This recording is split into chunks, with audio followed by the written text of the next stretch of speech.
Truyền thống. Tradition. Tradition.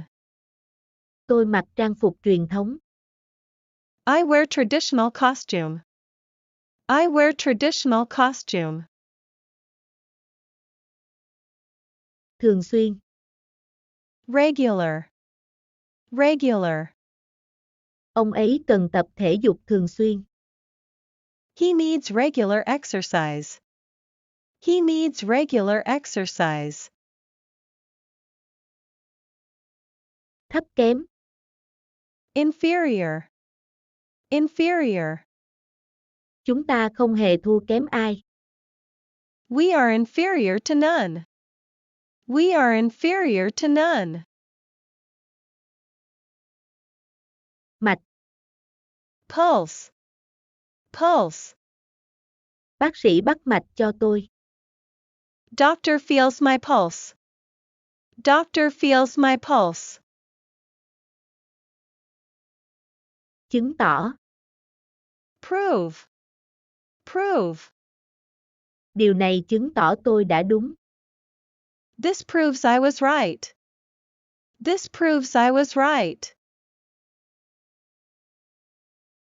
Phản ứng. React. React. Kali phản ứng với nước. Potassium reacts with water. Potassium reacts with water. Tưởng tượng. Imagine. Imagine. Không có gì là khó tưởng tượng. Nothing is hard to imagine. Nothing is hard to imagine. Ban nhạc. Band. Band. Đó là một ban nhạc nổi tiếng. It's a famous band. It's a famous band. Bậc thầy. Master. Master. Anh ta là một tên trùm gián điệp. He is a master spy. He is a master spy. Bắt gặp. Encounter. Encounter. Tôi thường gặp phải lỗi này. I often encounter this error. I often encounter this error. Làm giả. Forge. Forge. Ai đó đã giả mạo chữ ký của anh ấy. Someone forged his signature. Someone forged his signature. Duy trì. Sustain. Sustain. Nước duy trì sự sống. Water sustains life. Water sustains life. Khiêm tốn. Humble. Humble. Hãy tự tin, nhưng khiêm tốn. Be confident, but humble. Be confident, but humble. Sao nhãng. Neglect. Neglect. Đừng sao nhãng việc học hành. Don't neglect your studies. Don't neglect your studies. Chiếm. Occupy. Occupy. Chiếc giường chiếm gần hết căn phòng. The bed occupied most of the room. The bed occupied most of the room. Ồn ào. Loud.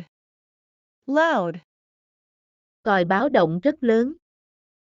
The sirens were loud. The sirens were loud. Đột ngột. Suddenly. Suddenly. Tất cả diễn ra quá đột ngột. It all happened so suddenly. It all happened so suddenly. Người ngoài hành tinh. Alien. Alien. Người ngoài hành tinh xâm lược trái đất. Aliens invade Earth. Aliens invade Earth. Bệnh nhân. Patient. Patient. Bệnh nhân được phẫu thuật tim. The patient had surgery on his heart. The patient had surgery on his heart. Kiên nhẫn. Patient. Patient. Cô ấy kiên nhẫn với trẻ nhỏ. She's patient with young children. She's patient with young children. Hóa học. Chemical. Chemical. Một phản ứng hóa học. A chemical reaction. A chemical reaction. Kinh khủng. Terrible. Terrible. Bạn là một kẻ dối trá tồi tệ. You're a terrible liar. You're a terrible liar. Cái giếng. Well. Well. Quả bóng rơi xuống giếng. The ball fell down a well. The ball fell down a well. Đáy, chân, đế. Bottom. Bottom. Chúng tôi đi bộ đến chân đồi. We walked to the bottom of the hill. We walked to the bottom of the hill. Sợ hãi. Afraid. Afraid. Tôi sợ độ cao. I'm afraid of heights. I'm afraid of heights. Mẹo, thủ thuật. Trick. Trick. Tôi sẽ chỉ cho bạn một mẹo ảo thuật. I'll show you a magic trick. I'll show you a magic trick.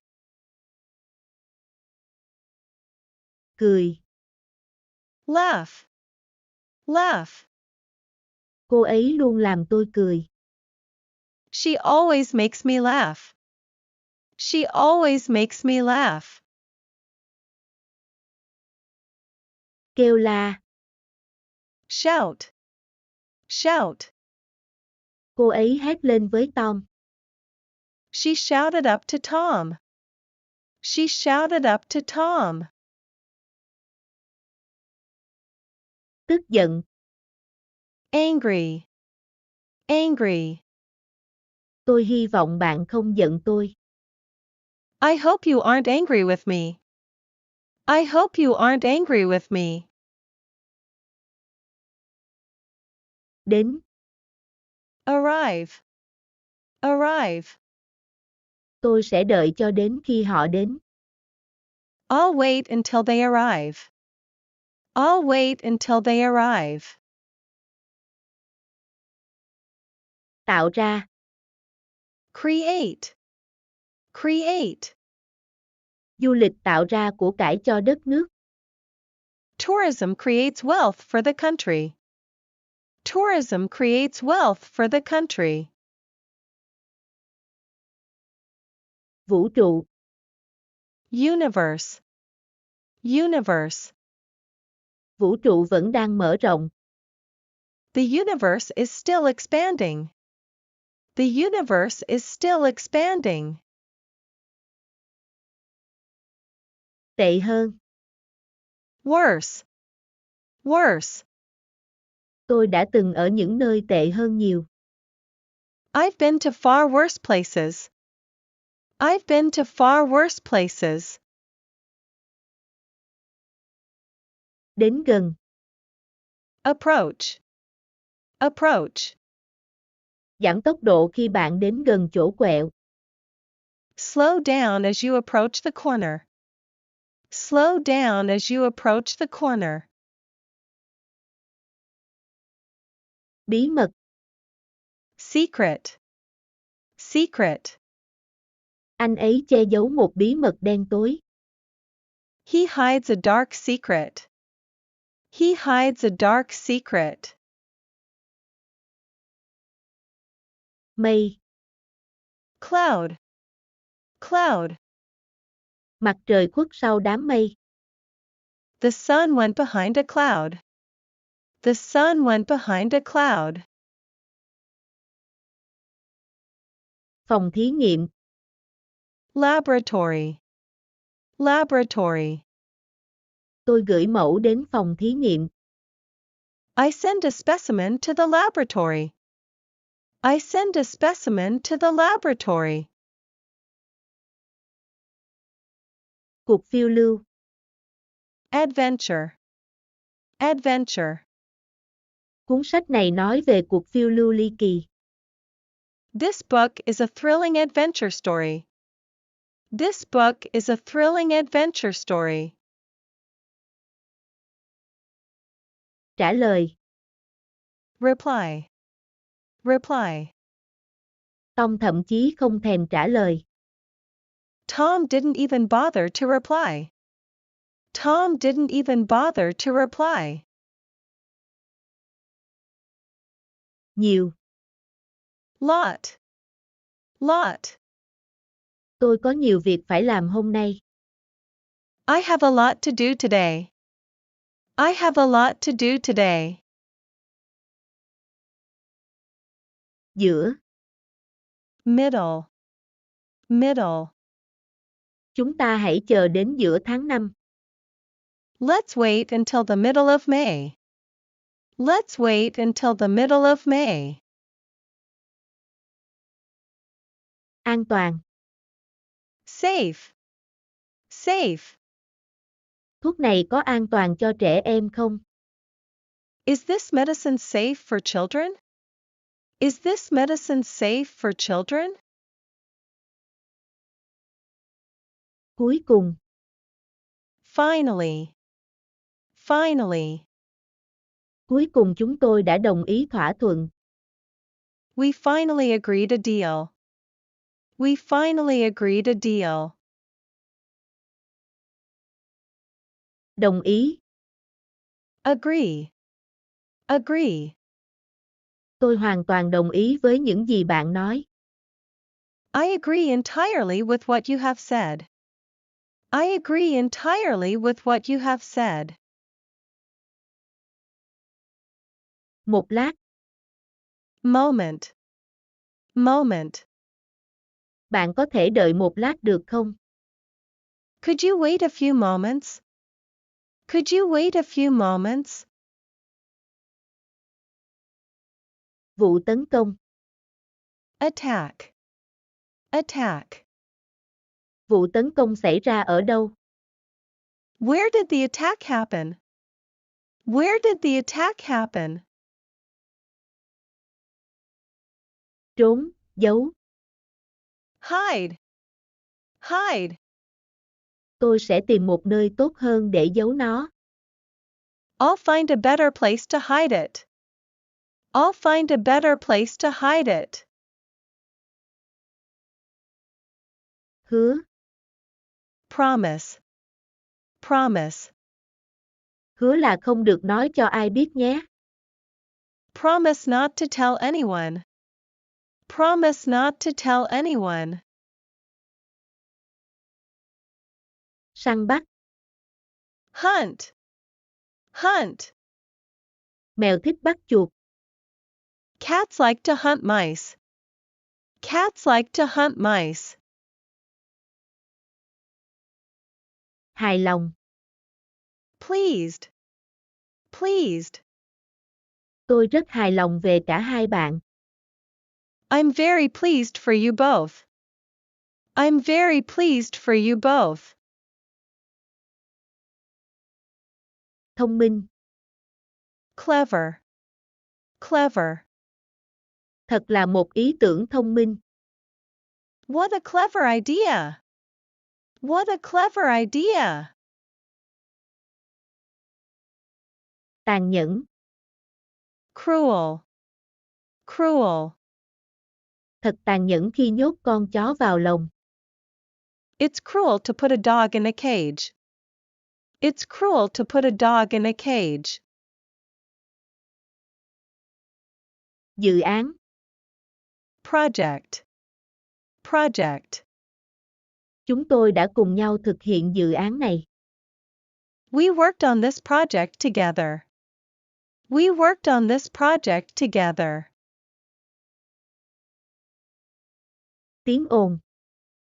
Noise. Noise. Tiếng ồn đã đánh thức anh ấy dậy. The noise woke him up. The noise woke him up. Giết. Kill. Kill. Thiếu lãng mạn có thể giết chết hôn nhân. Lack of romance can kill a marriage. Lack of romance can kill a marriage. Cẩn thận. Carefully.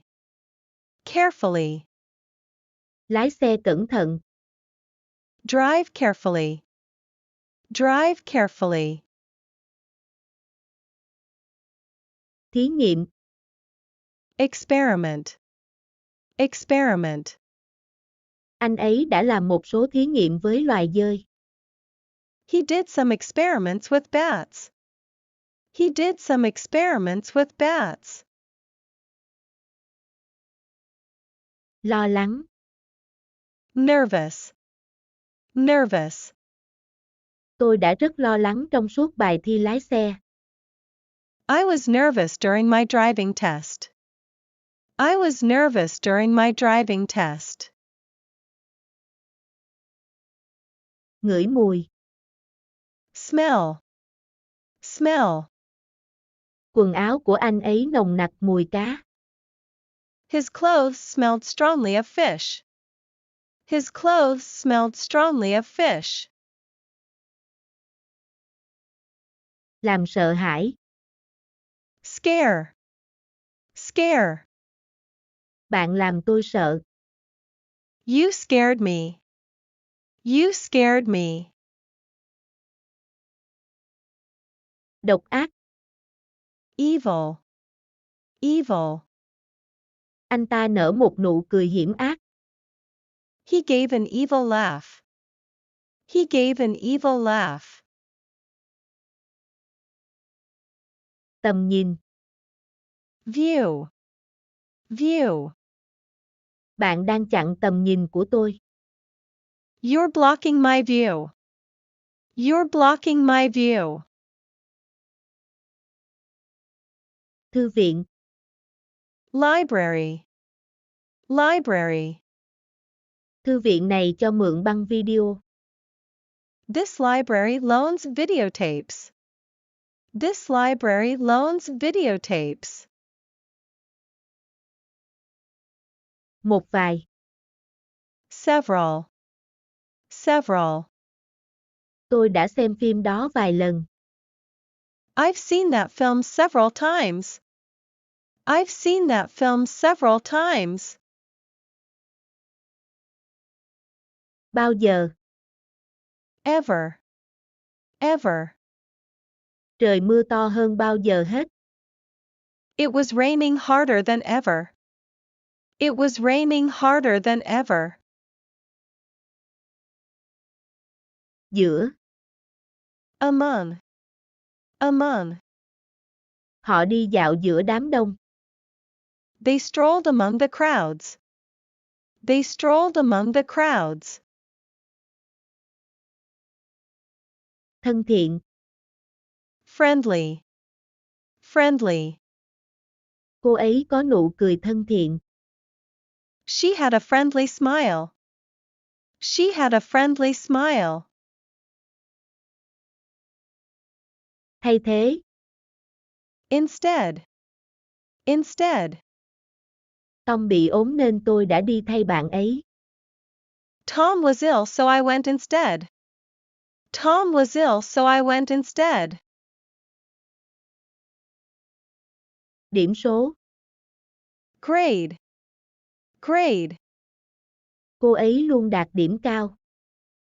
She always gets good grades. She always gets good grades. Mô tả. Describe. Describe. Anh ấy mô tả những gì đã xảy ra. He described what happened. He described what happened. Biểu đồ. Chart. Chart. Các kết quả được trình bày trong biểu đồ. The results are set out in the chart. The results are set out in the chart. Thất bại. Fail.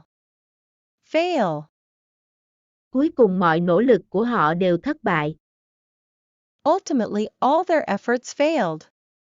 Ultimately, all their efforts failed.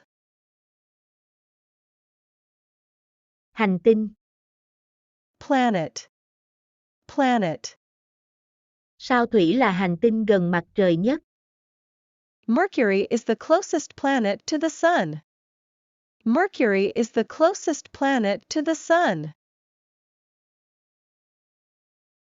Giải quyết. Solve. Solve. Tôi giải một phương trình. I solve an equation. I solve an equation. Cho rằng. Suppose. Suppose. Tại sao bạn cho rằng anh ấy từ chức? Why do you suppose he resigned? Why do you suppose he resigned? Hiểu. Comprehend. Comprehend. Tôi không hiểu được thái độ của họ. I fail to comprehend their attitude. I fail to comprehend their attitude. Bản báo cáo. Report. Report. Báo cáo phòng thí nghiệm dường như bị thiếu. The lab report seems to be missing. The lab report seems to be missing. Nội dung. Content. Content. Đây thực sự là nội dung hay. This is really good content. This is really good content. Vấn đề. Issue. Issue. Báo cáo nhấn mạnh 3 vấn đề. The report highlights 3 issues. The report highlights 3 issues. Không, người hoặc vật. None. None. Không còn chiếc bánh nào. None of the pie is left. None of the pie is left. Thích hợp. Appropriate. Appropriate. Quần jean không thích hợp cho bữa tiệc này. Jeans are not appropriate for this party. Jeans are not appropriate for this party. Tích cực. Positive. Positive. Anh ấy có cái nhìn tích cực về cuộc sống. He has a positive outlook on life. He has a positive outlook on life. Làng quê. Village. Village. Sách của cô viết về cuộc sống làng quê. Her books are about village life. Her books are about village life. Gây lo lắng. Concern. Concern. Thái độ của anh ấy làm tôi lo lắng. His attitude concerns me. His attitude concerns me. Lan ra, bao phủ. Spread. Spread. Tôi phết bơ lên bánh mì nướng. I spread butter on the toast. I spread butter on the toast. Né tránh. Avoid. Avoid. Anh ấy tránh mặt tôi cả tuần nay. He's been avoiding me all week. He's been avoiding me all week. Mong đợi. Expect. Expect. Chúng tôi mong đợi tin tốt ngày hôm nay. We expect good news today. We expect good news today. Thường xuyên. Frequently. Frequently. Tôi gặp anh ấy thường xuyên. I see him frequently. I see him frequently. Đại diện. Represent. Represent. Luật sư sẽ đại diện cho tôi trước tòa. My lawyer will represent me in court. My lawyer will represent me in court. Bình tĩnh. Calm. Calm. Cô ấy có thái độ rất bình tĩnh. She has a very calm manner. She has a very calm manner. Lắc. Shake. Shake. Lắc đều chai trước khi sử dụng. Shake the bottle well before use. Shake the bottle well before use. Thói quen. Habit. Habit. Tắm hàng ngày là một thói quen tốt. Daily bathing is a good habit. Daily bathing is a good habit. Cư xử. Behave. Behave. Anh ấy cư xử như một quý ông đích thực. He behaved like a true gentleman. He behaved like a true gentleman. Trừng phạt. Punish. Punish. Cô ta sẽ bị trừng phạt vì tội ác của mình. She will be punished for her crimes. She will be punished for her crimes. Đi dạo. Stroll. Stroll. Tôi đi dạo quanh công viên. I strolled around the park. I strolled around the park. Hướng dẫn. Instruct. Instruct. Bác sĩ hướng dẫn tôi ăn kiêng. The doctor instructed me to diet. The doctor instructed me to diet. Yêu cầu. Request. Request. Tôi đã yêu cầu anh ấy giúp đỡ. I requested him to help. I requested him to help. Từ khi. Since. Since. Anh ấy đã nghỉ làm từ thứ Hai. He's been off work since Monday. He's been off work since Monday. Kinh nghiệm. Experience. Experience. Họ có nhiều kinh nghiệm giảng dạy. They have much experience of teaching. They have much experience of teaching. Cánh đồng. Field. Field. Mọi người đang làm việc trên cánh đồng. People were working in the fields. People were working in the fields. Lỗi. Error. Error. Bài văn của bạn đầy lỗi chính tả. Your essay is full of spelling errors. Your essay is full of spelling errors. Tiếp tục. Continue. Continue. Nền kinh tế đang tiếp tục tăng trưởng. The economy is continuing to grow. The economy is continuing to grow. Thông thường. Normal. Normal.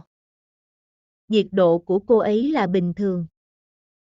Her temperature is normal. Her temperature is normal. Có thể. Likely. Likely. Có thể hôm nay trời vẫn lạnh. It is likely to remain cold today. It is likely to remain cold today. Nhận thức. Aware. Aware. Chúng tôi nhận thấy được nguy hiểm. We're aware of the dangers. We're aware of the dangers. Hoang dại. Wild. Wild. Cánh đồng đầy hoa dại. A field full of wild flowers. A field full of wild flowers. Lăn. Roll. Roll. Một quả táo lăn ra khỏi túi. An apple rolled out of the bag. An apple rolled out of the bag. Hiếm có. Rare. Rare. Một loại cây hiếm gặp ở vùng này. A plant that is rare in this region. A plant that is rare in this region. Nhìn thấy được. Visible. Visible. Chữ viết trên đó hầu như không thấy được. The writing on it is barely visible. The writing on it is barely visible. Đau. Hurt. Hurt. Chỉ cho tôi chỗ nào bị đau. Tell me where it hurts. Tell me where it hurts. Thư giãn. Relax. Relax. Trà thảo dược sẽ giúp bạn thư giãn. A herbal tea will relax you. A herbal tea will relax you. Tệ hại. Badly. Badly. Toàn bộ bài báo cáo được viết rất tệ. The whole report is badly written. The whole report is badly written. Cư trú. Reside. Reside. Gia đình tôi cư trú tại Thượng Hải. My family resides in Shanghai. My family resides in Shanghai. Kết quả. Result. Result.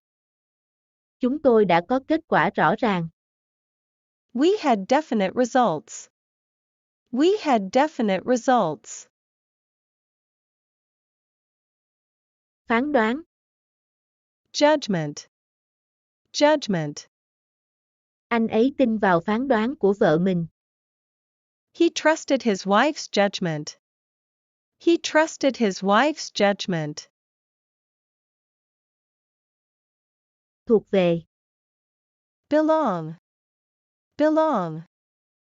Cuốn sách này của tôi.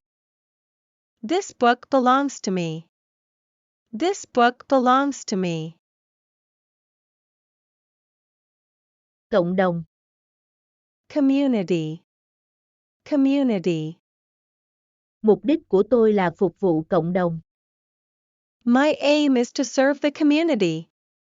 My aim is to serve the community. Khai thác mỏ. Mine. Mine. Họ đang khai thác bạc. They are mining for silver. They are mining for silver. Thời tiết. Weather. Weather. Thời tiết hôm nay thế nào? How's the weather today? How's the weather today? Cá nhân. Individual. Individual. Họ phải bảo vệ quyền cá nhân. They must protect individual rights. They must protect individual rights. Đối diện. Face. Face. Họ đang đối diện với khủng hoảng tài chính. They are facing a financial crisis. They are facing a financial crisis. Đi theo. Follow. Follow. Cậu bé theo mẹ về nhà. A little boy followed his mother home. A little boy followed his mother home. Sự lựa chọn. Choice. Choice. Có quá nhiều sự lựa chọn. There's too much choice. There's too much choice. Tiếng nói. Voice. Voice. Tôi nhận ra giọng nói của Tom. I recognized Tom's voice. I recognized Tom's voice. Khoảng cách. Distance. Distance. Đo khoảng cách giữa hai điểm. Measure the distance between the 2 points. Measure the distance between the 2 points. Chết. Dead. Dead. Mẹ cô đã chết được 10 năm. Her mother had been dead for 10 years. Her mother had been dead for 10 years. Thú cưng. Pet. Pet. Bạn có nuôi con gì không? Do you have any pets? Do you have any pets? Với tới. Reach. Reach. Chi phí có thể dễ dàng đạt đến 6 con số. The cost can easily reach 6 figures. The cost can easily reach 6 figures. Lợi thế. Advantage. Advantage. Cô ấy có lợi thế là được học hành tử tế. She had the advantage of a good education. She had the advantage of a good education. Trốn thoát. Escape. Escape. Hai tù nhân đã trốn thoát. Two prisoners have escaped. Two prisoners have escaped. Ma, quỷ. Ghost. Ghost. Có rất nhiều câu chuyện về ma. There are lots of stories about ghosts. There are lots of stories about ghosts. Khôn ngoan. Wise. Wise. Tôi nghĩ bạn đã lựa chọn khôn ngoan. I think you made a wise choice. I think you made a wise choice. Tồn tại. Survive. Survive. Không ai có thể tồn tại lâu mà thiếu nước. Nobody can survive long without water. Nobody can survive long without water. Buồn phiền. Upset. Upset. Anh ấy buồn vô cùng. He was dreadfully upset. He was dreadfully upset. Nỗi sợ. Fright. Fright. Cô ấy run lên vì sợ hãi. She was shaking with fright. She was shaking with fright. Gây ra. Cause. Cause. Bạn biết nguyên nhân gây ra vụ cháy không? Do you know what caused the fire?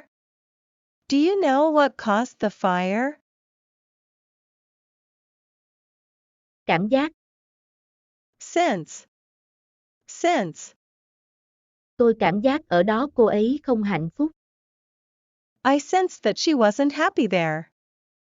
I sensed that she wasn't happy there. Lực. Force. force. Anh dùng hết sức để mở cửa sổ. He used all his force in opening the window. He used all his force in opening the window.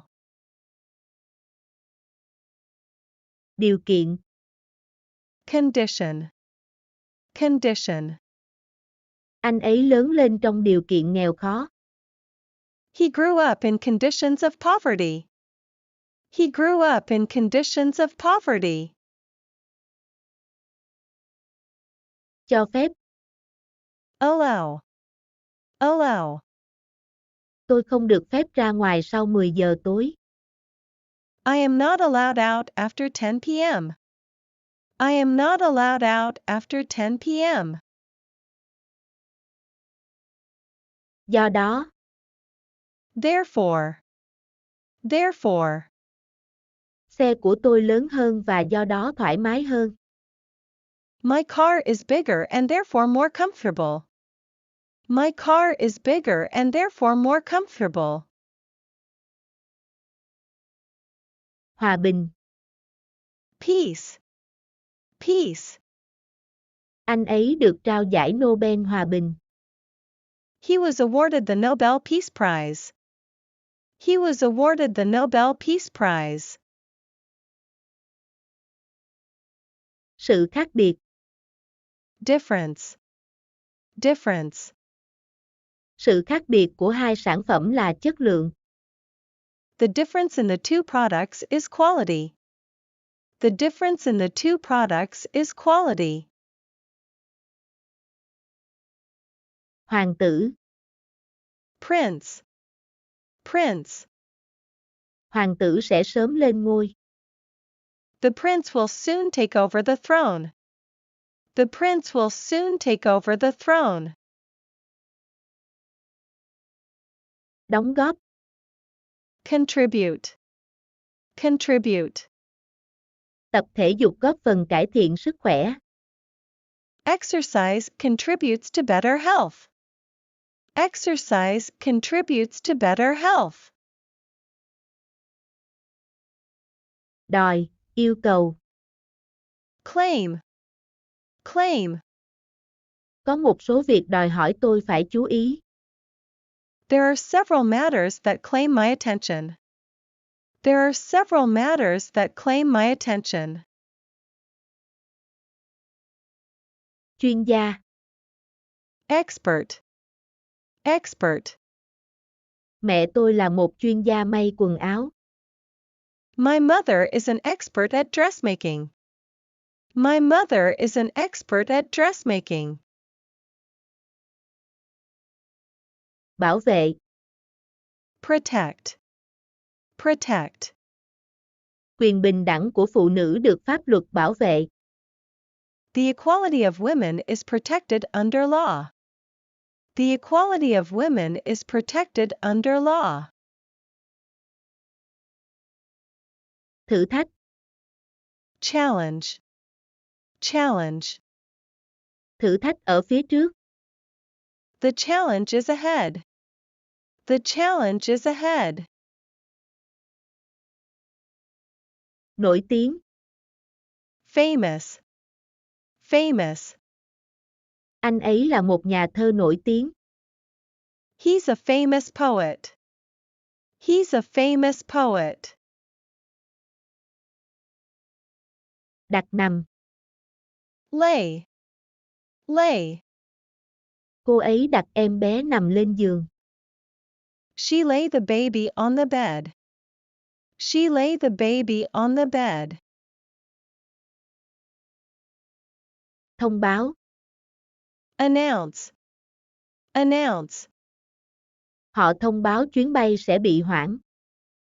They announced that the flight would be delayed.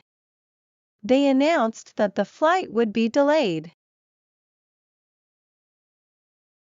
Gây hại. Harm. Harm.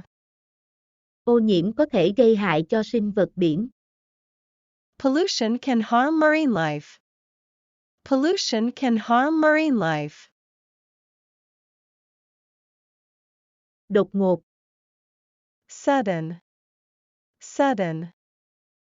Cái chết của anh ấy thật đột ngột. His death was sudden. His death was sudden. Chia ra. Divide. Divide. Chia chiếc bánh thành 6 phần bằng nhau. Divide the cake into 6 equal parts. Divide the cake into 6 equal parts. Bên cạnh. Beside. Beside. Hãy đến và ngồi bên cạnh tôi. Come and sit beside me. Come and sit beside me. Một, duy nhất. Single. Single. Anh ấy là người sống sót duy nhất. He was the single survivor. He was the single survivor. Thả ra. Release. Release. Con gấu đó được thả về với tự nhiên. That bear is released into the wild. That bear is released into the wild. Cần thiết. Necessary. Necessary. Anh ấy thiếu các kỹ năng cần thiết cho công việc. He lacks the necessary skills for the job. He lacks the necessary skills for the job. Khổng lồ. Huge. Huge. Họ đã kiếm được lợi nhuận khổng lồ từ bất động sản. They made huge profits in real estate. They made huge profits in real estate. Mục đích. Purpose. Purpose. Mục đích chuyến thăm của bạn là gì? What the purpose of your visit? What the purpose of your visit? Thành công. Success. Success. Tự tin là chìa khóa để thành công. Confidence is the key to success. Confidence is the key to success. Yêu cầu. Require. Require. Bạn có yêu cầu đặt cọc không? Do you require a deposit? Do you require a deposit? Lý thuyết. Theory. Theory. Đây là cơ hội để bạn đưa lý thuyết vào thực hành. This is your chance to put theory into practice. This is your chance to put theory into practice. Chấp nhận. Accept. Accept. Cô ấy chấp nhận lời xin lỗi của tôi. She accepted my apology. She accepted my apology. Giữ thăng bằng. Balance. Balance. Bạn giữ thăng bằng trên một chân được bao lâu? How long can you balance on one leg? How long can you balance on one leg? Khuyến khích. Encourage. Encourage. Cô ấy khuyến khích tôi nộp đơn xin việc. She encouraged me to apply for the job. She encouraged me to apply for the job. Tham dự. Attend. Attend. Một số thành viên không thể tham dự. Several members were unable to attend. Several members were unable to attend. Trái ngược. Contrast. Contrast. Hành động của anh ấy trái ngược với lời nói. His actions contrast with his words. His actions contrast with his words. Họa tiết. Pattern. Pattern. Rèm cửa có họa tiết hoa. The curtains had a floral pattern. The curtains had a floral pattern. Quen thuộc. Familiar. Familiar. Con đường này quen thuộc với tôi. This street is familiar to me. This street is familiar to me. Treo. Hang. Hang.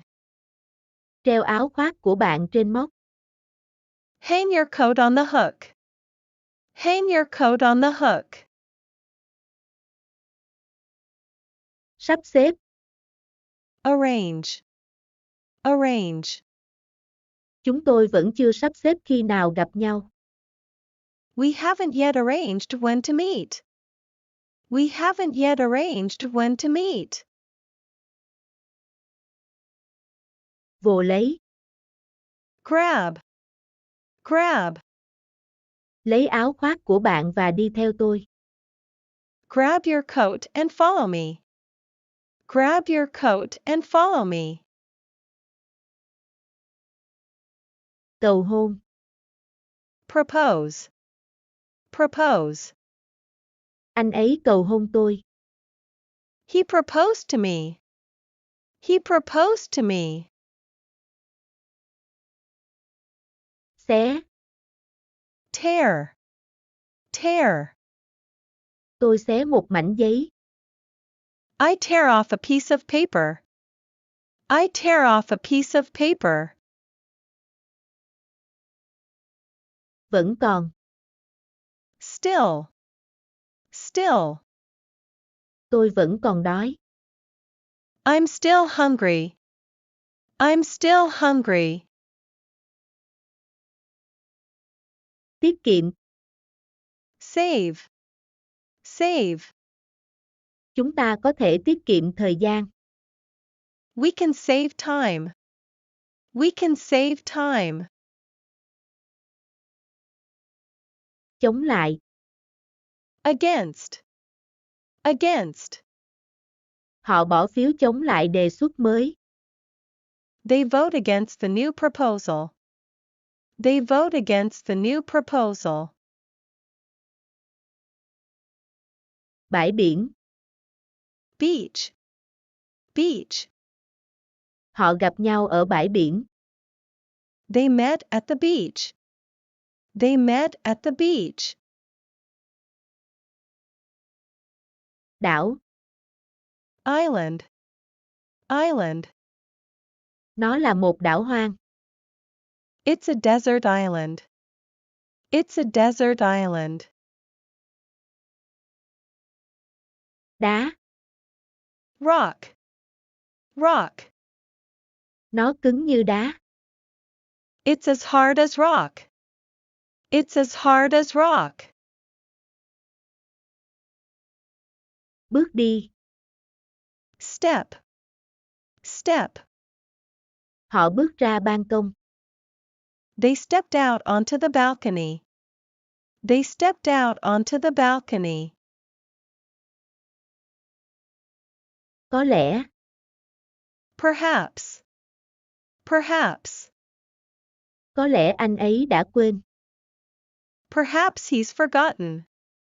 Perhaps he's forgotten. Vẫy tay. Wave. Wave. Họ vẫy tay chào tạm biệt tôi. They wave farewell to me. They wave farewell to me. Ngăn cản. Prevent. Prevent. Họ đã cố ngăn tôi rời đi. They tried to prevent me leaving. They tried to prevent me leaving. Định danh. Identify. Identify. Hãy nêu danh tính. Identify yourself. Identify yourself. Thiệt hại. Damage. Damage. Cơn bão không gây thiệt hại nhiều. The storm didn't do much damage. The storm didn't do much damage. Sửa chữa. Fix. Fix. Hôm nay tôi sẽ sửa cái ghế hỏng. I'll fix that broken chair today. I'll fix that broken chair today. Đại dương. Ocean. Ocean. Trước mặt anh là đại dương bao la. Before him lay the vast ocean. Before him lay the vast ocean. Thẳng thắn. Frank. Frank. Hãy thẳng thắn với tôi nhé. Be frank with me. Be frank with me. Khám phá. Discover. Discover. Ai đã khám phá ra nước Mỹ? Who discovered America? Who discovered America? Hương vị. Taste. Taste. Đồ uống để lại một vị đắng trong miệng anh. The drink left a bitter taste in his mouth. The drink left a bitter taste in his mouth. Ném. Throw. Throw. Ném cho tôi quả bóng. Throw me the ball. Throw me the ball. Dễ chịu. Pleasant. Pleasant. Thật dễ chịu khi lại được ở một mình.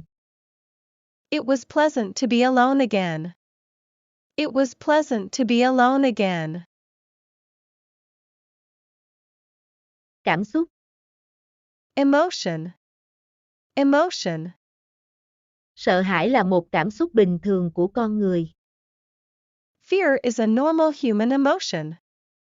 Fear is a normal human emotion. Địa điểm. Site. Site. Đây là nơi xảy ra tai nạn. This is the site of the accident. This is the site of the accident. Hình ảnh. Image. Image. Chất lượng hình ảnh thấp quá. The image quality is too low. The image quality is too low. Chức năng. Function. Function. Chức năng của tim là bơm máu. The heart's function is to pump blood. The heart's function is to pump blood. Xa. Far. Far. Tôi thấy cô ấy ở phía xa của con đường. I saw her on the far side of the road. I saw her on the far side of the road. Hiệu quả. Effect. Effect. Hiệu quả chỉ kéo dài trong một thời gian ngắn. The effect lasted only a short time. The effect lasted only a short time. Chắc chắn. Certain. Certain. Tôi cảm thấy chắc chắn mình đúng. I feel certain I'm right. I feel certain I'm right. Tập trung. Focus. Focus. Mọi ánh mắt đều tập trung vào cô ấy. All eyes focus on her. All eyes focus on her. Hàng đầu. Primary. Primary.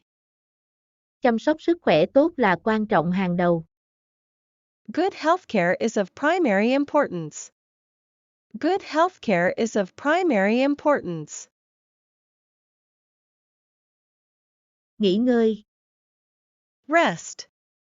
Rest. Bác sĩ bảo tôi phải nghỉ ngơi. The doctor told me to rest.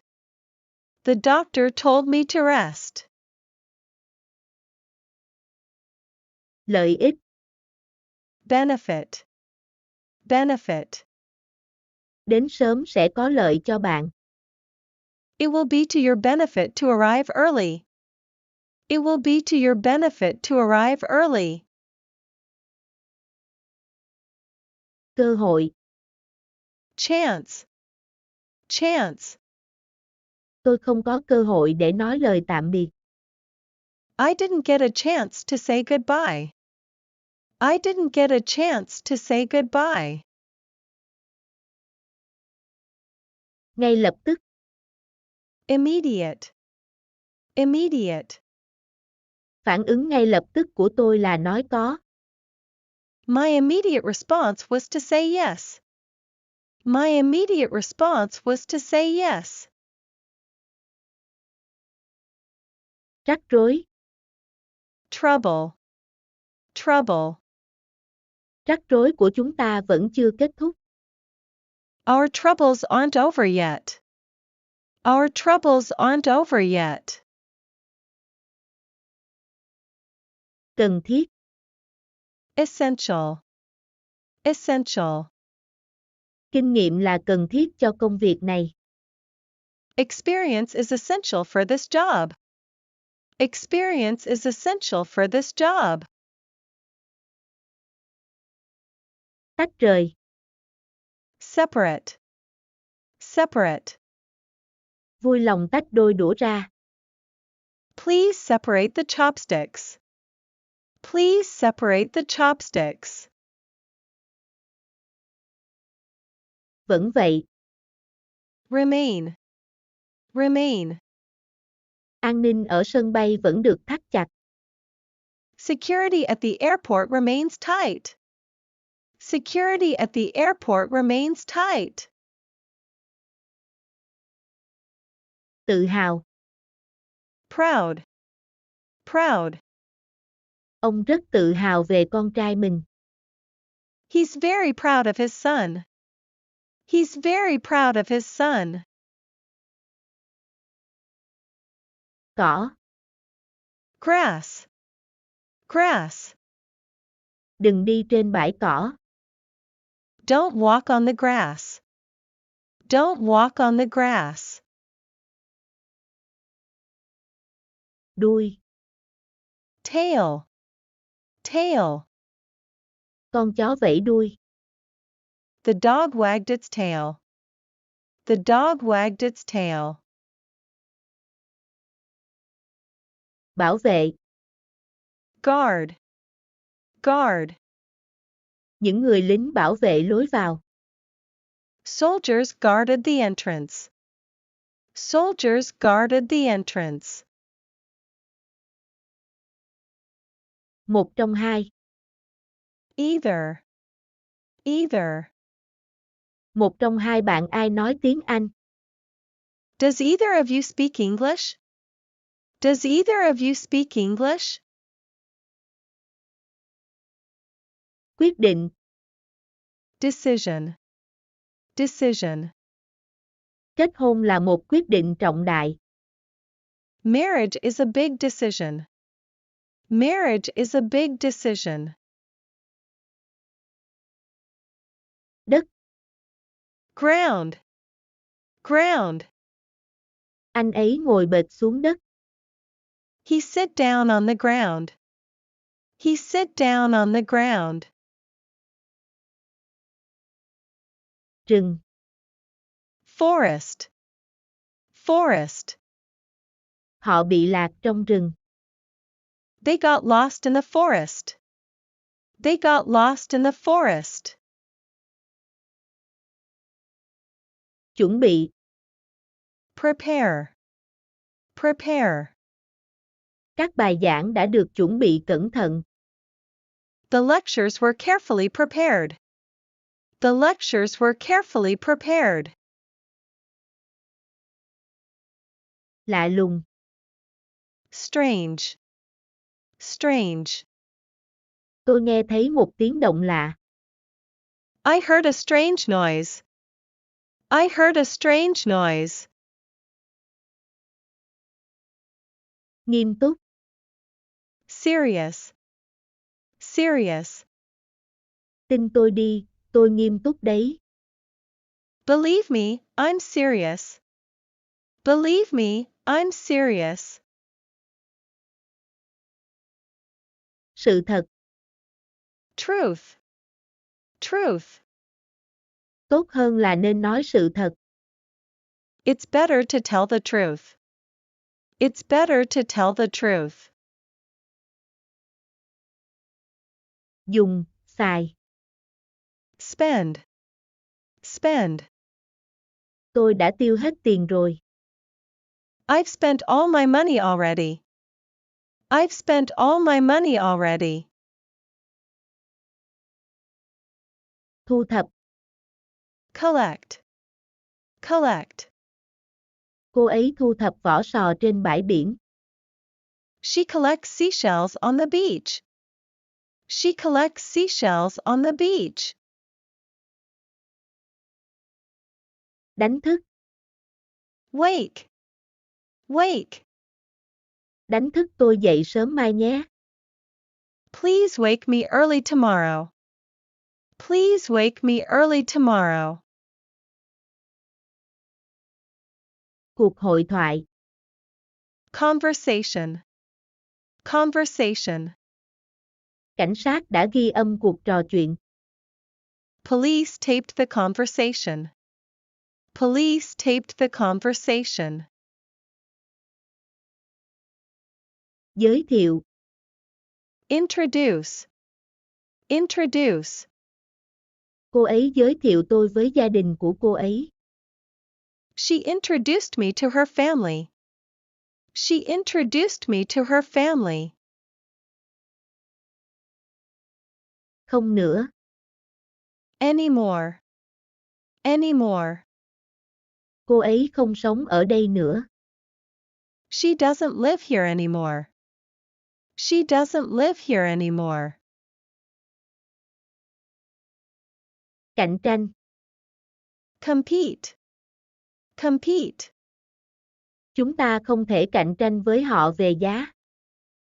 We can't compete with them on price. We can't compete with them on price. Quả mọng, Berry. Berry. chim ăn các quả mọng vào mùa đông. Birds feed on berries in the winter. Birds feed on berries in the winter. Chèo thuyền, Sail. Sail. tôi đã học chèo thuyền khi còn nhỏ. I learned to sail as a child. I learned to sail as a child. Sinh vật, Creature. Creature. kỳ lân là một sinh vật thần thoại. The unicorn is a mythical creature. The unicorn is a mythical creature. Kết hôn, Marry. Marry. họ dự định kết hôn vào năm tới. They plan to marry next year. They plan to marry next year. Ngủ, Asleep. Asleep. bạn đã ngủ chưa? Are you asleep yet? Are you asleep yet? Chất lượng, Quality. Quality. các bản sao có chất lượng kém hơn. The copies are of inferior quality. The copies are of inferior quality. So sánh, Compare. Compare. không gì so sánh nổi. Beyond compare. Beyond compare. Bài báo, Article. Article. anh ấy đã viết một số bài báo cho họ. He has written several articles for them. He has written several articles for them. Chuyên nghiệp, Professional. professional. Thiết kế của họ trông rất chuyên nghiệp. Their designs look very professional. Their designs look very professional. Không gian. Space. Space. Căn hộ mới có không gian sống rộng rãi. The new flat has ample living space. The new flat has ample living space. Vật liệu. Material. Material. Đất sét là một vật liệu rất dẻo. Clay is a very plastic material. Clay is a very plastic material. Tạp chí. Magazine. Magazine. Cô ấy là biên tập viên của một tạp chí. She's the editor of a magazine. She's the editor of a magazine. Phương pháp. Method. Method. Phương pháp khác nhau, kết quả giống nhau. Different method, same result. Different method, same result. Họa sĩ. Artist. Artist. Anh ấy là họa sĩ yêu thích của tôi. He is my favorite artist. He is my favorite artist. Hình dạng. Shape. Shape. Chiếc bánh có hình trái tim. The cake is in the shape of a heart. The cake is in the shape of a heart. Biểu tượng. Symbol. Symbol. Chim bồ câu trắng là biểu tượng của hòa bình. The white dove is a symbol of peace. The white dove is a symbol of peace. Một mình. Alone. Alone. Tôi không thích ra ngoài một mình vào ban đêm. I don't like going out alone at night. I don't like going out alone at night. Lợi nhuận. Profit. Profit. Doanh thu và lợi nhuận tăng trong năm ngoái. Sales and profits rose last year. Sales and profits rose last year. Thẩm phán. Judge. Judge. Các thẩm phán đội tóc giả màu trắng tại tòa án. Judges wear white wigs in court. Judges wear white wigs in court. Căn hộ. Apartment. Apartment. Chúng tôi sẽ thuê căn hộ trong 1 năm. We will be renting the apartment for a year. We will be renting the apartment for a year. Gầy. Thin. Thin. Người mẫu phải cao và gầy. Models must be tall and thin. Models must be tall and thin. Bữa ăn. Meal. Meal. Cảm ơn vì một bữa ăn ngon. Thanks for a delicious meal. Thanks for a delicious meal. Thái độ. Attitude. Attitude. Hãy bắt đầu mỗi ngày với thái độ tích cực. Start each day with a positive attitude. Start each day with a positive attitude. Hàng xóm. Neighbor. Neighbor. Hàng xóm của tôi là một phụ nữ chưa chồng. My neighbor is a spinster. My neighbor is a spinster. Cầu thang. Stair. Stair. Tôi nghe thấy tiếng bước chân đi lên cầu thang. I heard footsteps coming up the stair. I heard footsteps coming up the stair. Địa điểm. Spot. Spot. Họ đã chọn một địa điểm tốt để đi dã ngoại. They picked a good spot for a picnic. They picked a good spot for a picnic. Tế bào. Cell. Cell. Tế bào phân chia và hình thành tế bào mới. Cells divide and form new cells. Cells divide and form new cells. Toàn bộ. Whole. Whole. Toàn thân tôi đau nhức. My whole body ached. My whole body ached. Tăng. Increase. Increase. Giá dầu tăng. The price of oil increased. The price of oil increased. Cấu trúc. Structure. Structure. Cấu trúc của protein này rất phức tạp. The structure of this protein is complex. The structure of this protein is complex. Có trách nhiệm. Responsible. Responsible. Tôi là người có trách nhiệm với công việc. I'm responsible for work. I'm responsible for work. Cho ăn. Feed. Feed. Tôi cho con ăn. I feed my child. I feed my child. Máu. Blood. Blood. Bạn thuộc nhóm máu nào? What blood type are you?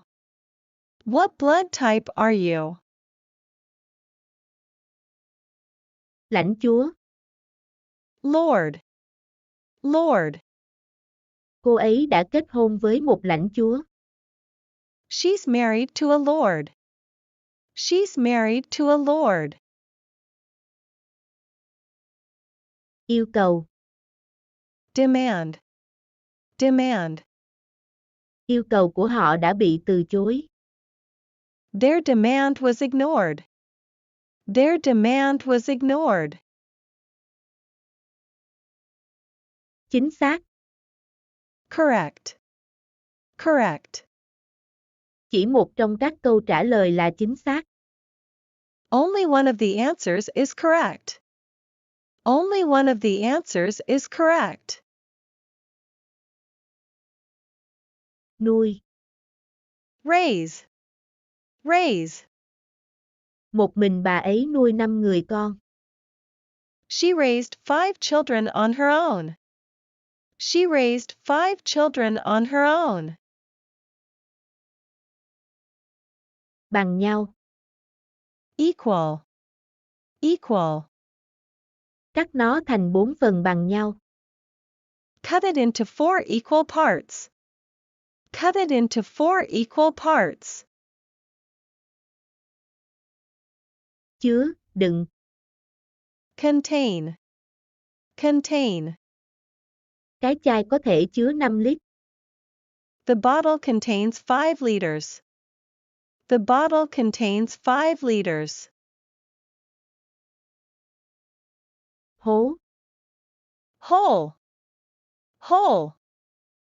Chúng tôi đào một cái hố để trồng cây. We dig a hole to plant the tree. We dig a hole to plant the tree. Đốt cháy. Burn. Burn. Cô ấy đốt những bức thư tình cũ của anh ta. She burned his old love letters. She burned his old love letters. Thị giác. Sight. Sight. Căn bệnh đã ảnh hưởng đến thị lực của cô. The disease has affected her sight. The disease has affected her sight. Mùa màng. Crop. Crop. Lũ quét phá hủy mùa màng. Flash flood destroy the crops. Flash flood destroy the crops. Nợ. Oh. Oh. Bạn nợ tôi $10. You owe me $10. You owe me $10. Vị trí. Position. Position. Mọi người đã vào vị trí chưa? Is everybody in position?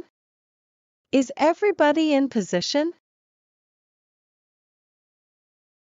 Mô tả.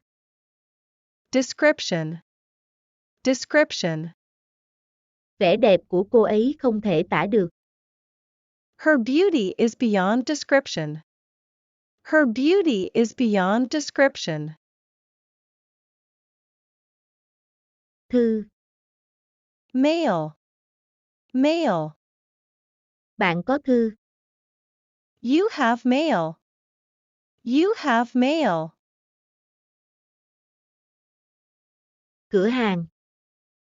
Store. Store. Tôi đang đến cửa hàng. I'm going to the store.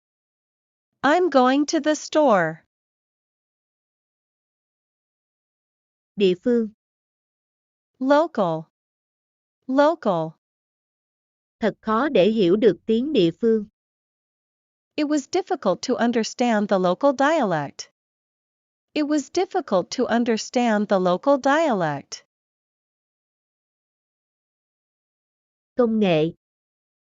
Technology. Technology. Công nghệ hóa học đang phát triển nhanh chóng. Chemical technology is developing fast. Chemical technology is developing fast. Kiểm soát. Control. Control. Chính phủ đang cố gắng kiểm soát chi tiêu. The government is trying to control spending. The government is trying to control spending. In. Print. Print. Tiêu đề sách được in dưới tên tác giả. The book's title was printed below the author. The book's title was printed below the author. Ví dụ. Example. Example. Để tôi lấy một ví dụ cho bạn. Let me give you an example. Let me give you an example. Thẳng. Direct. Direct. Không có chuyến bay thẳng hôm nay. There is no direct flight today. There is no direct flight today. Tờ giấy. Sheet. Sheet. Cô ấy xé một tờ giấy ra khỏi sổ tay của cô. She tore a sheet out of her notebook. She tore a sheet out of her notebook. Huấn luyện viên. Coach. Coach. Tom là huấn luyện viên bóng đá của tôi. Tom is my soccer coach. Tom is my soccer coach. Tiểu thuyết. Novel. Novel. Tiểu thuyết của anh ấy đang bán rất chạy. His novel is selling really well. His novel is selling really well. Kỳ thi. Exam. Exam. Kỳ thi giữa kỳ sắp đến. The midterm exams are coming up. The midterm exams are coming up. Giới hạn. Limit. Limit. Không có giới hạn độ tuổi cho các ứng viên. There's no age limit for applicants. There's no age limit for applicants. Khung cảnh. Scene. Scene. Ông ấy vẽ cảnh cuộc sống nông thôn. He paints scene of country life. He paints scene of country life. Phác thảo. Outline. Outline. Phần giới thiệu phác thảo nội dung từng chương. The introduction outlines the content each chapter. The introduction outlines the content each chapter. Bị. Suffer. Suffer. Bạn có bị chứng đau nửa đầu? Do you suffer from migraine? Do you suffer from migraine? Ngớ ngẩn. Silly. Silly. Ngừng hỏi những câu ngớ ngẩn. Stop asking silly questions. Stop asking silly questions. Nhà thơ. Poet. Poet. Ông ấy là nhà thơ yêu thích của tôi. He's my favorite poet. He's my favorite poet. Kỳ diệu. Magical. Magical. Những lời cô ấy nói có tác dụng kỳ diệu với tôi. Her words had a magical effect on me. Her words had a magical effect on me. Tiêu thụ. Consume. Consume. Xe mới của tôi tiêu thụ ít nhiên liệu hơn. My new car consumes less fuel. My new car consumes less fuel. Vẫn chưa.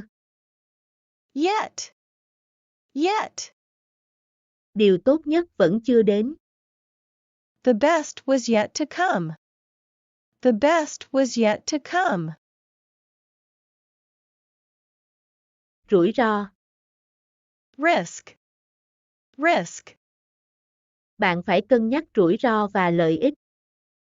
You have to weigh risks and benefits. You have to weigh risks and benefits. Băng qua. Across. Across. Cô ấy đi bộ băng qua đường. She walked across the road. She walked across the road. Chiều dài. Length. Length. Đo chiều dài đoạn thẳng từ A đến E. Measure the length of the line from A to E. Measure the length of the line from A to E. Cơ hội. Opportunity. Opportunity. Đừng bỏ lỡ cơ hội này. Don't miss this opportunity. Don't miss this opportunity. Cuộc đua. Race.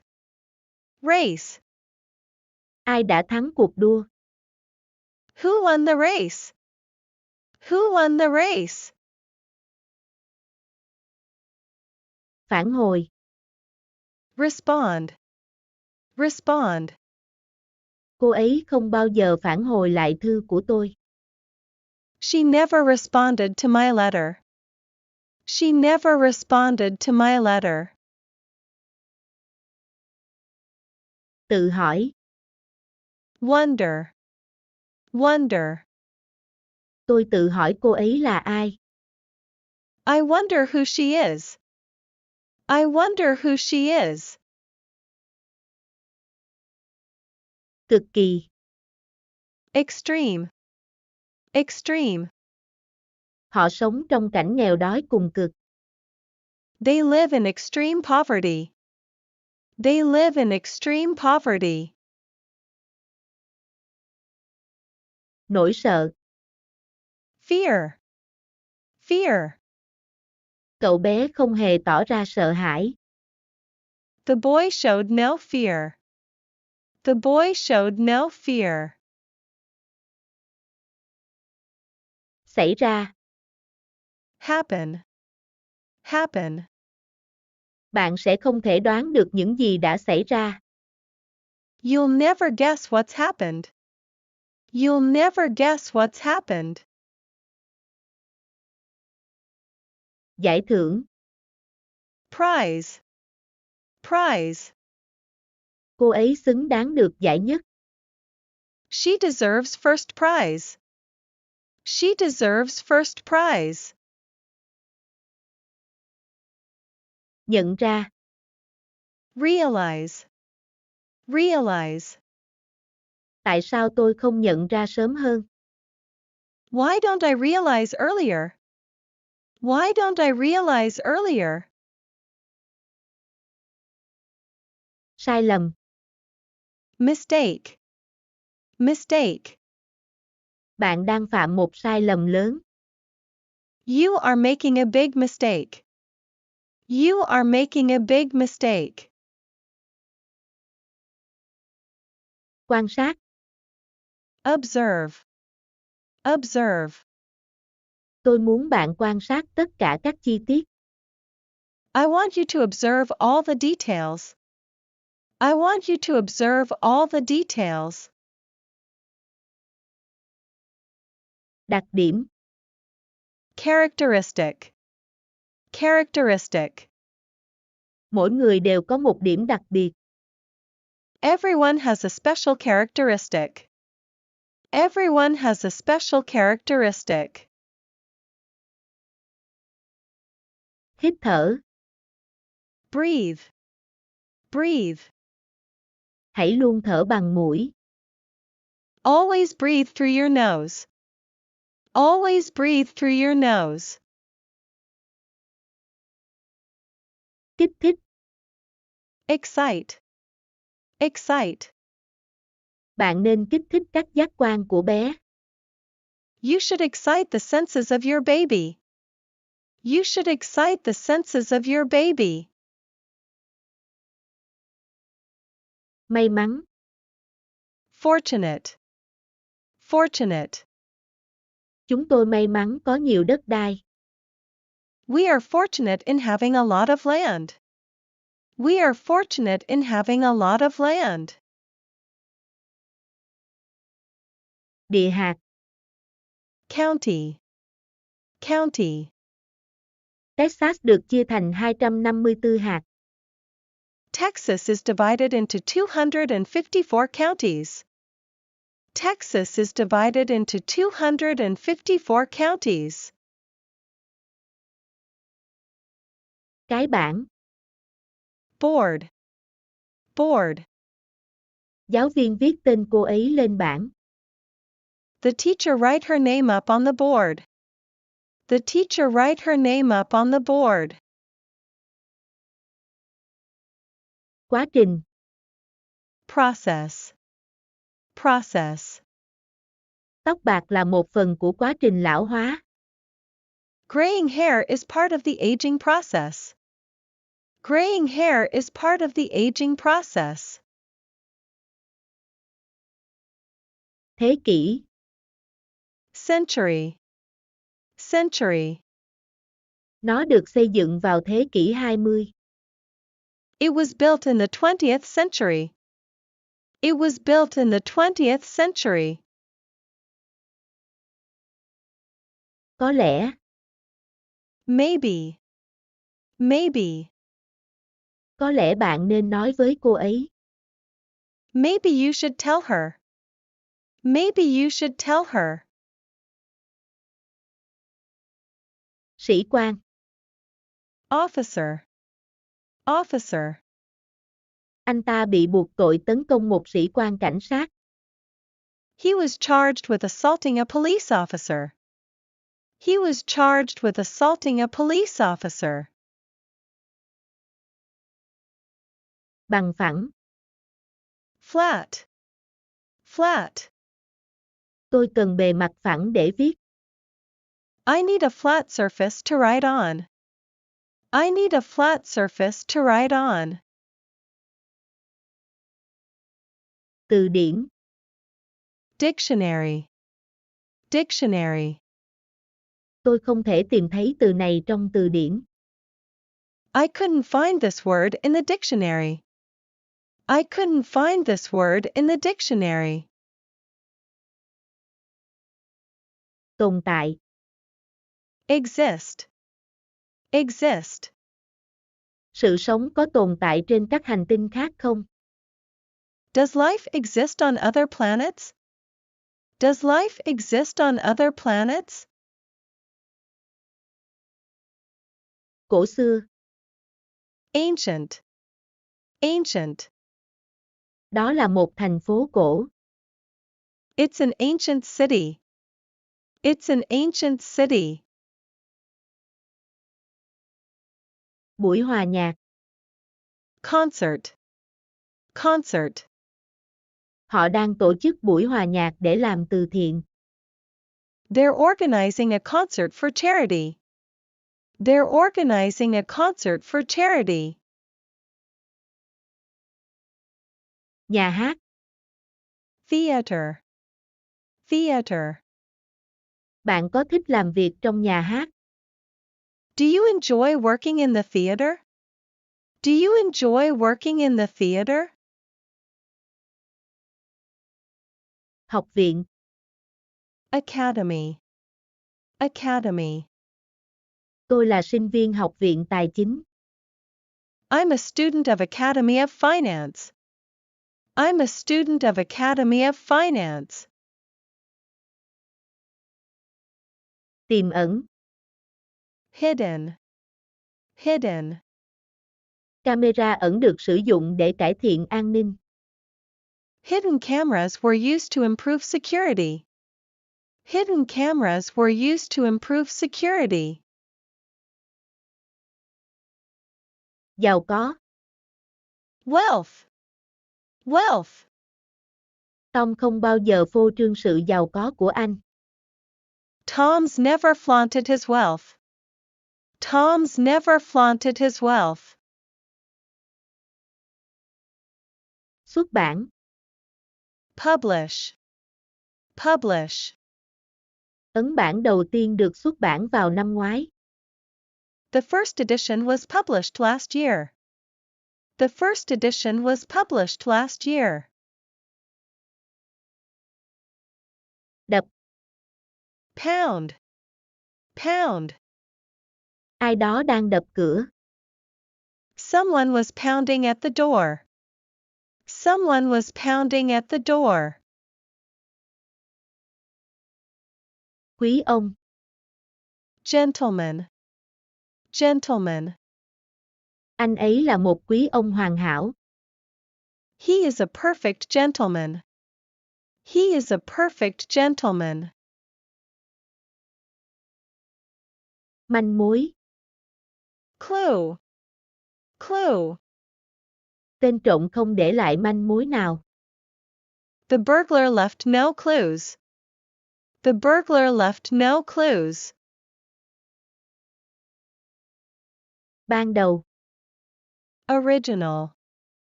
Original. Đất đã được trả lại cho chủ sở hữu ban đầu. The land was returned to its original owner. The land was returned to its original owner. Có sẵn. Available. Available. Đây là phòng duy nhất có sẵn. This is the only room available. This is the only room available. Mức. Level. Level. Kiểm tra mực nước trong bộ tản nhiệt ô tô. Check the water level in the car radiator. Check the water level in the car radiator. Cho dù. Whether. Whether. Tôi sẽ đi, cho dù cô ấy có thích hay không. I'm going, whether she likes it or not. I'm going, whether she likes it or not. Trả lời, phản hồi. Response. Response. Cô ấy không trả lời. She made no response. She made no response. Mùa. Season. Season. Tháng sau là bắt đầu mùa mưa. Next month is the start of the rainy season. Next month is the start of the rainy season. Giải pháp. Solution. Solution. Bạn có giải pháp nào tốt hơn không? Do you have a better solution? Do you have a better solution? Đồi. Hill. Hill. Đồi không cao bằng núi. Hills are not as high as mountains. Hills are not as high as mountains. Về phía trước. Forward. Forward. Anh ấy tiến lên 2 bước. He took 2 steps forwards. He took 2 steps forwards. Công bằng. Fair. Fair. Hình phạt rất công bằng. The punishment was very fair. The punishment was very fair. Chảy. Flow. Flow. Dòng nước chảy qua các đường ống. Water flows through the pipes. Water flows through the pipes. Xác định. Determine. Determine. Khó xác định nguyên nhân gây bệnh. It is difficult to determine the cause of the illness. It is difficult to determine the cause of the illness. Lãng phí. Waste. Waste. Không có thời gian để lãng phí đâu. There's no time to waste. There's no time to waste. Sáng. Bright. Bright. Các phòng đều sáng sủa và thoáng mát. The rooms were bright and airy. The rooms were bright and airy. Đánh bại. Beat. Beat. Tom luôn đánh bại tôi môn quần vợt. Tom always beats me at tennis. Tom always beats me at tennis. Cảm kích. Appreciate. Appreciate. Tôi rất cảm kích lòng tốt của bạn. I appreciate your kindness. I appreciate your kindness. Ăn mừng. Celebrate. Celebrate. Chúng tôi có lý do chính đáng để ăn mừng. We had good reason to celebrate. We had good reason to celebrate. Đơn độc. Lone. Lone. 9 trong 10 cha mẹ đơn thân là phụ nữ. 9 out of 10 lone parents are women. 9 out of 10 lone parents are women. Biến mất. Disappear. Disappear. Chiếc máy bay biến mất sau đám mây. The plane disappeared behind a cloud. The plane disappeared behind a cloud. Vũng nước. Puddle. Puddle. Con trai tôi nhảy qua vũng nước. My son leapt over a puddle. My son leapt over a puddle. Cái gì khác? Else. Else. Anh ấy còn nói gì nữa không? What else did he say? What else did he say? Giá bán. Price. Price. Chúng tôi sẽ phải tăng giá vé. We will have to raise ticket prices. We will have to raise ticket prices. Sản phẩm. Product. Product.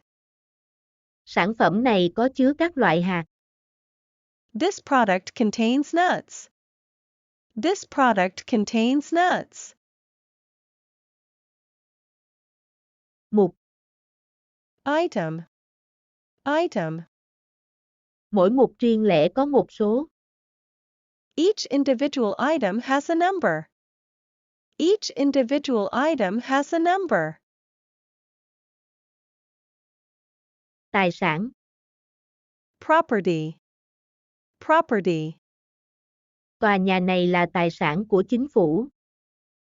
This building is government property. This building is government property. Lựa chọn. Select. Select. Vui lòng chọn món quà bạn yêu thích. Please select your favorite gift. Please select your favorite gift. Lời đề nghị. Offer. Offer. Họ từ chối lời đề nghị giúp đỡ của tôi. They refused my offer of assistance. They refused my offer of assistance. Mua. Purchase. Purchase. Cô ấy đã mua một chiếc máy tính mới. She purchased a new computer. She purchased a new computer. Dụng cụ. Tool. Tool. Búa là một dụng cụ đơn giản. A hammer is a simple tool. A hammer is a simple tool. Giới thiệu. Recommend. Recommend. Bạn có thể giới thiệu một nhà HNG ngon không? Can you recommend a good restaurant? Can you recommend a good restaurant? Biểu hiện. Indicate. Indicate. Đó có phải là cái gật đầu biểu hiện bạn đồng ý? Is that nod an indication of your agreement? Is that nod an indication of your agreement? Chính xác. Exact. Exact. Khoảng cách chính xác là 10 mét. The exact distance is 10 meters. The exact distance is 10 meters. Món ăn. Dish. Dish. Tom làm một món ăn tối. Tom makes a supper dish. Tom makes a supper dish. Đối xử. Treat. Treat. Cô cảm thấy bị đối xử bất công. She felt unfairly treated. She felt unfairly treated. Tươi mới. Fresh. Fresh. Nấm không tươi được lâu. Mushrooms don't stay fresh for long. Mushrooms don't stay fresh for long. Trống rỗng, vắng vẻ. Empty. Empty. Đường phố vắng bóng người. The streets were empty of people. The streets were empty of people. Giao tiếp. Communicate. Communicate. Chúng tôi giao tiếp qua một thông dịch viên. We communicated through an interpreter. We communicated through an interpreter. Đám đông. Crowd. Crowd. Đám đông chạy tán loạn. The crowd scattered. The crowd scattered.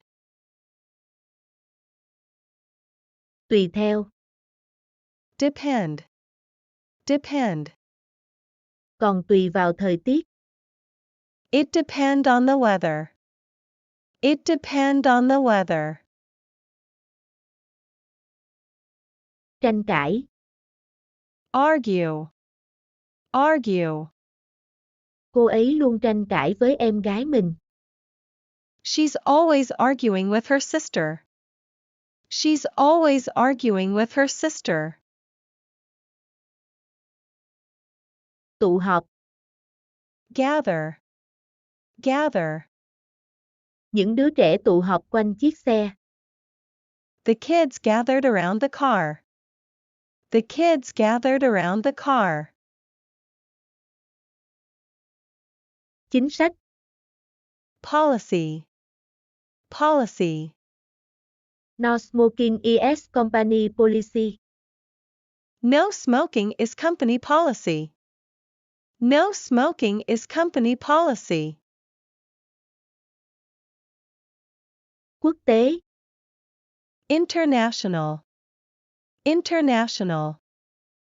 Hòn đảo này hiện có một sân bay quốc tế. This island now has an international airport. This island now has an international airport. Tuy nhiên. However. However. Anh ấy cảm thấy mệt mỏi.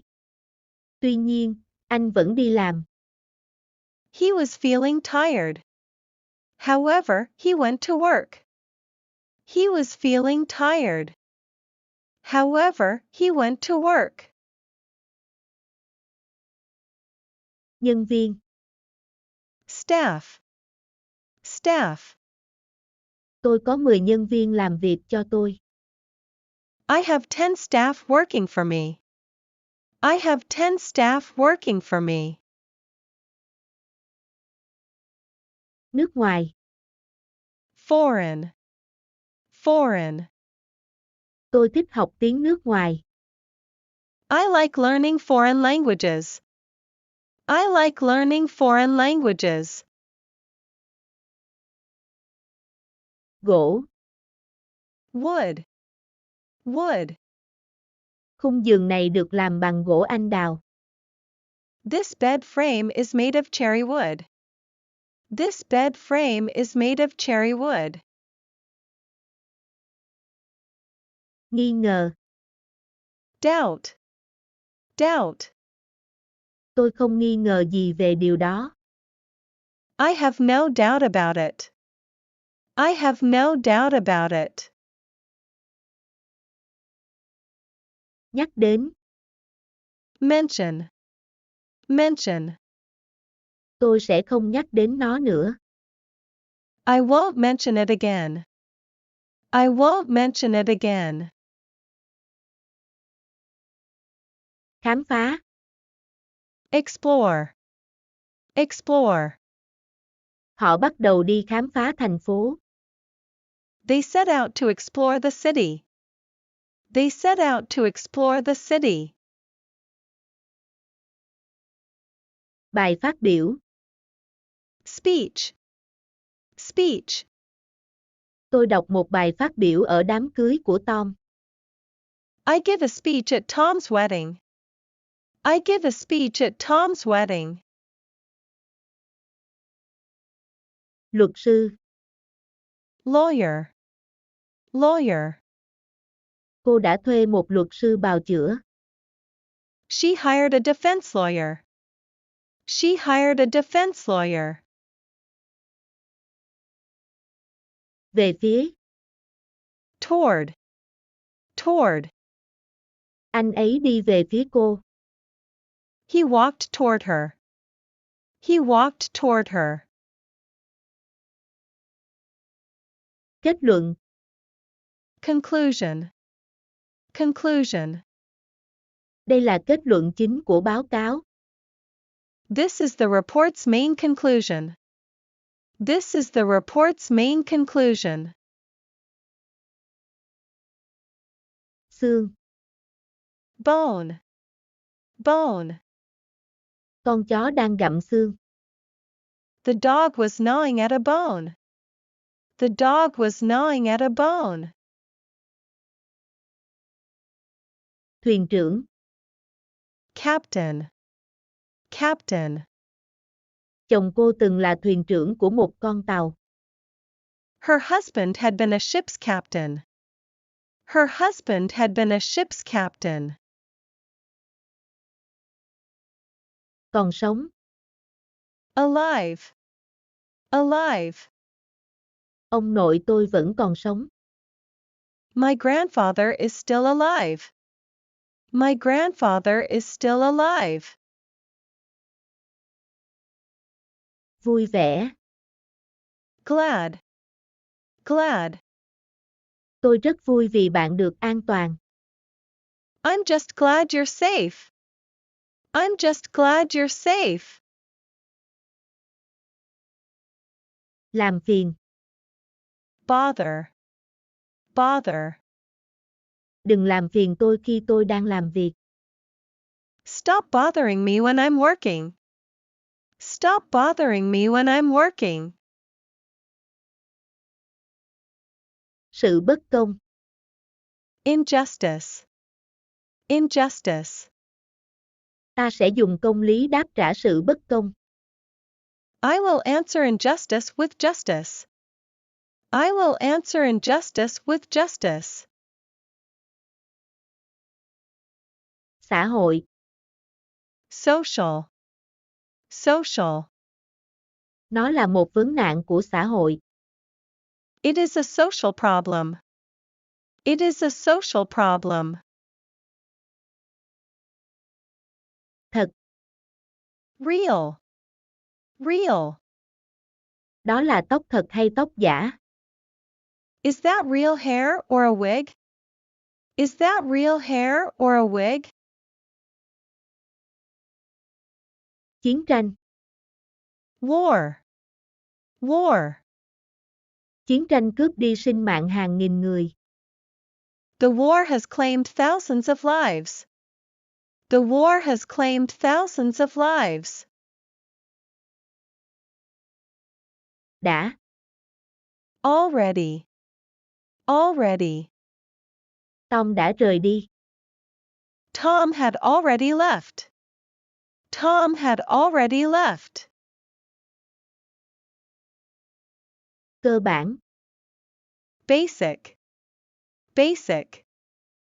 Tôi rất cần một số thông tin cơ bản. I just need some basic information. I just need some basic information. Một chút. Bit. Bit. Quần này hơi chật. These trousers are a bit tight. These trousers are a bit tight. Thêm. Extra. Extra. Vở kịch sẽ diễn ra thêm một tuần nữa. The play is to run for an extra week. The play is to run for an extra week. Ý kiến.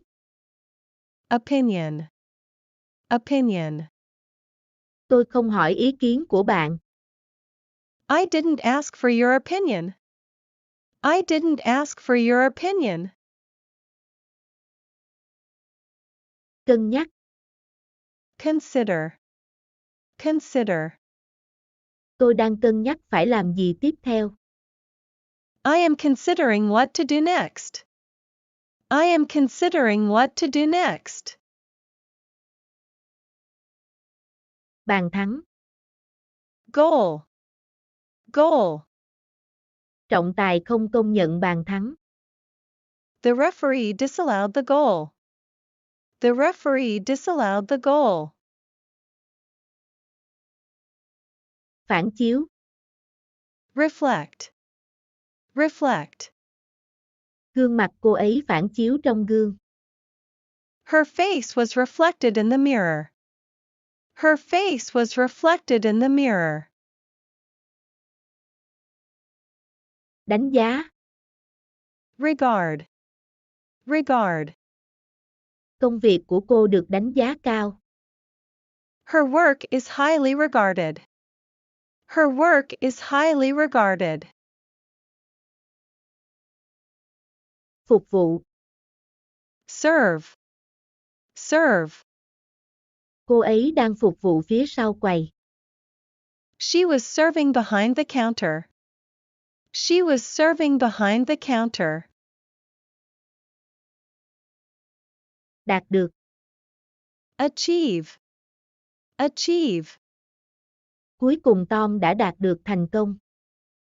Tom had finally achieved success. Tom had finally achieved success. Thịt. Meat. Meat. Tôi không ăn thịt. I don't eat meat. I don't eat meat. Nói dối. Lie. Lie. Đừng nói dối tôi. Don't lie to me. Don't lie to me. Hủy hoại. Destroy. Destroy. Họ đã tiêu hủy tất cả các bằng chứng. They've destroyed all the evidence. They've destroyed all the evidence. Khuyên nhủ. Advise. Advise. Tôi khuyên bạn nên hết sức thận trọng. I'd advise extreme caution. I'd advise extreme caution. Rau quả. Vegetable. Vegetable. Chúng tôi tự trồng rau. We grow our own vegetables. We grow our own vegetables. Tiếp đãi. Entertain. Entertain. Tôi không thường xuyên đãi khách. I don't entertain very often. I don't entertain very often. Đáng giá. Worth. Worth. Bức tranh này đáng giá bao nhiêu? How much is this painting worth? How much is this painting worth? Đi vào. Enter. Enter. Hãy gõ cửa trước khi bạn đi vào. Knock before you enter. Knock before you enter. Mặc dù. Though. Though. Mặc dù đã muộn, chúng tôi vẫn quyết định đi. Though it was late, we decided to go. Though it was late, we decided to go. Nhiều. Various. Various. Có nhiều cách khác nhau để làm điều này. There are various ways of doing this. There are various ways of doing this. Sau đó. Later. Later. Tôi gặp lại cô ấy vào 3 năm sau. I met her again 3 years later. I met her again 3 years later. Căn cứ vào. Base. Base. Tiểu thuyết này dựa trên sự thật lịch sử. This novel is based on historical facts. This novel is based on historical facts. Sự nghiệp. Career. Career. Cô ấy theo đuổi sự nghiệp diễn xuất. She pursued an acting career. She pursued an acting career. Rời khỏi. Leave. Leave. Tôi rời khỏi nhà bằng cửa sau. I leave the house by the back door. I leave the house by the back door. Xuất sắc. Excellent. Excellent.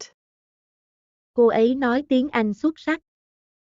She speaks excellent English. She speaks excellent English. Hoạt động. Operation. Operation. Hoạt động của thiết bị này là đơn giản.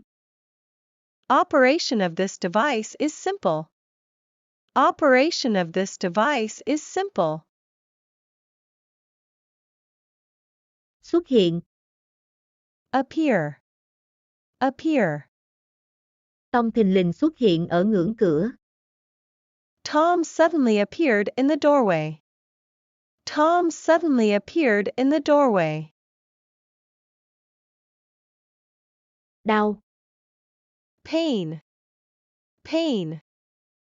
Tôi cảm thấy đau nhói ở đầu gối. I felt a sharp pain in my knee. I felt a sharp pain in my knee.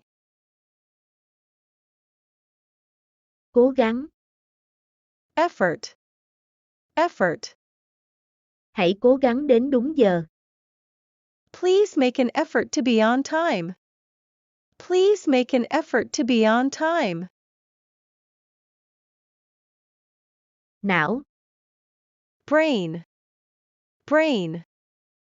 Bộ não con người là một cơ quan phức tạp. The human brain is a complex organ. The human brain is a complex organ. Y tá. Nurse. Nurse. Y tá Kim sẽ đến với bạn ngay. Nurse Kim will be with you shortly. Nurse Kim will be with you shortly. Định vị. Locate. Locate. Để tôi thử định vị cô ấy. Let me try to locate her. Let me try to locate her. Anh hùng. Hero. Hero.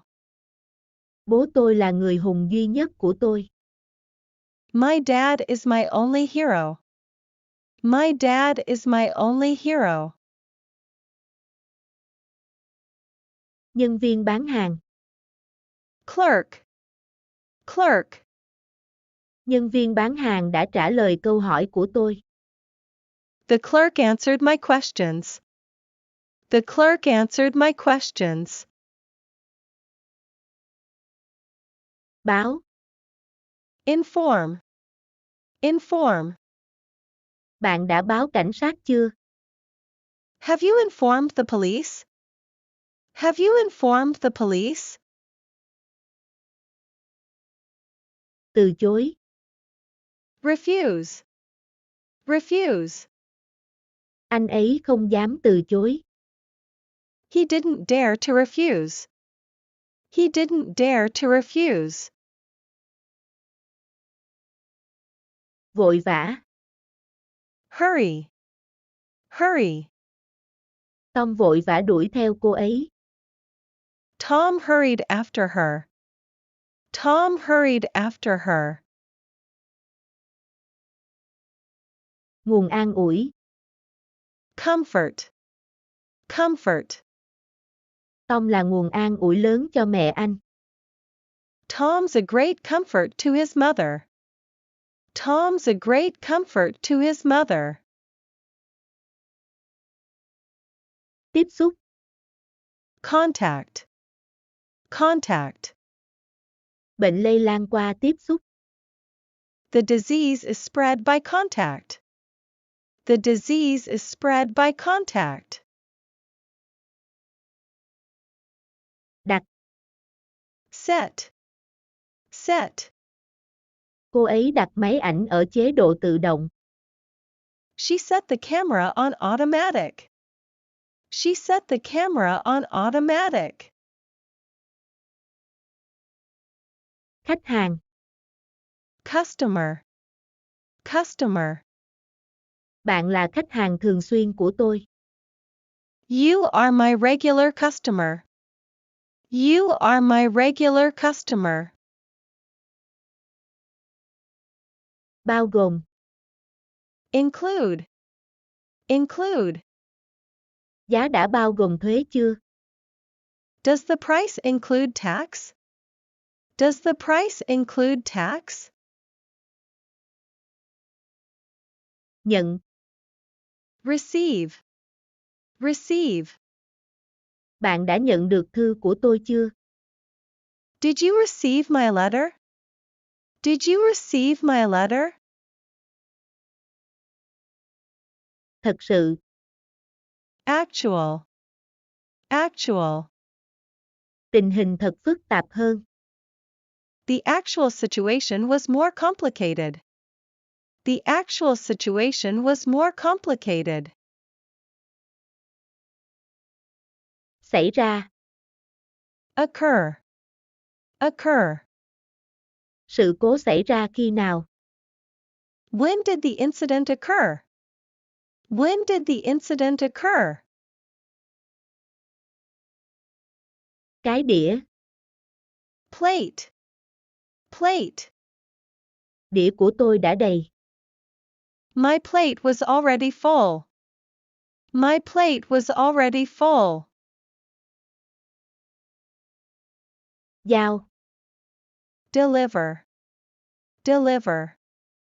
Chúng tôi sẽ giao hàng miễn phí. We will deliver free of charge. We will deliver free of charge. Kiếm. Earn. Earn. Làm thế nào để kiếm được nhiều tiền? How to earn much money. How to earn much money. Bí ẩn. Mystery. Mystery. Động cơ của họ vẫn là một bí ẩn. Their motives remain a mystery. Their motives remain a mystery. Quản lý. Manage. Manage. Khách sạn được quản lý bởi hai anh em. The hotel is managed by two brothers. The hotel is managed by two brothers. Cổng. Gate. Gate. Tôi bước vào cổng. I entered the gate. I entered the gate. Phần thưởng. Reward. Reward. Cô ấy xứng đáng với phần thưởng này. She merits this reward. She merits this reward. Ăn trộm. Steal. Steal. Ví của tôi bị trộm mất rồi. My wallet was stolen. My wallet was stolen. Tên trộm. Thief. Thief. Tên trộm đã biến mất với tất cả tiền của tôi. The thief got away with all my money. The thief got away with all my money. Làm ngạc nhiên. Amaze. Amaze. Bạn làm tôi ngạc nhiên. You amaze me. You amaze me. Đối diện. Opposite. Opposite. Họ ngồi đối diện nhau. They sat opposite each other. They sat opposite each other. Sạc pin. Charge. Charge. Tôi cần sạc điện thoại. I need to charge my phone. I need to charge my phone. Trang web. Web. Web. Tom đã lướt web cả buổi sáng. Tom has been surfing the web all morning. Tom has been surfing the web all morning. Thành viên. Member. Member. Anh ấy là một thành viên đội tôi. He is a member of my team. He is a member of my team. Khóa học. Course. Course. Tôi đã đăng ký một khóa học 2 tuần. I enrolled in a 2-week course. I enrolled in a 2-week course. An toàn. Safety. Safety. Những người tị nạn đã đến được nơi an toàn. The refugees reached a place of safety. The refugees reached a place of safety. Âm thanh. Sound. Sound. Âm thanh truyền đi chậm hơn ánh sáng. Sound travels more slowly than light. Sound travels more slowly than light. Giảm bớt. Lower. Lower. Nó được sử dụng để hạ huyết áp. It is used to lower blood pressure. It is used to lower blood pressure. Phía sau. Behind. Behind. Theo sát phía sau tôi. Stay close behind me. Stay close behind me. Trận đấu. Match. Match. Chúng tôi đã thua trận đấu. We lost the match. We lost the match. Gỡ bỏ. Remove. Remove. Đó là cách tốt nhất để loại bỏ vết bẩn. It's the best way to remove stains. It's the best way to remove stains. Nâng cao. Advanced. Advanced. Chúng tôi đang tham gia khóa học nâng cao. We are taking the advanced course. We are taking the advanced course. Tâm thần. Mental. Mental. Cô ấy có tiền sử về các vấn đề tâm thần. She had a history of mental problems. She had a history of mental problems. Hành vi. Behavior. Behavior. Điều ưu tiên là khen thưởng hành vi tốt. It is important to reward good behavior. It is important to reward good behavior. Hành khách. Passenger. Passenger. Xe buýt dừng lại để cho hành khách xuống. The bus stopped to let its passengers off. The bus stopped to let its passengers off. Bắn. Shoot. Shoot. Anh ấy bắn một mũi tên. He shoots an arrow. He shoots an arrow. Tính cách. Personality. Personality. Vợ anh ấy là người có cá tính mạnh. His wife has a strong personality. His wife has a strong personality.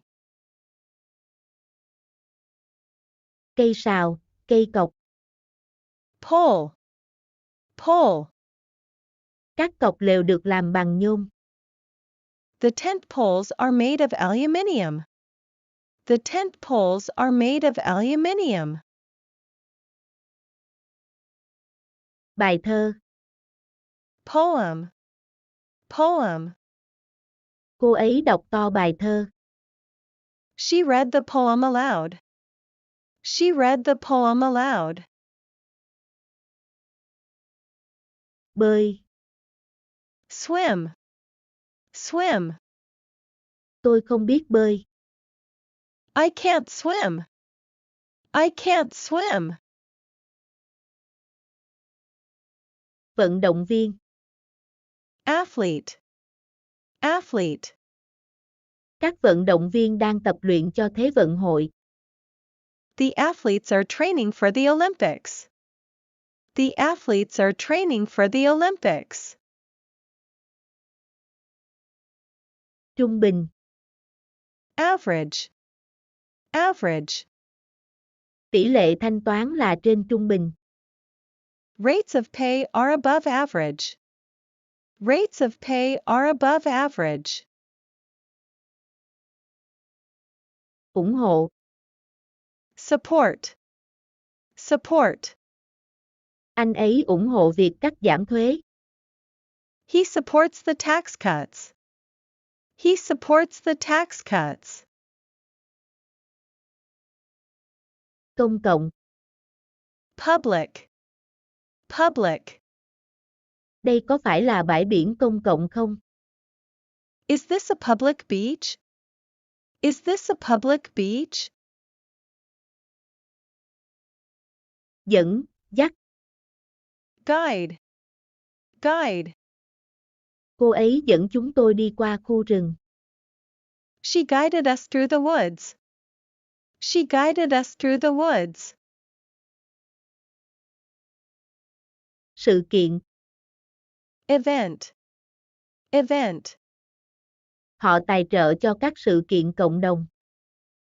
They sponsored the community events. They sponsored the community events.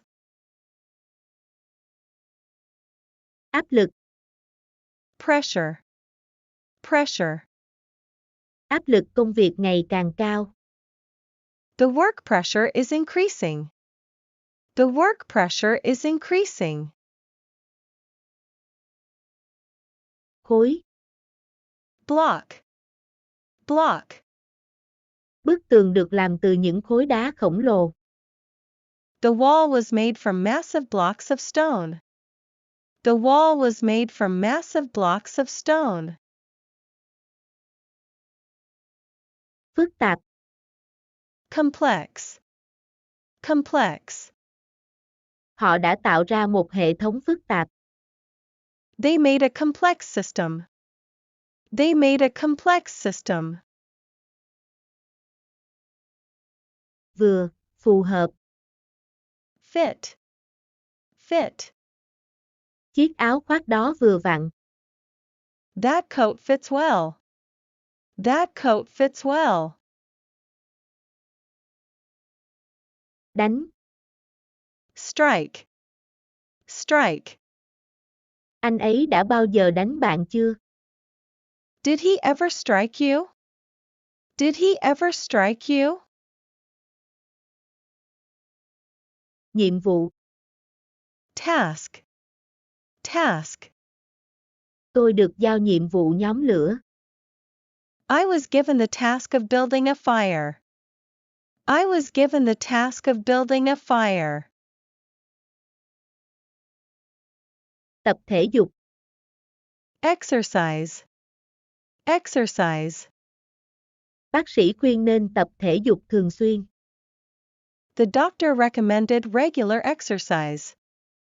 The doctor recommended regular exercise. Thiếu. Lack. Lack. Anh ấy đã được thả ra do thiếu bằng chứng. He was released due to lack of evidence. He was released due to lack of evidence. Trình diễn. Perform. Perform. Tom biểu diễn một vài trò ảo thuật tại bữa tiệc. Tom performed a few magic tricks at the party. Tom performed a few magic tricks at the party. Đoạn văn. Passage. Passage. Có rất nhiều tiếng lóng trong đoạn văn này. There's a lot of slang in this passage. There's a lot of slang in this passage. Tình bạn bè. Friendship. Friendship. Tình bạn cần thời gian để phát triển. Friendships need time to develop. Friendships need time to develop. Có thể xảy ra. Probable. Probable. Mưa nhỏ có thể xảy ra vào tối mai. Light rain is probable tomorrow evening. Light rain is probable tomorrow evening. Nhà phê bình. Critic. Critic. Ông ấy là một nhà phê bình văn học. He is a literary critic. He is a literary critic. Cổ vũ. Cheer. Cheer. Các cổ động viên cổ vũ cho đội của họ. The fans cheered for their team. The fans cheered for their team. Đoàn kết. Unite. Unite. Hãy đoàn kết để chống lại kẻ thù chung. Let's unite to fight our common enemy. Let's unite to fight our common enemy. Kỳ hạn. Term. Term. Hợp đồng có thời hạn cố định là 5 năm. The contract was for a fixed term of 5 years. The contract was for a fixed term of 5 years. Tính năng. Feature. Feature. Thiết kế có nhiều tính năng mới. The design has many new features. The design has many new features. Dấu hiệu. Sign. Sign. Dấu hiệu đầu tiên của mùa xuân đã xuất hiện. The first sign of spring appeared. The first sign of spring appeared. Phạm vi. Range. Range. Phạm vi giá là từ 1 đến 5 đô la. The price range is from $1 to $5. The price range is from $1 to $5. Giai đoạn. Period. Period. Đất nước chúng ta có nhiều giai đoạn lịch sử. Our country had many historical periods. Our country had many historical periods. Môi trường. Environment. Environment. Chúng ta phải bảo vệ môi trường. We have to protect the environment. We have to protect the environment. Rộng. Wide. Wide. Con đường rất rộng. The road is very wide. The road is very wide. Thuốc. Medicine. Medicine. Thuốc này có an toàn cho trẻ em không? Is this medicine safe for children? Is this medicine safe for children? Sản xuất. Produce. Produce. Nhà máy sản xuất linh kiện điện tử. The factory produces the electronic components. The factory produces the electronic components. Pha trộn. Mix. Mix. Trộn vàng với xanh thành màu xanh lá cây. Mix yellow with blue to make green. Mix yellow with blue to make green. Tiền boa. Tip. Tip. Hôm nay chúng ta nhận được ít tiền boa hơn. We get fewer tips today. We get fewer tips today. Nhà máy. Factory. Factory. Cô ấy làm việc trong nhà máy dệt may. She works in the textile factory. She works in the textile factory. Nhận biết. Recognize. Recognize. Tôi nhận ra giọng nói cô ấy ngay lập tức. I recognized her voice immediately. I recognized her voice immediately. Liên quan. Involve. Involve. Vụ tai nạn liên quan đến một chiếc ô tô. The accident involved a car. The accident involved a car. Tổ chức. Organize. Organize. Cô ấy tổ chức họp lớp mỗi năm một lần. She organizes a school reunion once a year. She organizes a school reunion once a year. Rác. Trash. Trash. Đừng quên đổ rác. Don't forget to take out the trash. Don't forget to take out the trash. Dân cư. Populated. Populated. Khu vực rất đông dân cư. The region is so populated. The region is so populated. Ví dụ. Instance. Instance. Bạn có thể cho tôi một ví dụ. Can you give me a for instance? Can you give me a for instance? Kết giao. Associate. Associate. Tôi không thích bạn kết giao với cô ta. I don't like you associating with her. I don't like you associating with her. Không cái nào. Neither. Neither. Không câu trả lời nào là đúng. Neither answer is correct. Neither answer is correct. Xã hội. Society. Society. Chúng ta đang sống trong một xã hội đa văn hóa. We live in a multicultural society. We live in a multicultural society. Thêm nữa. Further. Further.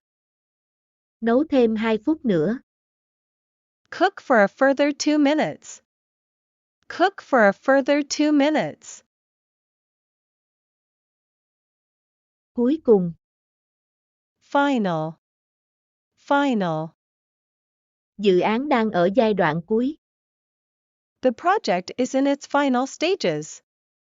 The project is in its final stages. Dọc theo. Along. Along. Họ đi dọc theo con đường. They walked along the road. They walked along the road. Lời khuyên. Advice. Advice. Để tôi cho bạn một lời khuyên. Let me give you a piece of advice.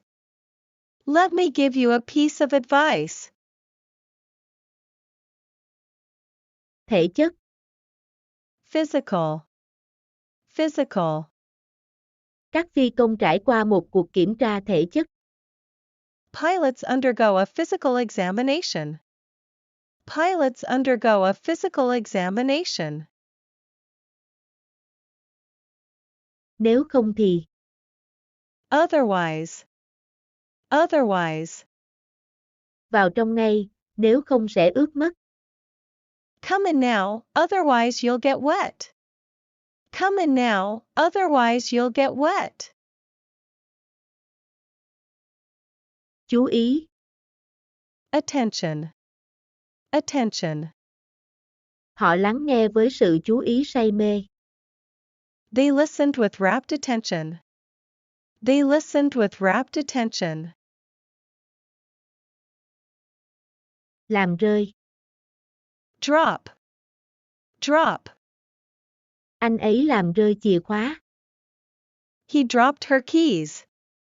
He dropped her keys. Đề xuất. Suggest. Suggest.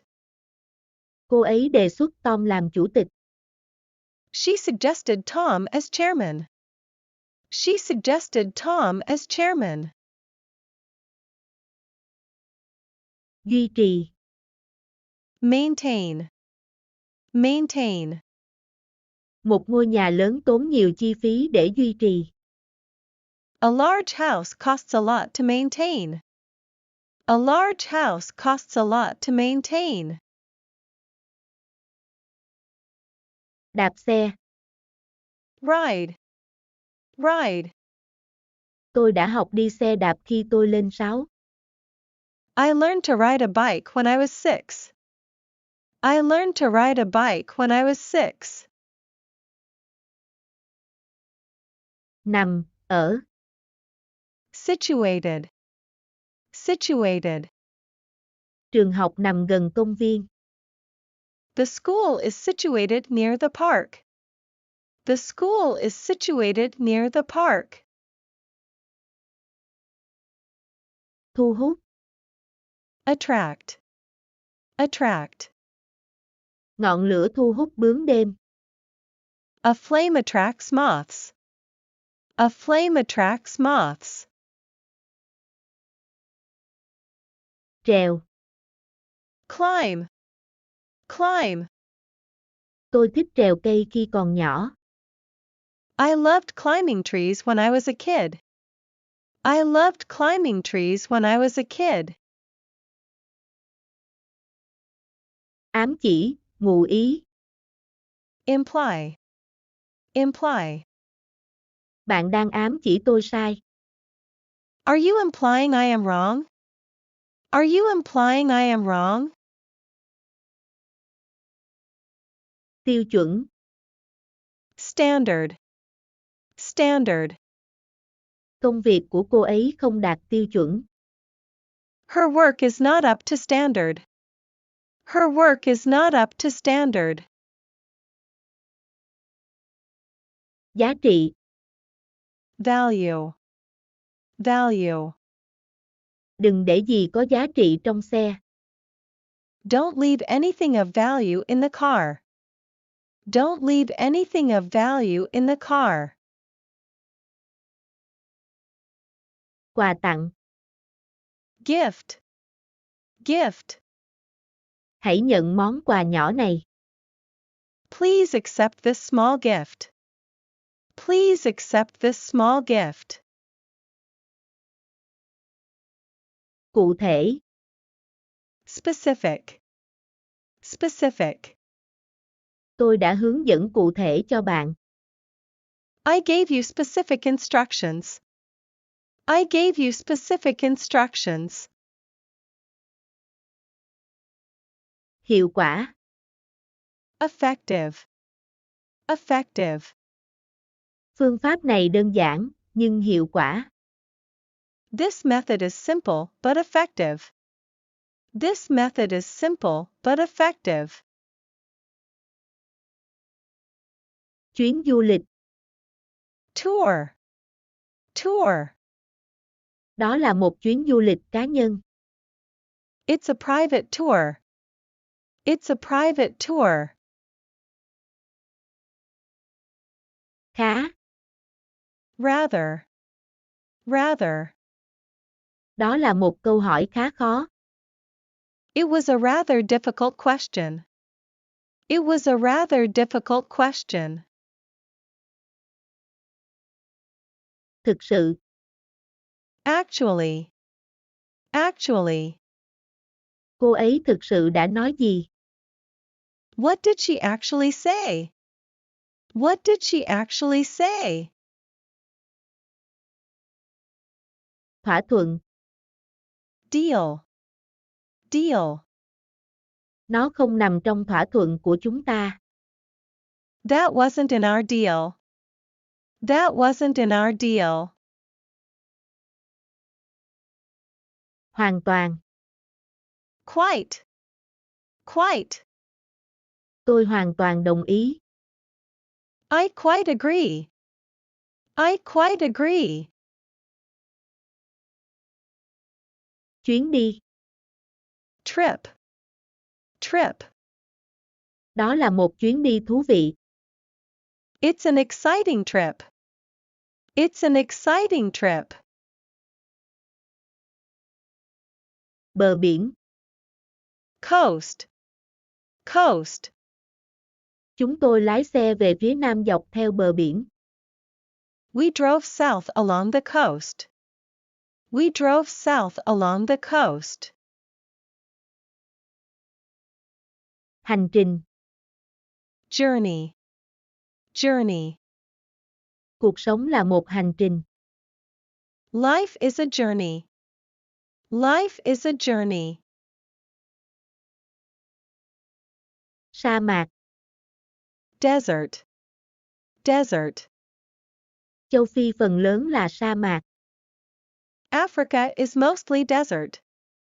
Africa is mostly desert. Câu đố. Puzzle. Puzzle. Anh ấy đã giải được câu đố. He solved the puzzle. He solved the puzzle. Khám, kiểm tra. Examine. Examine. Để tôi khám cho bạn. Let me examine you. Let me examine you. Động đất. Earthquake. Earthquake. Trận động đất dẫn đến sóng thần. Earthquake leads to tsunami. Earthquake leads to tsunami.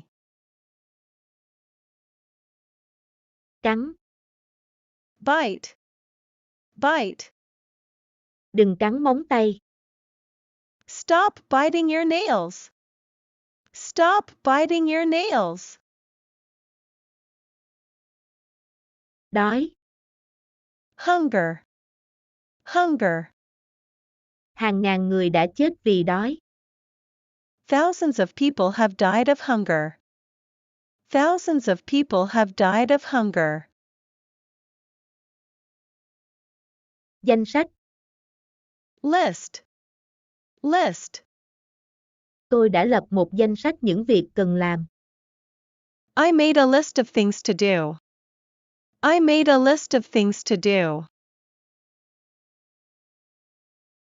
Tin nhắn. Message. Message. Có tin nhắn nào cho tôi không? Are there any messages for me? Are there any messages for me? Ở trong. Within. Within. Tôi đã hành động trong khuôn khổ pháp luật. I was acting within the law. I was acting within the law. Riêng. Own. Own. Tôi cần một căn phòng của riêng tôi. I need a room of my own. I need a room of my own. Chia sẻ. Share. Share. Quan điểm này hiện được chia sẻ rộng rãi. This view is now widely shared. This view is now widely shared.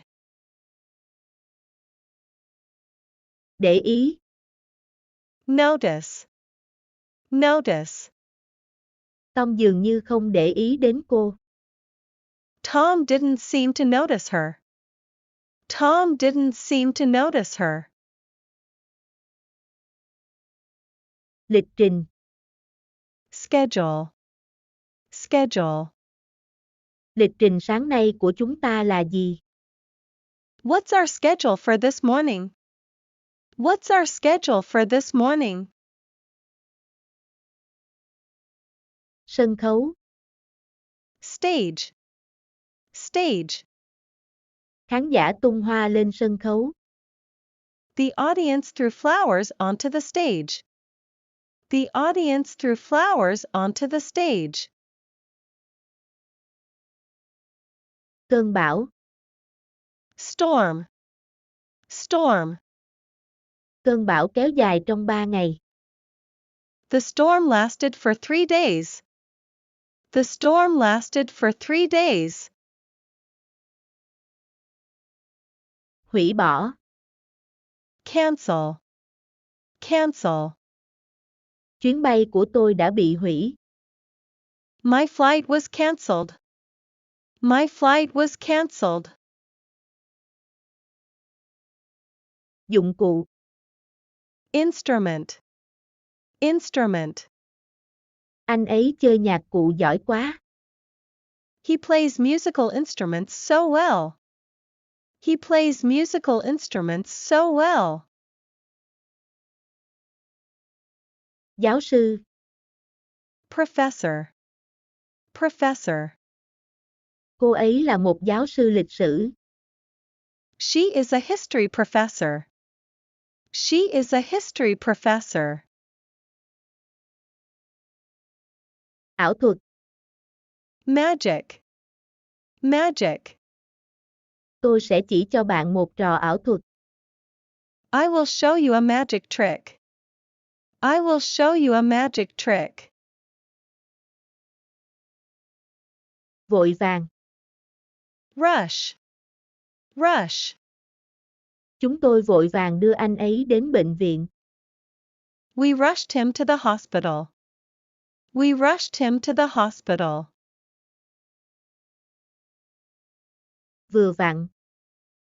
Barely. Barely. Tôi vừa vặn thời gian để kịp chuyến tàu. I barely had time to catch the train. I barely had time to catch the train. Rác. Garbage. Garbage. Đó là thùng đựng rác. It is a garbage can. It is a garbage can. Nhàm chán. Boring. Boring. Công việc nghe thật nhàm chán. The job sounds really boring. The job sounds really boring. Dự đoán.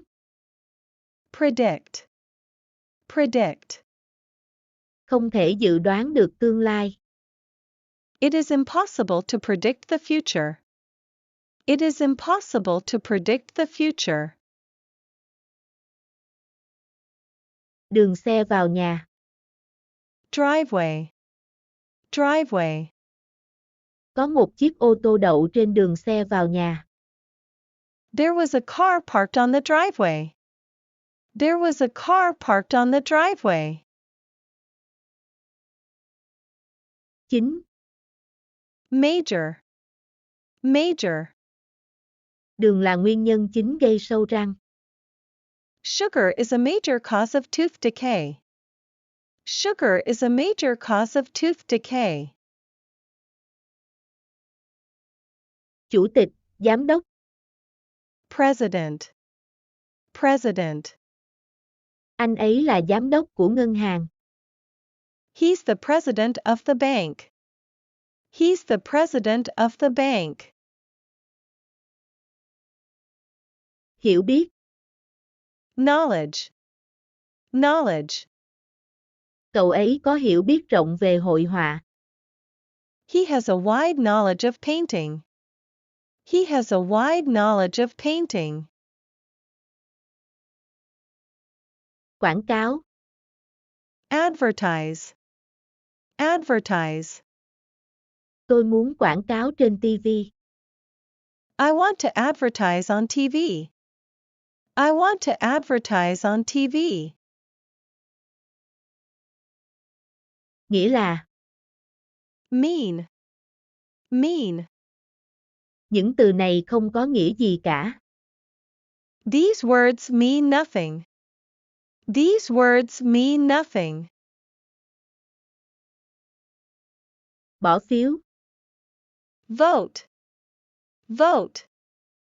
Họ đã bỏ phiếu đồng ý với thỏa thuận. They voted yes to the agreement. They voted yes to the agreement. Mát mẻ. Cool. Cool. Bảo quản chanh ở nơi khô mát. Store lemons in a cool, dry place. Store lemons in a cool, dry place. tôn trọng. Respect. Respect. Các cầu thủ tôn trọng huấn luyện viên của họ. The players respected their coach. The players respected their coach. Tiến triển. Progress. Progress. Anh ấy tiến bộ nhanh chóng. He makes fast progress. He makes fast progress. Khán giả. Audience. Audience. Khán giả vỗ tay vang dội. The audience clapped thunderously. The audience clapped thunderously. Cuộc thi. Competition. Competition.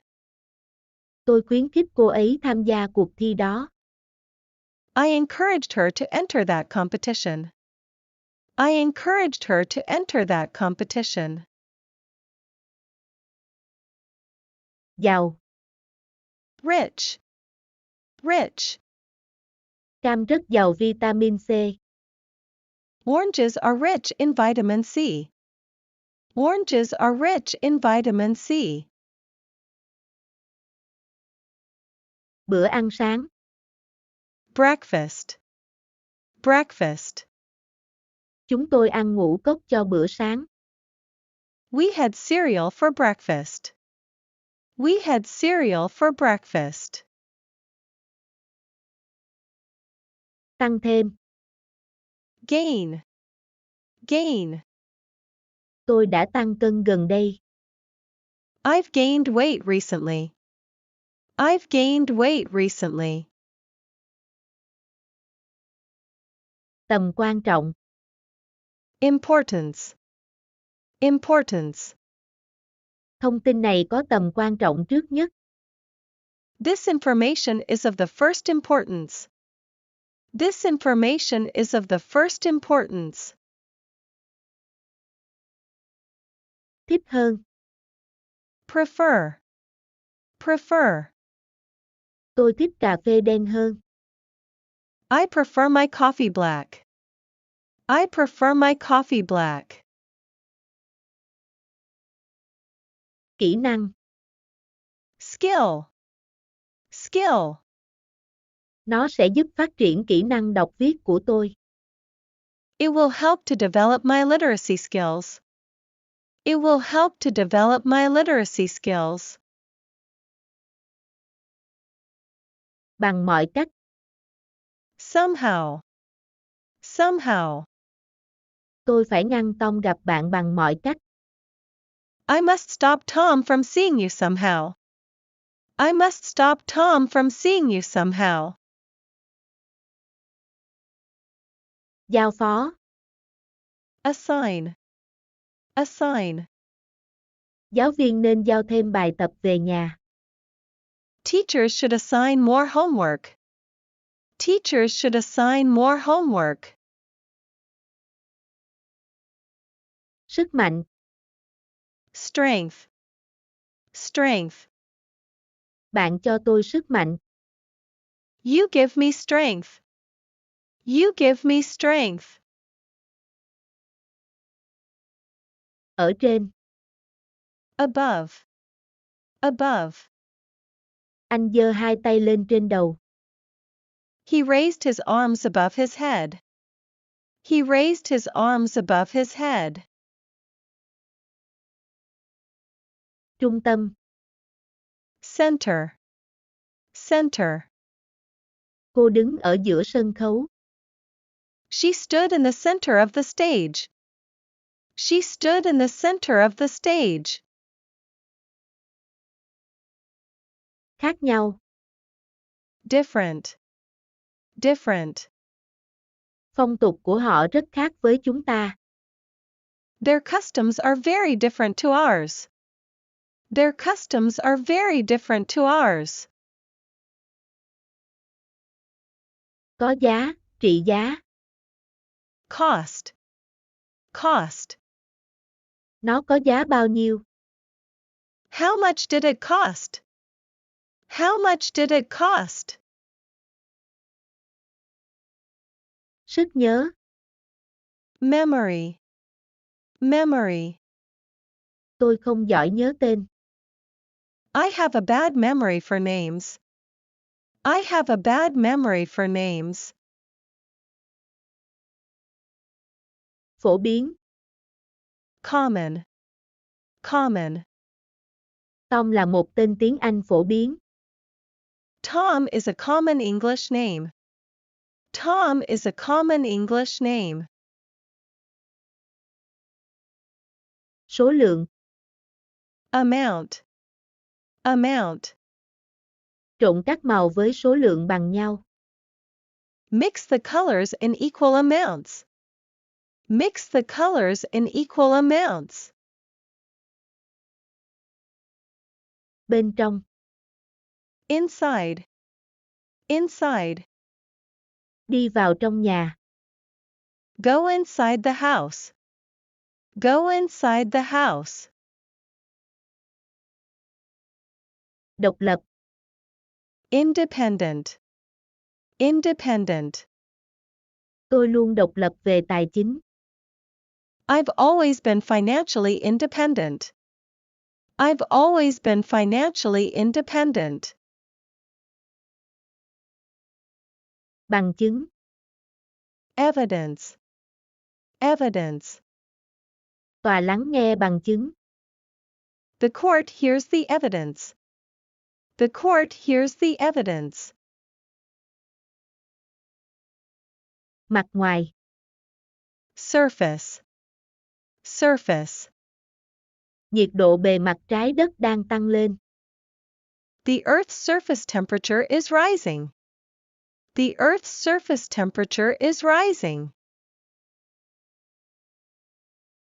Đọc lướt. Scan. Scan. Tôi đọc lướt nhanh qua thực đơn. We quickly scan the menu. We quickly scan the menu. Phía trước. Ahead. Ahead. Con đường phía trước đã bị chặn. The road ahead was blocked. The road ahead was blocked. Thích hợp. Proper. Proper. Họa sĩ cần các công cụ thích hợp. An artist needs the proper tools. An artist needs the proper tools. Chứng minh. Demonstrate. Demonstrate. Họ có thể dễ dàng chứng minh điều này. They can easily demonstrate this. They can easily demonstrate this. Sự tin tưởng. Belief. Belief. Cảm ơn bạn đã tin tưởng. Thanks for your belief. Thanks for your belief. Trung thực. Honesty. Honesty. Bạn đang nghi ngờ sự trung thực của tôi. Are you questioning my honesty? Are you questioning my honesty? Thành ngữ. Idiom. Idiom. Câu thành ngữ này hay quá. What a good idiom. What a good idiom. Tỉnh. Province. Province. Việt Nam có 63 tỉnh và thành phố. There are 63 provinces and cities in Vietnam. There are 63 provinces and cities in Vietnam. Sự hài lòng. Satisfaction. Satisfaction. Đảm bảo bạn sẽ hài lòng. Your satisfaction is guaranteed. Your satisfaction is guaranteed. Sắt. Iron. Iron. Sắt rất dễ bị rỉ sét. Iron rusts easily. Iron rusts easily. Quá. Exceed. Exceed. Giá sẽ không quá $5. The price will not exceed $5. The price will not exceed $5. Nảy sinh. Arise. Arise. Có một số vấn đề có thể nảy sinh. Some problems can arise. Some problems can arise. Đồng xu. Penny. Penny. Anh ấy có vài đồng xu trong túi. He had a few pennies in his pocket. He had a few pennies in his pocket. Từ thiện. Charitable.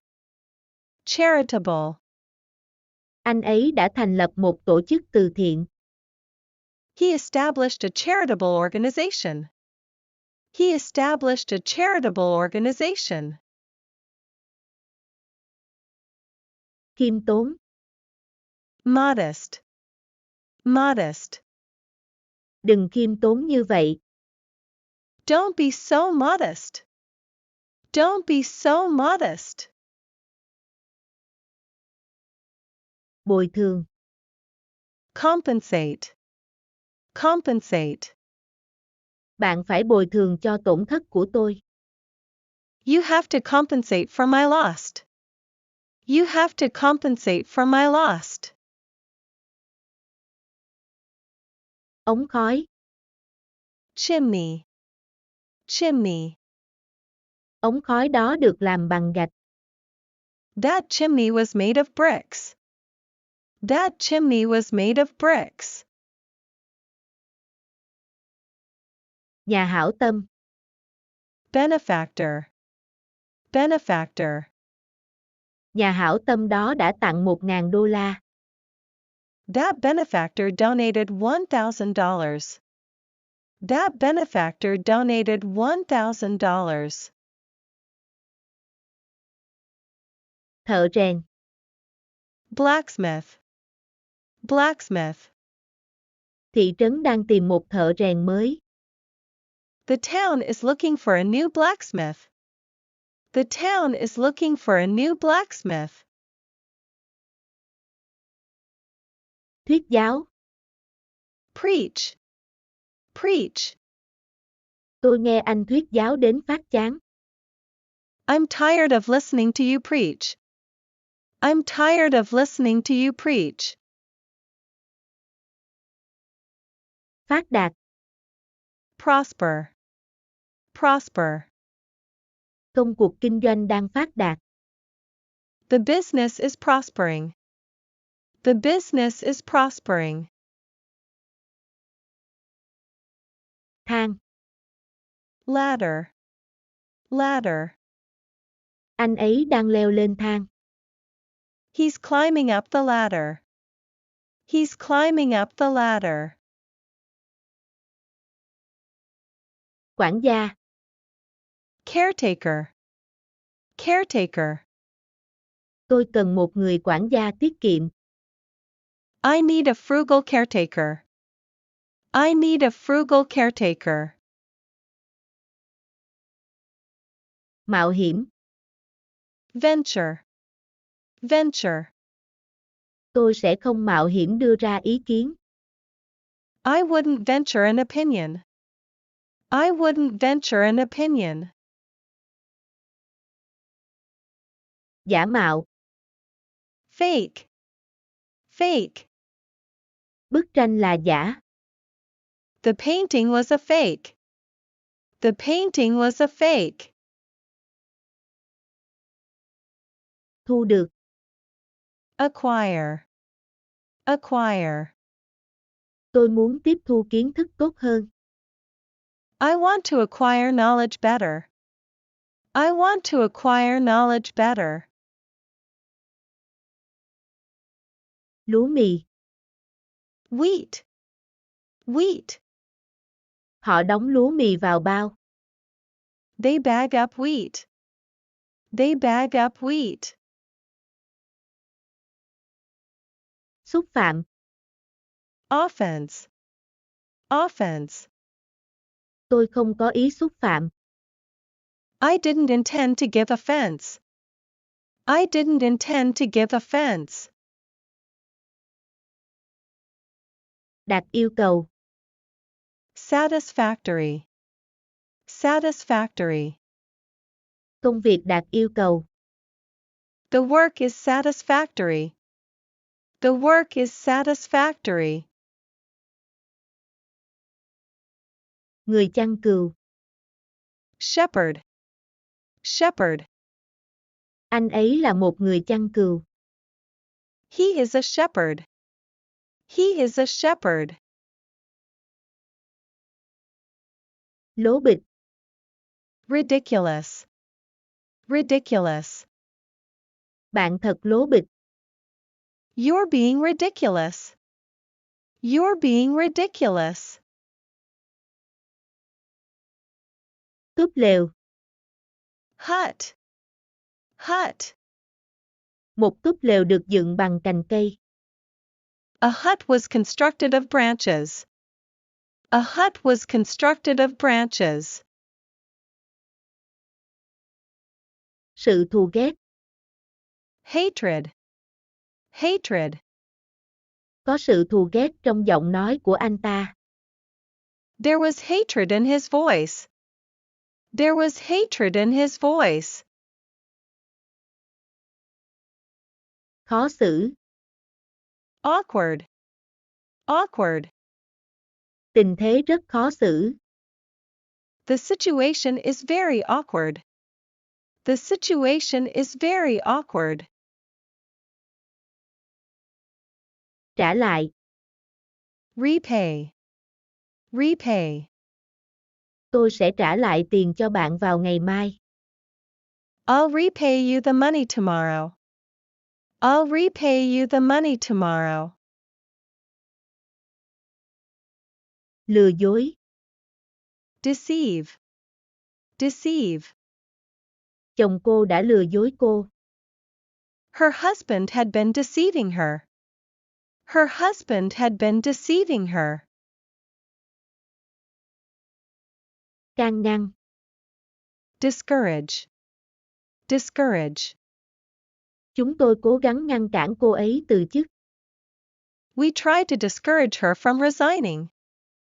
We tried to discourage her from resigning. Bỏ qua. Overlook. Overlook. Chúng ta không nên bỏ qua khả năng này. We should not overlook this possibility. We should not overlook this possibility. Người mới đến. Newcomer. Newcomer. Chúng tôi là người mới đến thị trấn.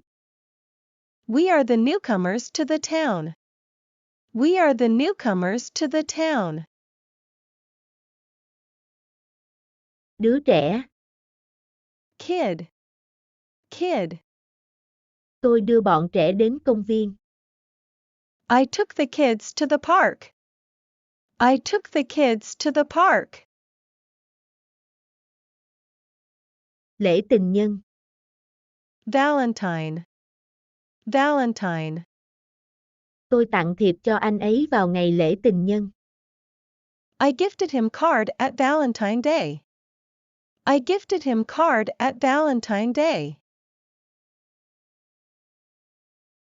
Cây thông.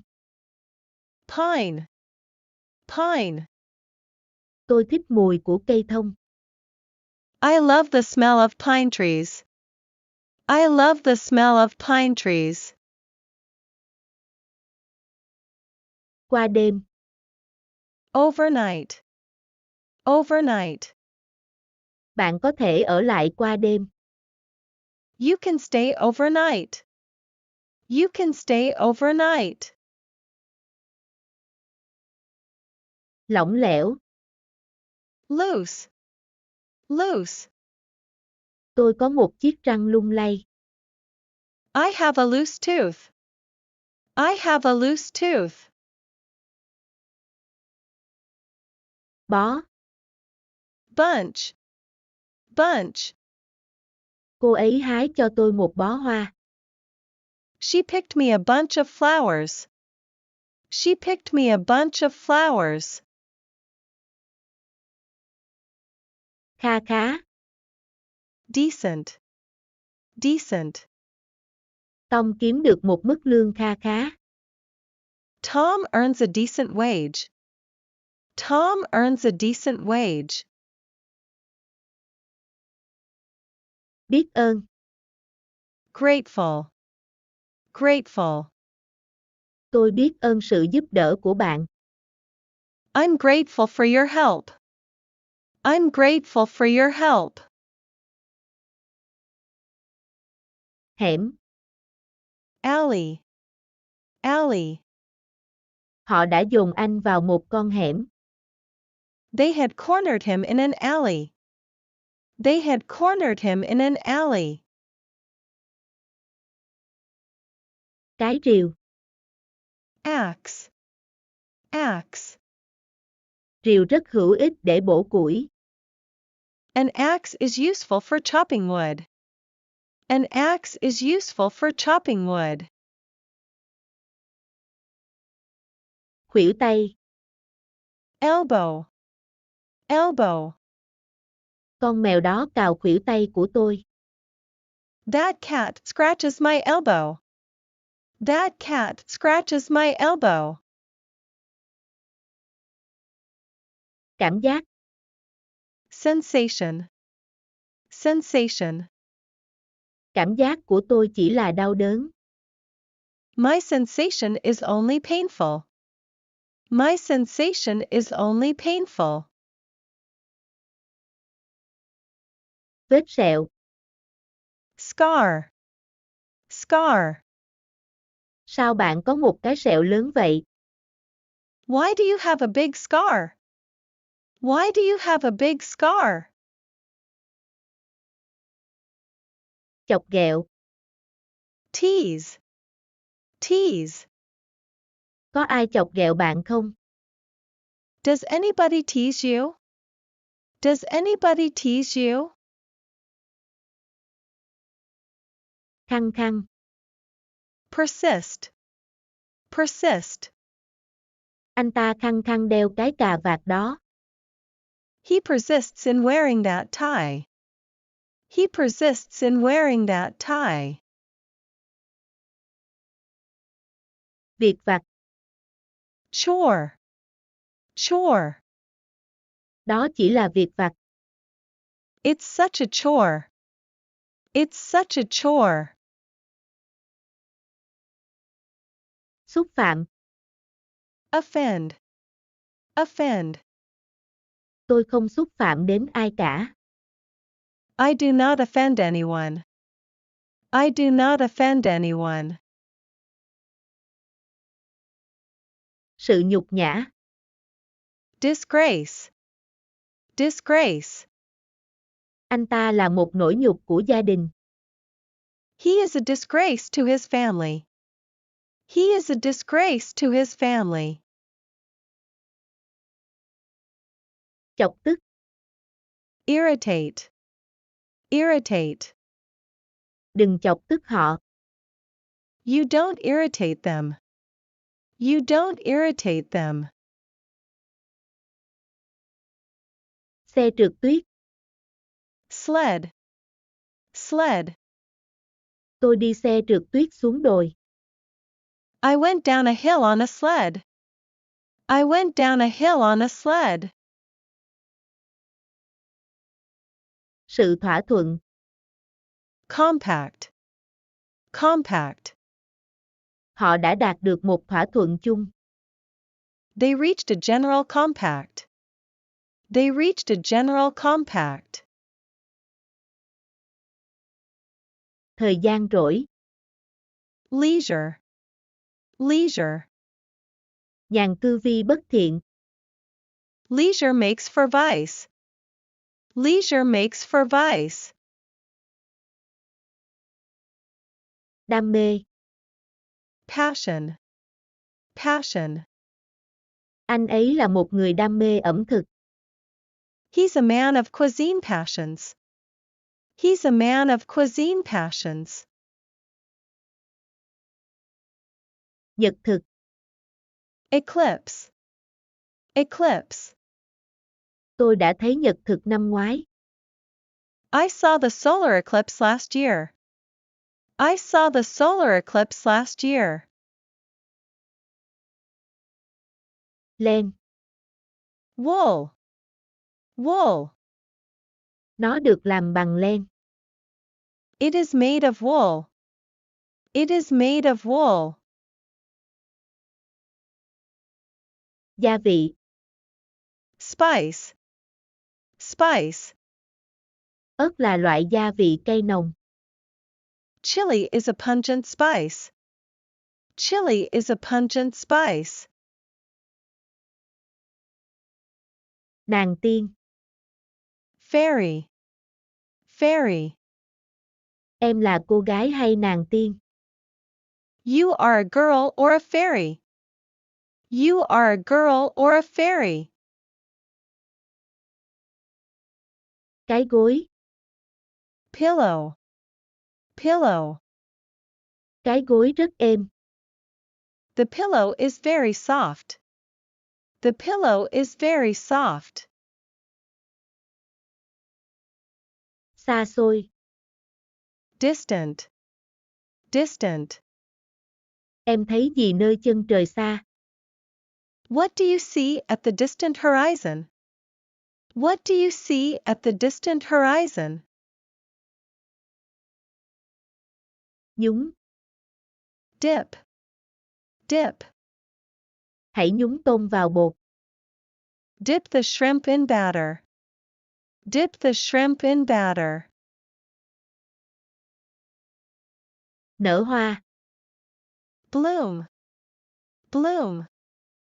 Hoa nở vào mùa xuân. Flowers bloom in spring. Flowers bloom in spring. Làm tỉnh táo. Refresh. Refresh. Bạn nên tắm nước nóng cho tỉnh người lại. You should refresh yourself with a hot bath.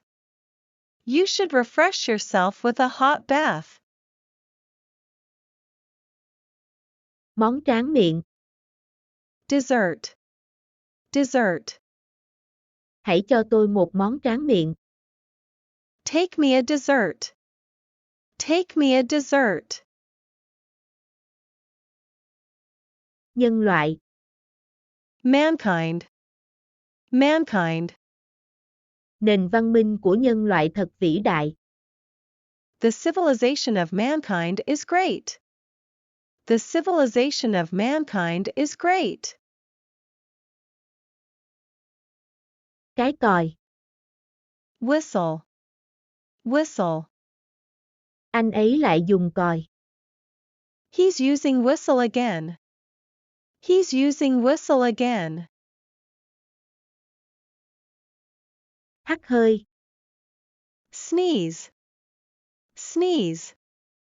Tôi hắt hơi liên tục. I sneeze all the time. I sneeze all the time. Duyên dáng. Grace. Grace. Cô ấy nói chuyện có duyên. She speaks with grace. She speaks with grace. Sâu, mục. Decay. Decay. Tôi bị sâu răng. I have tooth decay. I have tooth decay. Xoăn. Curl. Curl. Tóc bạn xoăn tự nhiên à? Does your hair curl naturally? Does your hair curl naturally? Cải trang. Disguise. Disguise. Anh cải trang thành người đi buôn. He disguised himself as a merchant. He disguised himself as a merchant. Xuất bản. Publication. Publication. Nó đang được xem xét để xuất bản. It is being considered for publication. It is being considered for publication. Mũ trùm đầu. Hood. Hood. Tôi kéo mũ trùm đầu lên. I pulled my hood up. I pulled my hood up. Nghĩa trang. Cemetery. Cemetery. Họ an táng anh ở nghĩa trang đó. They interred him in that cemetery. They interred him in that cemetery. Trong thời gian ngắn. Shortly. Shortly. Tôi sẽ quay lại ngay. I'll be back shortly. I'll be back shortly. Ác độc. Wicked. Wicked. Ông ta là một người độc ác. He is a wicked person. He is a wicked person. Cướp biển. Pirate. Pirate. Anh ta là một tên cướp biển nguy hiểm. He is a dangerous pirate. He is a dangerous pirate. Nguyền rủa. Curse. Curse. Cô ta đã bị nguyền rủa. She was under a curse. She was under a curse. Bộ xương. Skeleton. Skeleton. Đây là bộ xương cá voi. This is a whale skeleton. This is a whale skeleton. Sợ hãi. Scare. Scare. Các kỳ thi làm tôi sợ. Examinations make me scare. Examinations make me scare. Rùng mình. Thrill. Thrill. Họ rùng mình vì sợ hãi. They got thrill of fear. They got thrill of fear. Đèn pin. Flashlight. Flashlight. Tôi có một chiếc đèn pin thu nhỏ. I have a miniature flashlight. I have a miniature flashlight. Làm hư. Rot. Rot. Kẹo sẽ làm hư răng của bạn. Candy will rot your teeth. Candy will rot your teeth. Câu đố. Riddle. Riddle. Ai giải được câu đố này? Who can solve this riddle? Who can solve this riddle? Cư dân. Inhabitant. Inhabitant. Ông là cư dân lớn tuổi nhất làng này. He is the oldest inhabitant of the village. He is the oldest inhabitant of the village. Nuôi dưỡng. Nourish. Nourish. Vitamin nuôi dưỡng cơ thể. Vitamins nourish the body. Vitamins nourish the body. Chiều hư. Spoil. Spoil. Cô ấy chiều hư con mình. She spoils her children. She spoils her children. Chết đói. Starve. Starve. Tôi đói lắm rồi. I'm starving. I'm starving. Làm quen. Acquaint. Acquaint. Cô ấy cố gắng làm quen với công việc mới. She tried to acquaint herself with the new job. She tried to acquaint herself with the new job. Lệnh báo động. Alert. Alert. Họ đã phát lệnh báo động. They gave the alert.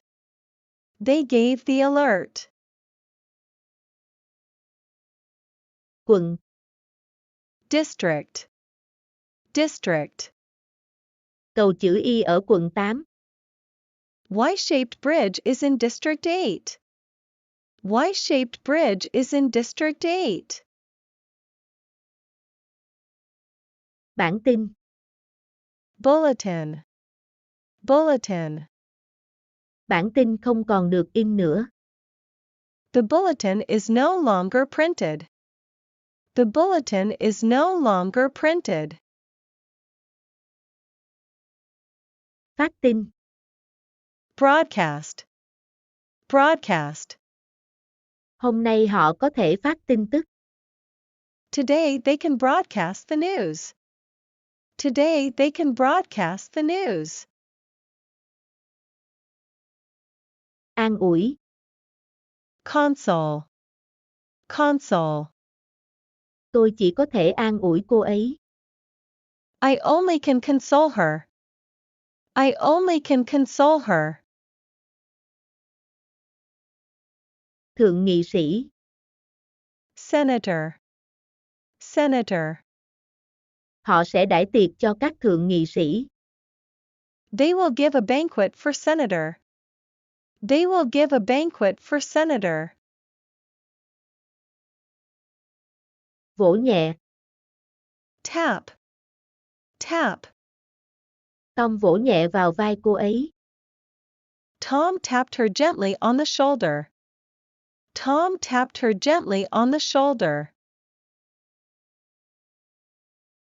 Thi hành. Execute. Execute. Tôi phải thi hành lệnh của sếp. I have to execute my boss commands.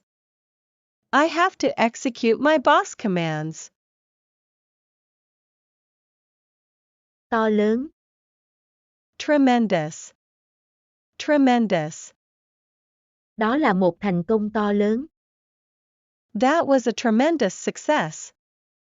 That was a tremendous success. Con sâu. Worm. Worm. Đó là một con sâu khổng lồ. It's a giant worm. It's a giant worm. Khuấy. Stir. Stir. Khuấy đều nước trà trước khi uống. Stir tea evenly before use. Stir tea evenly before use. Ngăn kéo. Drawer. Drawer. Hãy bỏ nó vào trong ngăn kéo. Put it in drawer. Put it in drawer. Đâm sầm vào. Bump. Bump. Anh ấy đâm sầm vào cửa. He bumped against the door. He bumped against the door. Tủ để đồ. Closet. Closet. Treo đồ của bạn vào tủ đi. Hang up your suit in the closet. Hang up your suit in the closet. Bên dưới. Underneath. Underneath. Đồng xu lăn bên dưới cây đàn piano. The coin rolled underneath the piano. The coin rolled underneath the piano. Sự hiểu biết. Grasp. Grasp. Nó nằm ngoài tầm hiểu biết của tôi. It's beyond my grasp. It's beyond my grasp. Chặt, chẻ. Chop. Chop. Chẻ nhỏ củi. Chop the wood small. Chop the wood small. Ở phía sau. Rear. Rear. Khu vườn ở phía sau ngôi nhà. The garden is at the rear of the house. The garden is at the rear of the house. Chịu đựng. Endure. Endure. Tại sao con người phải chịu đựng đau khổ? Why must people endure suffering? Why must people endure suffering? Vịnh. Bay. Bay. Những vách đá bao quanh vịnh. The cliffs are covered the bay. The cliffs are covered the bay. Lẫn nhau. Mutual. Mutual. Họ nghi ngờ lẫn nhau. They have mutual suspicion. They have mutual suspicion. Thị trưởng. Mayor. Mayor. Ngài thị trưởng đọc bài diễn văn. The mayor gave a speech. The mayor gave a speech. Phàn nàn. Complaint. Complaint. Tôi không có lý do gì để phàn nàn. I've no cause for complaint. I've no cause for complaint. Khôi phục. Restore. Restore. Tôi dần hồi phục sức khỏe. I gradually restore my health. I gradually restore my health. Rực rỡ. Brilliant. Brilliant. Viên kim cương thật lấp lánh. What a brilliant diamond. What a brilliant diamond. Đường chân trời. Horizon. Horizon. Mặt trời đã lặn xuống dưới đường chân trời. The sun sank below the horizon. The sun sank below the horizon. Điếc. Deaf. Deaf. Tôi đâu có điếc. I'm not deaf. I'm not deaf. Cuộc thám hiểm. Expedition. Expedition. Anh ta là người dẫn đầu cuộc thám hiểm. He was the leader of an expedition. He was the leader of an expedition. Trung thành. Loyal. Loyal. Chó trung thành hơn mèo. Dogs is more loyal than cats. Dogs is more loyal than cats. Cái cằm. Chin. Chin.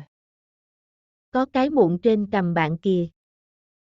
There is a pimple on your chin. There is a pimple on your chin. Nơi ẩn náu. Refuge. Refuge. Thật khó để tìm nơi ẩn náu trên đường này. It's hard to seek refuge on this street. It's hard to seek refuge on this street. Sủa. Bark. Bark. Con chó sủa cả đêm. The dog barked all night. The dog barked all night. Thoa, xoa. Rub. Rub. Cô ấy thoa kem lên lưng. She rubbed the cream on her back. She rubbed the cream on her back. Đầy tham vọng. Ambitious. Ambitious. Bạn là một người đầy tham vọng. You are an ambitious man. You are an ambitious man. Nhiệt tình. Enthusiastic. Enthusiastic. Tom có vẻ rất nhiệt tình. Tom seems very enthusiastic. Tom seems very enthusiastic. Từ bỏ. Abandon. Abandon. Tôi sẽ không từ bỏ hy vọng. I won't abandon hope. I won't abandon hope. Thừa cân. Overweight. Overweight. Anh ấy thừa cân ít nhất 10 pound. He's at least 10 pounds overweight. He's at least 10 pounds overweight. Bác sĩ thú y. Veterinarian. Veterinarian. Tôi muốn trở thành một bác sĩ thú y. I want to become a veterinarian. I want to become a veterinarian. Ý nghĩa, nghĩa. Since. Since. Những câu này không có ý nghĩa gì cả. These sentences do not make sense. These sentences do not make sense. Vỡ từng mảnh. Burst. Burst. Đường ống bị vỡ và nước phun khắp nơi. The pipe burst and water was spraying everywhere.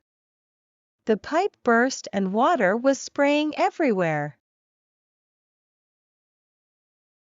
Than đá. Coal. Coal. Cho thêm ít than vào lò đi. Put some more coal on the fire. Put some more coal on the fire. Sợi chỉ. Thread. Thread. Nó mỏng manh như sợi chỉ vậy. It is as frail as a thread. It is as frail as a thread. Lễ kỷ niệm. Anniversary.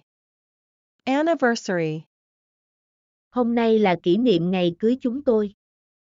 Today is our wedding anniversary. Today is our wedding anniversary. Vải. Fabric. Fabric. Chúng tôi bán vải theo mét. We sell fabrics by the meter. We sell fabrics by the meter. Đánh bóng. Polish. Polish. Hãy đánh bóng giày thường xuyên. Polish your shoes regularly. Polish your shoes regularly. Cối xay. Mill. Mill. Hà Lan là đất nước của cối xay gió. Holland is the country of windmills. Holland is the country of windmills. Cắt tỉa. Trim. Trim.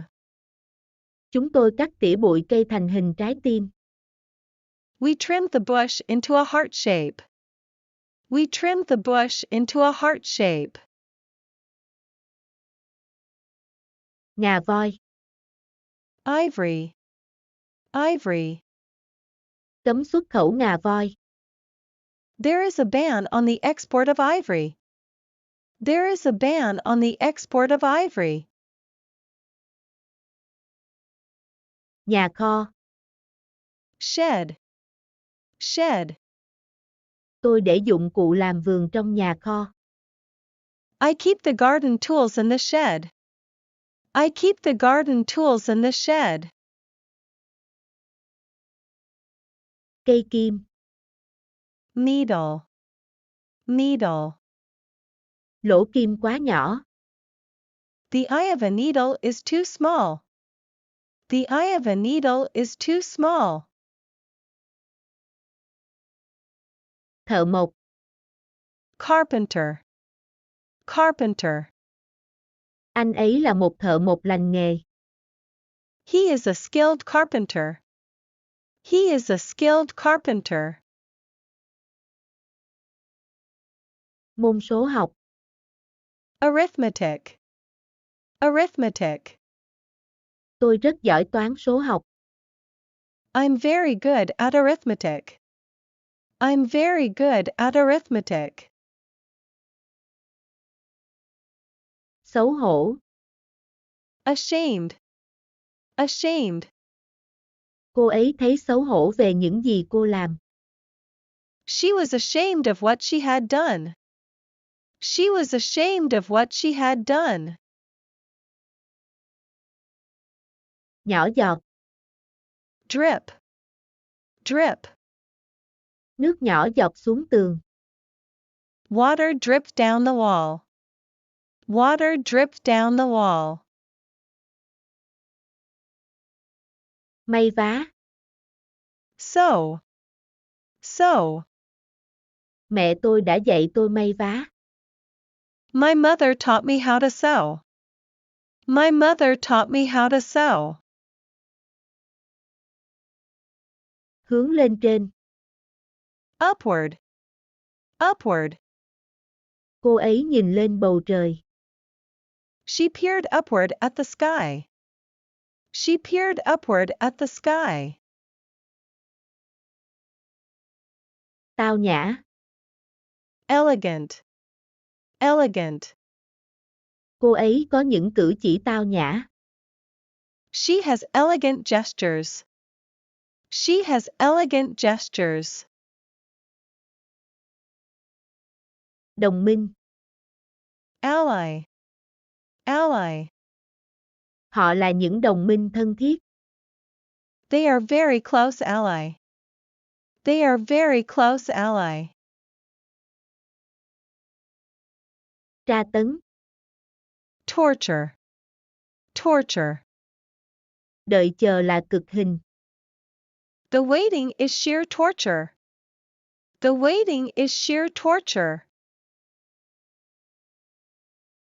Sự căng thẳng. Strain. Strain. Gần đây anh ấy chịu nhiều căng thẳng. He's been under a lot of strain recently. He's been under a lot of strain recently. Có ưu thế. Dominant. Dominant. Không nhóm nào tỏ ra chiếm ưu thế. No one group appears to be dominant. No one group appears to be dominant. Thất bại. Defeat. Defeat. Thật khó để chấp nhận thất bại. It's hard to accept defeat. It's hard to accept defeat. Nhân từ. Mercy. Mercy. Không nhân từ với họ. Show them no mercy. Show them no mercy. Đối thủ. Opponent. Opponent. Họ đã đánh bại đối thủ. They defeated an opponent. They defeated an opponent. Nảy.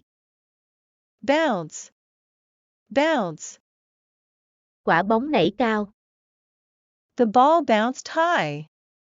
The ball bounced high. Đối thủ. Rival. Rival. Hai đội luôn là đối thủ của nhau. The two teams have always been rivals. The two teams have always been rivals. Đau. Sore. Sore. Chân anh ấy bị đau sau khi đi bộ. His feet were sore after the walk. His feet were sore after the walk. Bò. Crawl. Crawl. Em bé đã biết bò chưa? Has the baby started to crawl yet? Has the baby started to crawl yet? Chích. Sting. Sting. Ong sẽ chết sau khi chích. Bees died after one sting. Bees died after one sting. Gật đầu. Nod. Nod. Cô giáo gật đầu đồng ý. The teacher nodded in agreement. The teacher nodded in agreement. Khoe khoang. Boast. Boast. Không có gì để khoe khoang cả. There's nothing to boast about. There's nothing to boast about. Bắt nạt. Bully. Bully. Họ bắt nạt tôi hoài. They always bully me. They always bully me. Tranh cãi. Quarrel. Quarrel. Họ thường xuyên tranh cãi. They often quarrel. They often quarrel. Vật lộn. Wrestle. Wrestle. Cô ấy cố gắng vật lộn với kẻ tấn công. She tried to wrestle with her attacker. She tried to wrestle with her attacker. Quay số điện thoại. Dial. Dial. Làm ơn gọi điện cho cảnh sát. Please dial the police station. Please dial the police station. Mút. Suck. Suck. Cậu bé mút kẹo. The boy sucks the lollipop. The boy sucks the lollipop. Sự khuây khỏa. Relief. Relief. Cô ấy thở phào nhẹ nhõm. She sighed with relief. She sighed with relief. Vắng mặt. Absence. Absence. Không ai để ý thấy sự vắng mặt của cô ấy. Nobody had noticed her absence. Nobody had noticed her absence. Ly hôn. Divorce. Divorce. Tom muốn ly hôn. Tom wants a divorce. Tom wants a divorce. Trẻ sơ sinh. Infant. Infant. Đứa bé bật khóc. The infant started to cry. The infant started to cry. Khẩn cấp. Urgent. Urgent. Điều này rất khẩn cấp. This is very urgent. This is very urgent. Hói. Bald. Bald. Ông ấy bắt đầu bị hói. He started going bald. He started going bald. Không nơi nào. Nowhere. Nowhere. Không đâu bằng nhà mình. Nowhere is like home. Nowhere is like home. Cái mền. Blanket. Blanket. Hãy gấp đôi cái mền lại. Fold a blanket double. Fold a blanket double. Tái sinh. Reproduce. Reproduce. Thằn lằn có thể mọc lại đuôi không? Can lizards reproduce their tails? Can lizards reproduce their tails? Lớn tiếng.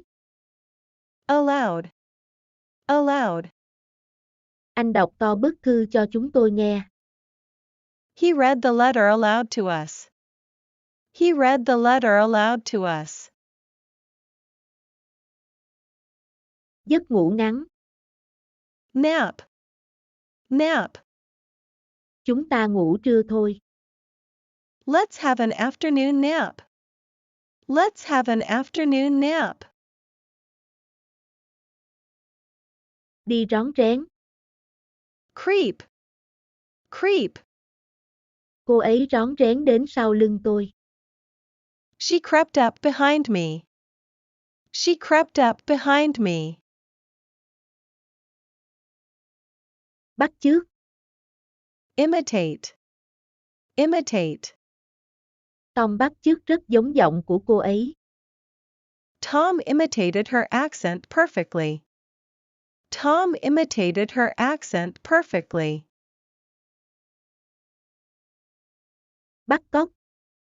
Kidnap. Kidnap. Họ bị bắt vì tội bắt cóc. They were arrested for kidnap. They were arrested for kidnap. Vần điệu. Rhyme. Rhyme. Anh nói một câu thơ lạc vần. He said a verse out of rhyme. He said a verse out of rhyme. Nếp nhăn. Wrinkle. Wrinkle. Làn da cô ấy không một nếp nhăn. Her skin was without a wrinkle. Her skin was without a wrinkle. Tiêu tan. Vanish. Vanish. Sự ngại ngùng của cô nhanh chóng biến mất. Her shyness rapidly vanished. Her shyness rapidly vanished. Lá cây. Leaf. Leaf. Năm nay cây cối ra lá sớm. The trees are in leaf early this year. The trees are in leaf early this year. Nước hoa. Perfume. Perfume. Cô ấy xức quá nhiều nước hoa. She was wearing too much perfume. She was wearing too much perfume. Ao. Pond. Pond. Có cá vàng trong ao. There are goldfish in the pond. There are goldfish in the pond.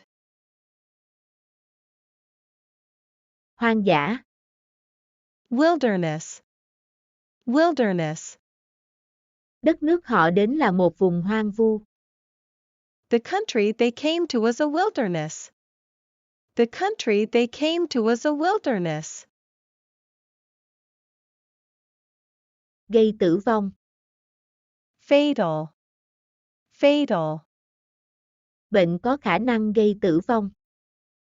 The disease is potentially fatal. The disease is potentially fatal.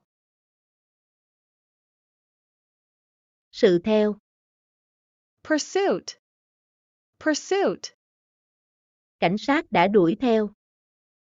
The police gave pursuit. The police gave pursuit. Đầm lầy. Marsh. Marsh. Những con bò đang gặm cỏ trên đầm lầy. Cows were grazing on the marshes. Cows were grazing on the marshes. Kiên nhẫn. Patience. Patience. Tôi đã hết kiên nhẫn với cô ấy rồi. I have run out of patience with her. I have run out of patience with her. Hệ sinh thái. Ecosystem. Ecosystem. Hệ sinh thái cần được bảo vệ. The ecosystem should be protected. The ecosystem should be protected. Bản thảo. Manuscript. Manuscript. Tôi chỉ có bản sao của bản thảo. I only have one copy of the manuscript. I only have one copy of the manuscript. Cây tre. Bamboo. Bamboo. Chúng được làm bằng tre. They are made of bamboo. They are made of bamboo. Khác thường. Abnormal. Abnormal. Anh ấy có nhịp tim khác thường. He has an abnormal heartbeat. He has an abnormal heartbeat. Hoa. Blossom. Blossom.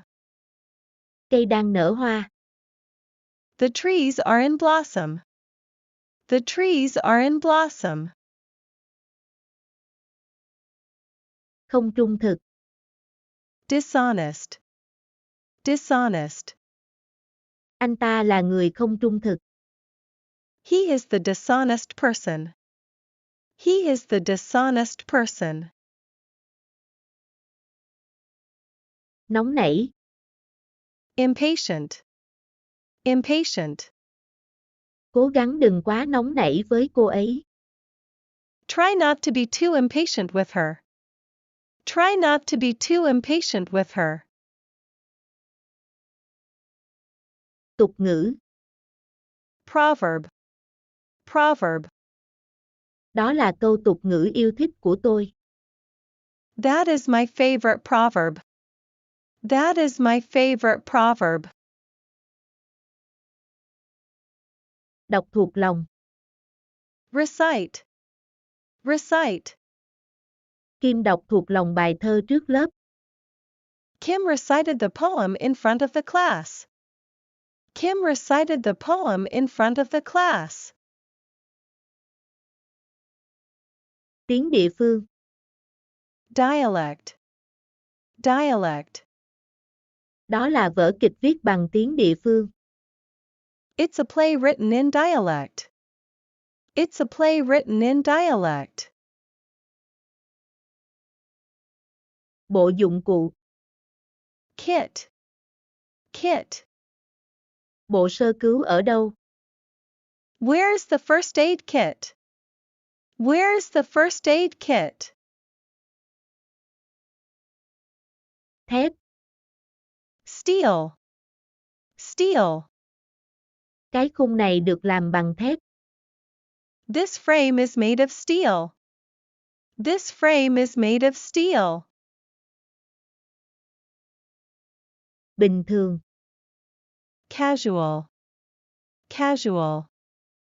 Tôi thích quần áo bình thường và thoải mái. I like comfortable and casual clothes. I like comfortable and casual clothes. Chùm tia. Beam. Beam. Có một chùm ánh sáng chói lòa. There was a dazzling beam of light. There was a dazzling beam of light. Trái ngược. Contrary. Contrary. Kết quả trái ngược với mong đợi của tôi. The results were contrary to my expectation. The results were contrary to my expectation. Thùng. Barrel. Barrel. Những nẹp sắt bao quanh cái thùng. Iron bands round a barrel. Iron bands round a barrel. Thận trọng. Caution. Caution. Anh ấy đã hành động thận trọng. He acted with caution. He acted with caution. Nhanh. Swift. Swift. Cảm ơn bạn đã trả lời nhanh chóng. Thank you for your swift reply. Thank you for your swift reply. Chiến thắng. Triumph. Triumph. Nhóm đã tận hưởng chiến thắng tối qua. The team enjoyed a triumph last night. The team enjoyed a triumph last night. Hương thơm. Scent. Scent. Những bông hoa này không có mùi hương. These flowers have no scent. These flowers have no scent. Đoán trước. Anticipate. Anticipate. Thời gian đến dự kiến của họ là 5 giờ chiều. Their anticipated arrival time is 5 p.m. Their anticipated arrival time is 5 p.m. Quăng, thảy. Toss. Toss. Anh ấy tung đồng xu. He tossed the coin. He tossed the coin. Cố ý. Deliberate. Deliberate. Vậy là cố ý khiêu khích đấy nhé. It's deliberate provocation.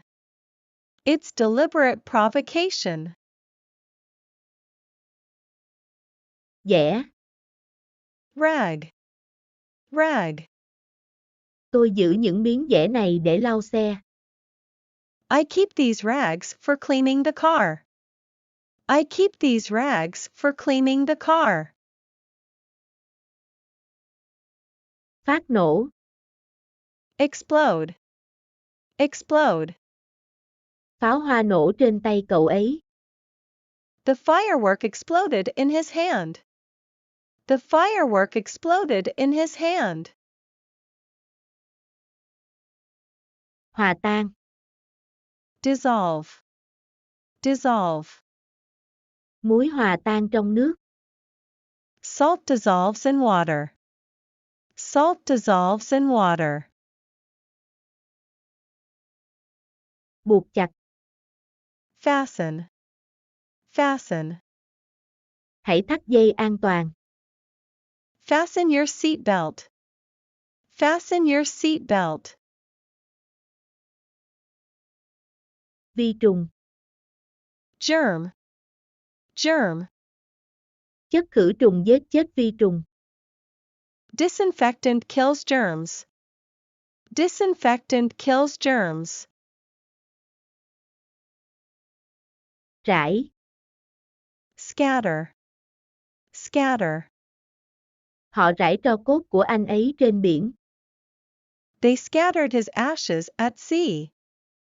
They scattered his ashes at sea. Hải cảng. Port. Port. Đây là một hải cảng lớn. This is a major port. This is a major port. Hải cảng. Harbor. Harbor. Anh ấy có một ngôi nhà gần bến cảng. He has a house down by the harbor. He has a house down by the harbor. Thờ cúng. Worship. Worship. Chúng ta cần một nơi để thờ cúng. We need a place to worship. We need a place to worship. Ác quỷ. Devil. Devil. Thiên thần và ác quỷ.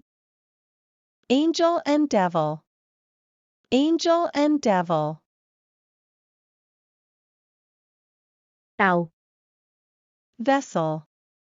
Vessel. Sóng lớn ập vào tàu. Huge waves swamped the vessel.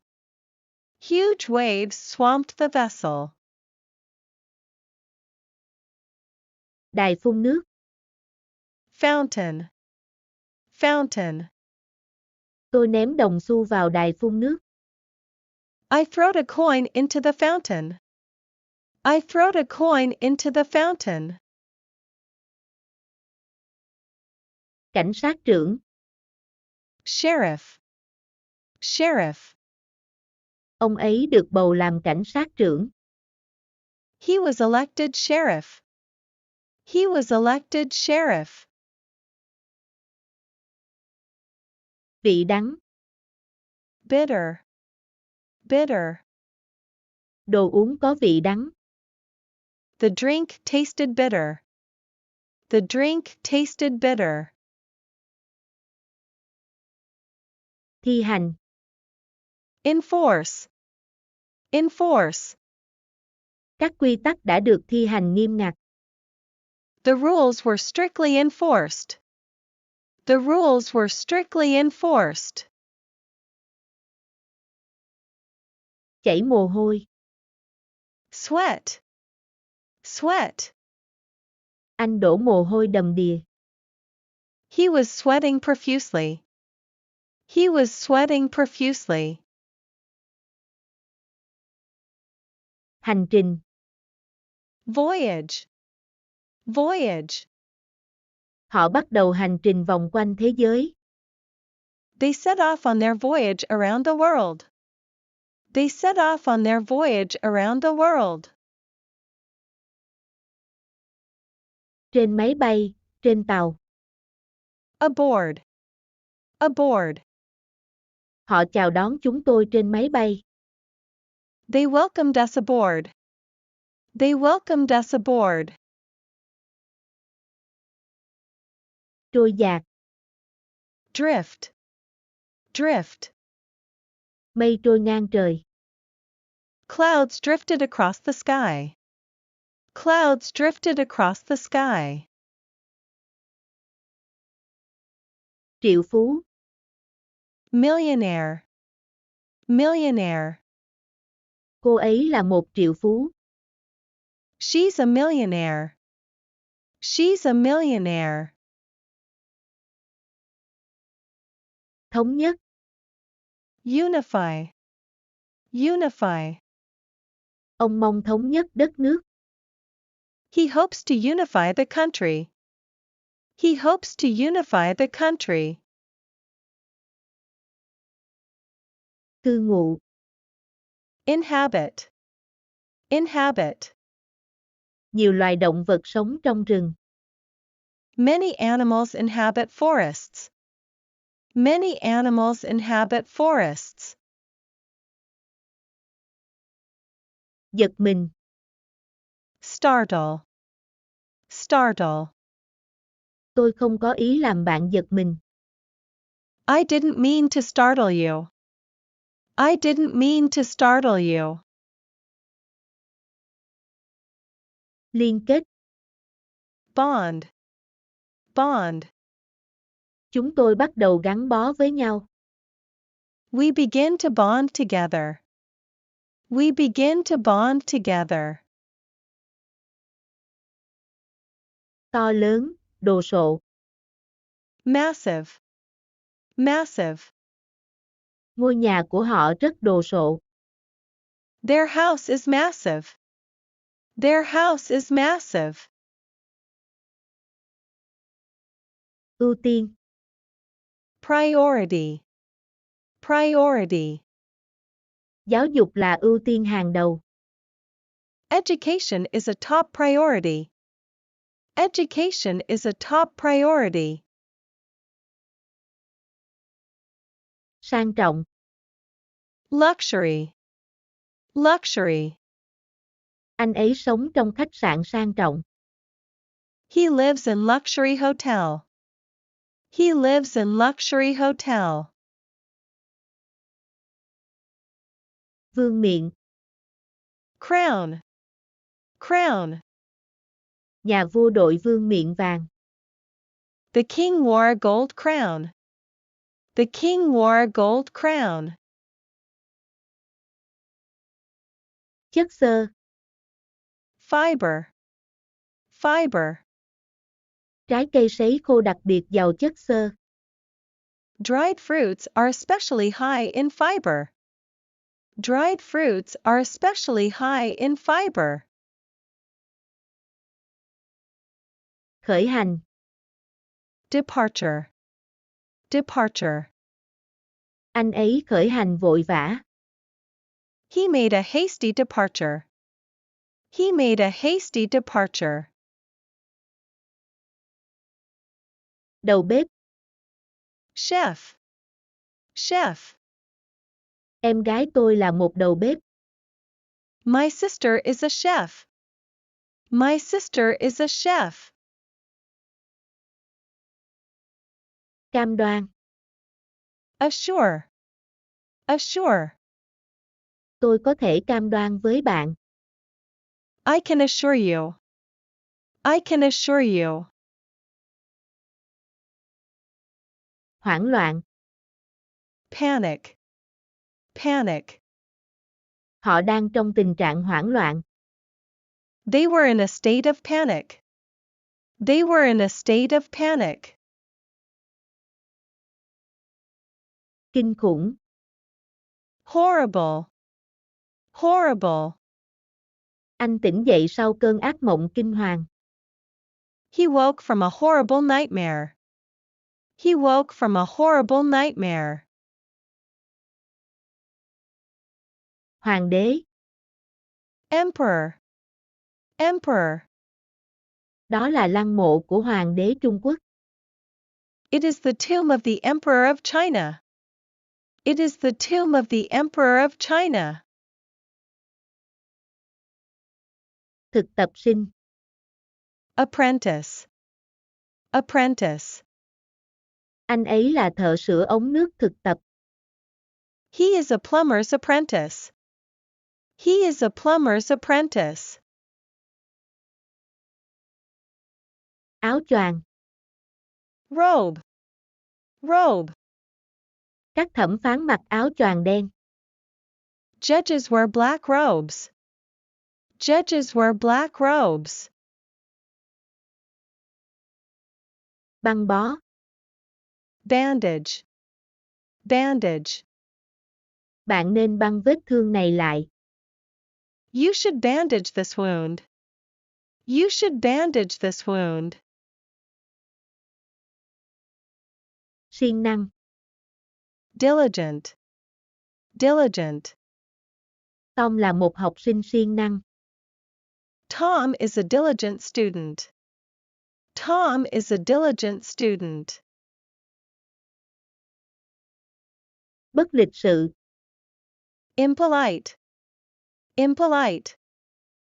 Thật bất lịch sự khi chỉ tay vào người khác. It is impolite to point at people. It is impolite to point at people. Quỳ gối. Kneel. Kneel. Tom quỳ trước bàn thờ và cầu nguyện. Tom knelt in front of the altar and prayed. Tom knelt in front of the altar and prayed. Trách mắng. Scold. Scold.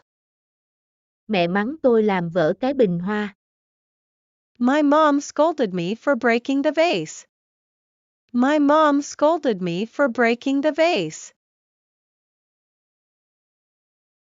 Chương trình. Scheme. Scheme. Đó là một chương trình đào tạo cho những bạn trẻ. It is a training scheme for young people. It is a training scheme for young people. Trộm cắp. Theft. Theft. Anh ta phạm tội trộm cắp.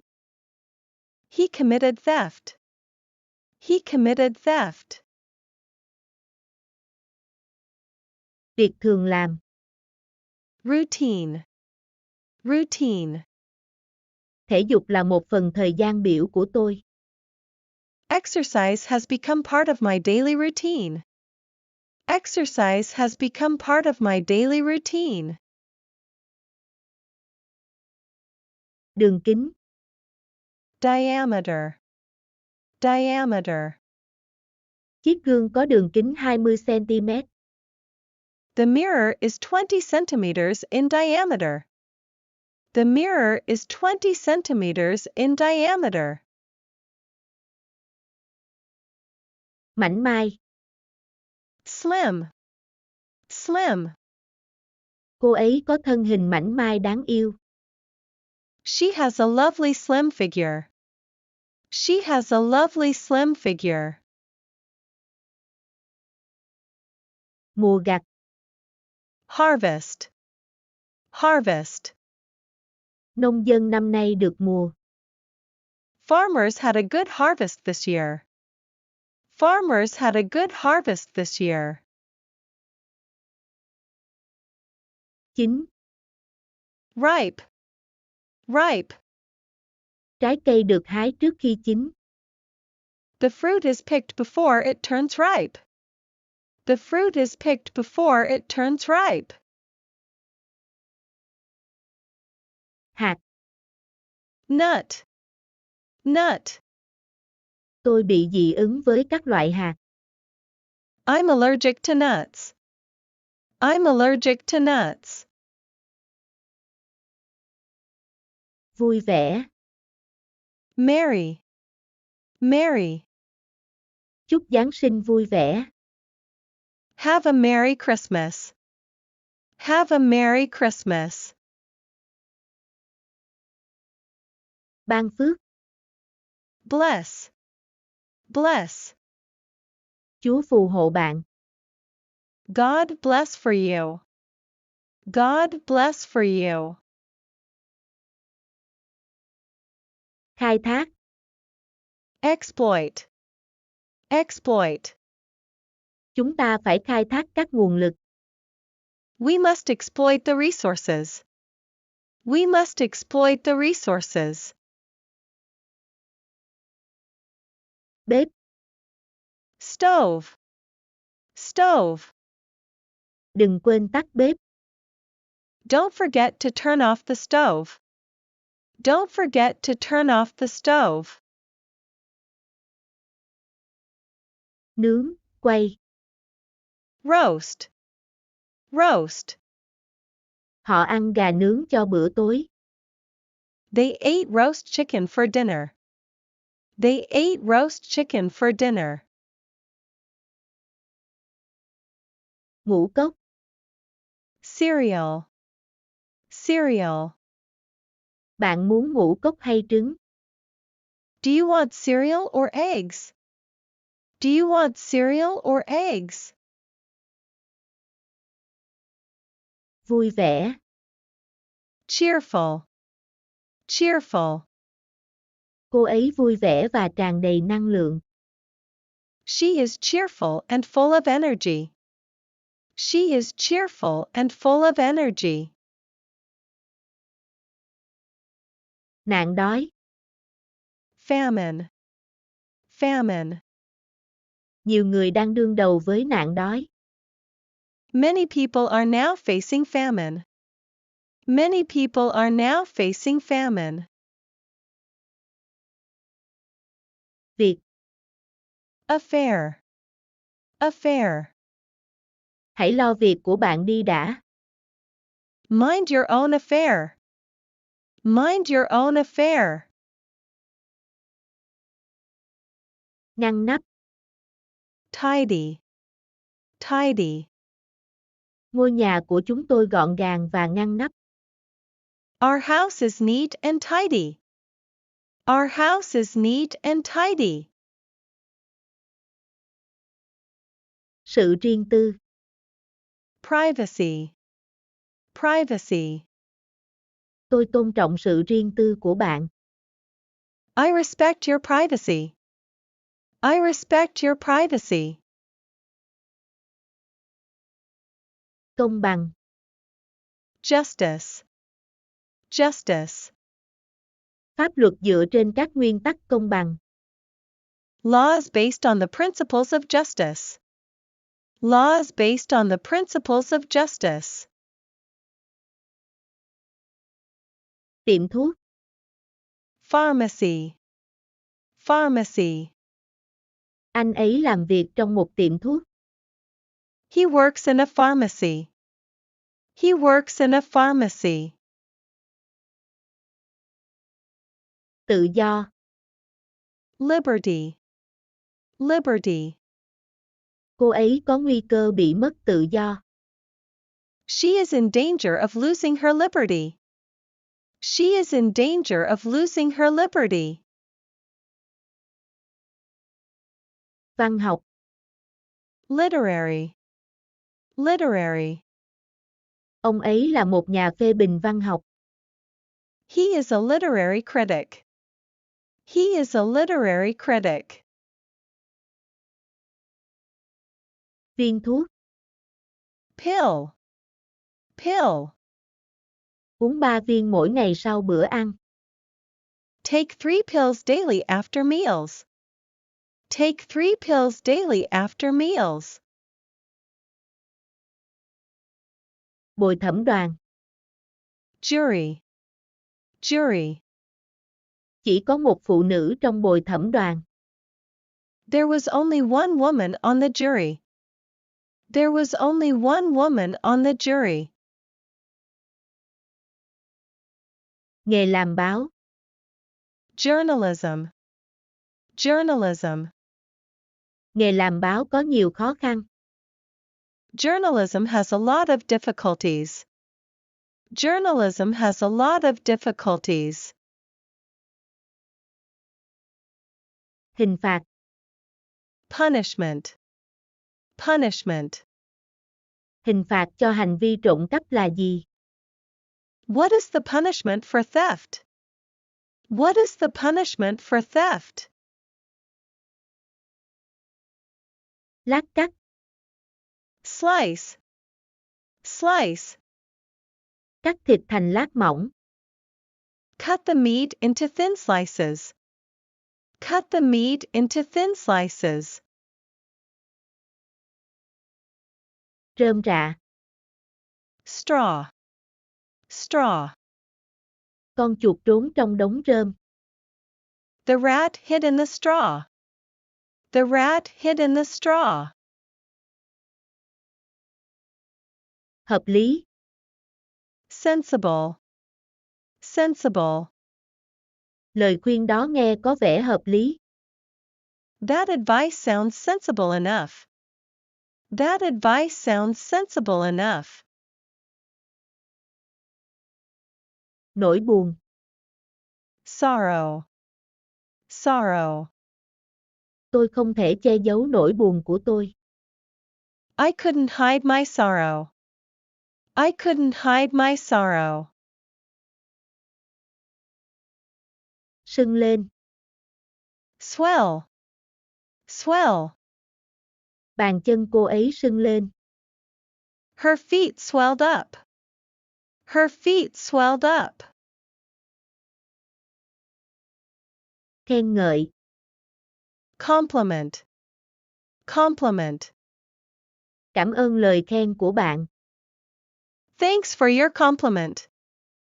Thanks for your compliment. Năng khiếu. Aptitude. Aptitude. Con trai tôi không có năng khiếu thể thao. My son has no aptitude for sports. My son has no aptitude for sports. Cản trở. Hinder. Hinder. Đừng cản trở công việc của tôi. Don't hinder me in my work. Don't hinder me in my work. Cho là. Presume. Presume. Tôi cho là bạn bị cảm lạnh. I presumed you had a cold. I presumed you had a cold. Hãng. Agency. Agency. Cô ấy làm việc cho một hãng quảng cáo. She works for an advertising agency. She works for an advertising agency. Điều hướng. Navigate. Navigate. Tôi sẽ lái xe, và bạn có thể chỉ đường. I'll drive, and you can navigate. I'll drive, and you can navigate. Tro. Ash. Ash. Chúng tôi dọn sạch tro ra khỏi lò sưởi. We cleaned the ashes out of the fireplace. We cleaned the ashes out of the fireplace. Số phận. Fate. Fate. Chúng ta muốn tự quyết định số phận. We want to decide our own fate. We want to decide our own fate. Dốc, Slope. Slope. thị trấn được xây dựng trên sườn dốc. The town is built on a slope. The town is built on a slope. Lấy lại, Retrieve. Retrieve. tôi không thể lấy lại dữ liệu bị mất. I was unable to retrieve the lost data. I was unable to retrieve the lost data. Phần còn lại, Remainder. Remainder. tôi đưa phần bánh còn lại cho con chó. I give the remainder of my cake to the dog. I give the remainder of my cake to the dog. Sự đồng cảm, Sympathy. Sympathy. tôi rất thông cảm với cô ấy. I feel great sympathy for her. I feel great sympathy for her. Không sâu, Shallow. Shallow. chúng tôi lội qua một con sông cạn. We waded through a shallow river. We waded through a shallow river. Bỏ qua, Dismiss. Dismiss. cô ấy bác bỏ lập luận của họ. She dismissed their arguments. She dismissed their arguments. Sự yêu mến, Affection. Affection. anh ấy rất yêu mến em gái mình. He felt great affection for his sister. He felt great affection for his sister.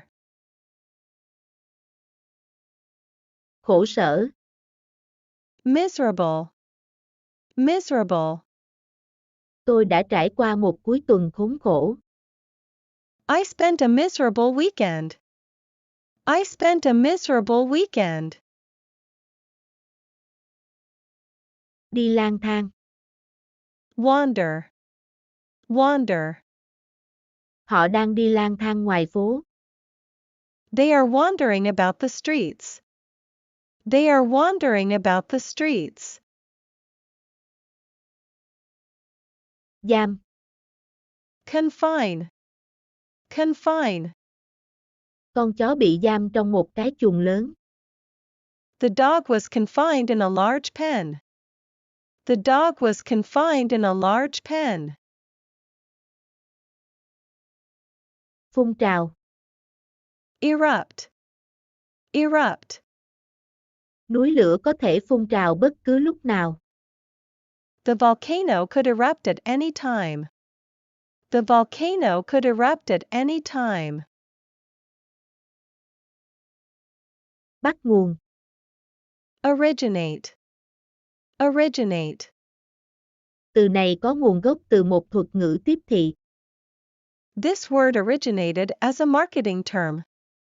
This word originated as a marketing term. Mê tín, dị đoan, Superstition. Superstition. đó là điều mê tín có từ xa xưa. That's a superstition from long ago. That's a superstition from long ago. Rung, Vibrate. Vibrate. giọng anh ấy rung lên vì tức giận. His voice vibrated with anger. His voice vibrated with anger. Nhịp, Span. Span. một cây cầu 4 nhịp bắc qua sông. A bridge of 4 spans crosses the river.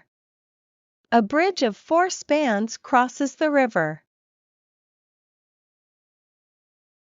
Cuộc cách mạng, Revolution. Revolution. nó đã tạo ra cuộc cách mạng trong y học. It produced a revolution in medicine. It produced a revolution in medicine. Chóp, đỉnh. Summit. Summit. Cuối cùng chúng tôi đã đến đỉnh. We finally arrived at the summit. We finally arrived at the summit.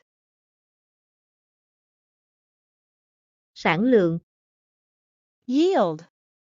Yield. Sản lượng năm nay khá thấp. Yields are quite poor this year. Yields are quite poor this year. Độc lập. Independence. Independence. Hôm nay là ngày lễ độc lập của chúng tôi. Today is our Independence Day. Today is our Independence Day. Đoàn quân. Troop. Troop. Đoàn quân tiến vào thành phố. The troops advanced on the city. The troops advanced on the city. Hiệp sĩ. Knight. Knight. Anh ấy là một hiệp sĩ. He is a knight. He is a knight. Ngọn lửa. Flame. Flame. Gió thổi bùng ngọn lửa. Winds fan the flames. Winds fan the flames. Chiến binh. Warrior. Warrior. Cô ấy xem mình như một chiến binh. She views herself as a warrior. She views herself as a warrior. Bùng nổ. Boom. Boom. Kinh doanh nước chanh của Tom bùng nổ. Tom's lemonade business boomed. Tom's lemonade business boomed. Chớp, sét. Lightning. Lightning. Sét đánh vào cây. Lightning hit the tree. Lightning hit the tree. Rùng mình. Shiver. Shiver. Một cơn rùng mình dọc sống lưng tôi. A shiver went down my spine. A shiver went down my spine. Vượt trội. Outstanding. Outstanding. Cả hai diễn viên chính đều rất xuất sắc. Both lead actors are outstanding. Both lead actors are outstanding. Lối đi. Aisle. Aisle. Ngũ cốc ở lối đi tiếp theo. Cereals are in the next aisle. Cereals are in the next aisle. Kết hợp, trộn. Combine. Combine. Trộn trứng và bột. Combine the eggs and the flour. Combine the eggs and the flour. Bệnh tiểu đường. Diabetes. Diabetes. Bệnh tiểu đường được chẩn đoán bằng xét nghiệm máu. Diabetes is diagnosed with a blood test. Diabetes is diagnosed with a blood test. Bóc vỏ. Peel. Peel. Bạn đã gọt vỏ khoai tây chưa? Have you peeled the potatoes? Have you peeled the potatoes? Cài, nút. Button. Button. Anh ấy cài khuy cổ tay áo. He buttoned his cuffs. He buttoned his cuffs. Nghiến, nắm. Clench. Clench.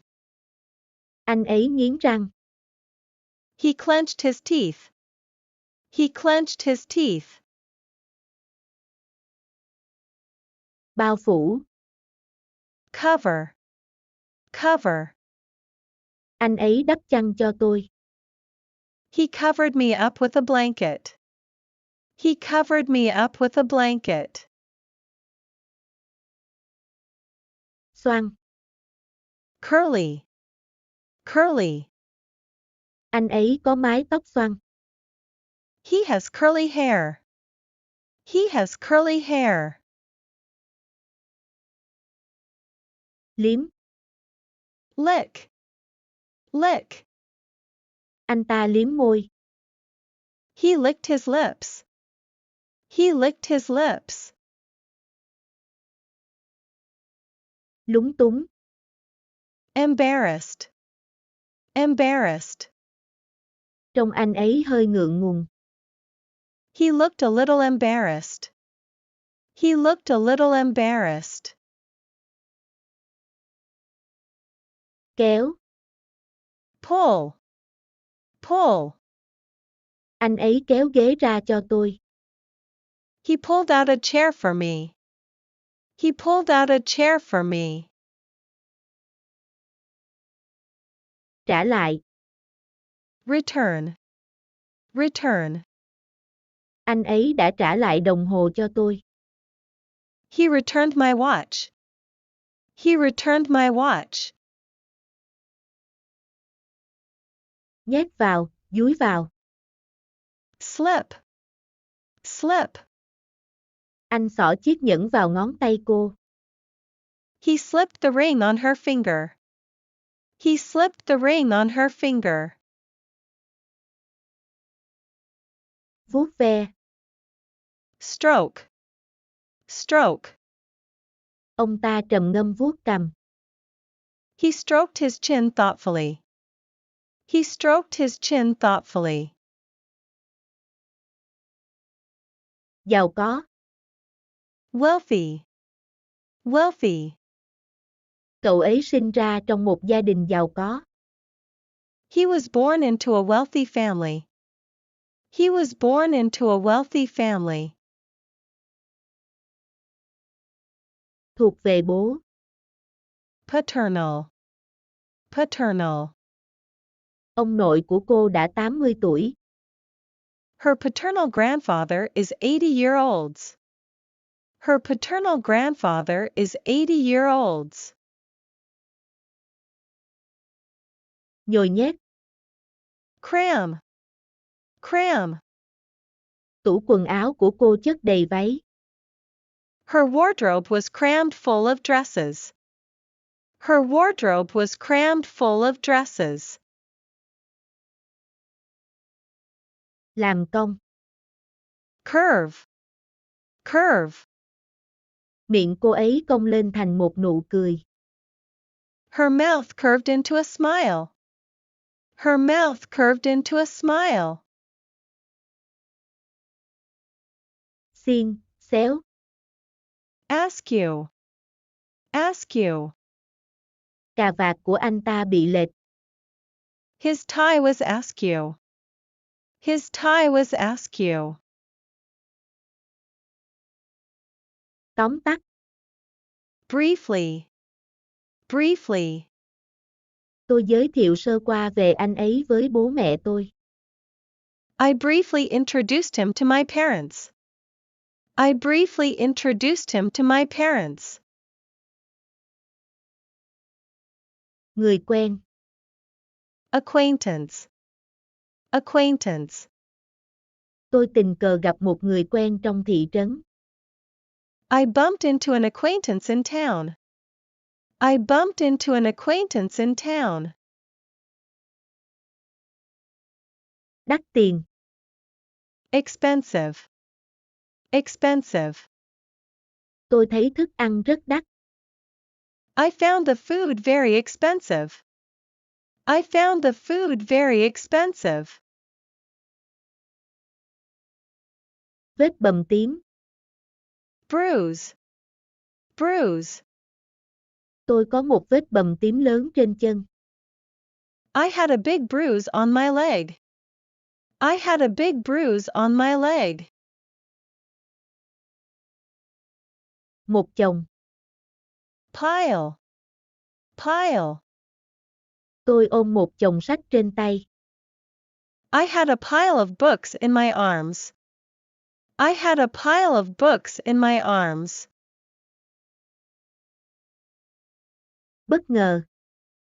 Surprise. Surprise. Tôi có một bất ngờ dành cho bạn. I have a surprise for you. I have a surprise for you. Dị ứng. Allergy. Allergy. Tôi bị dị ứng với đậu phộng. I have an allergy to peanuts. I have an allergy to peanuts. Qua một bên. Aside. Aside. Tôi kéo rèm sang một bên. I pulled the curtain aside. I pulled the curtain aside. Hiên nhà.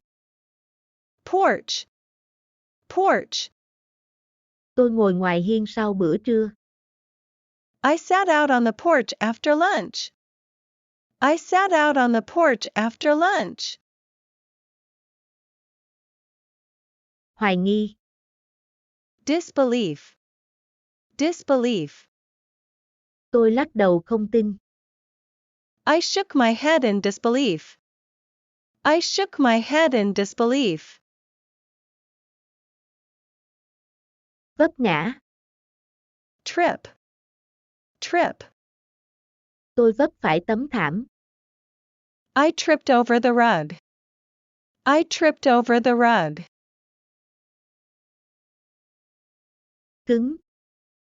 Stiff. Stiff.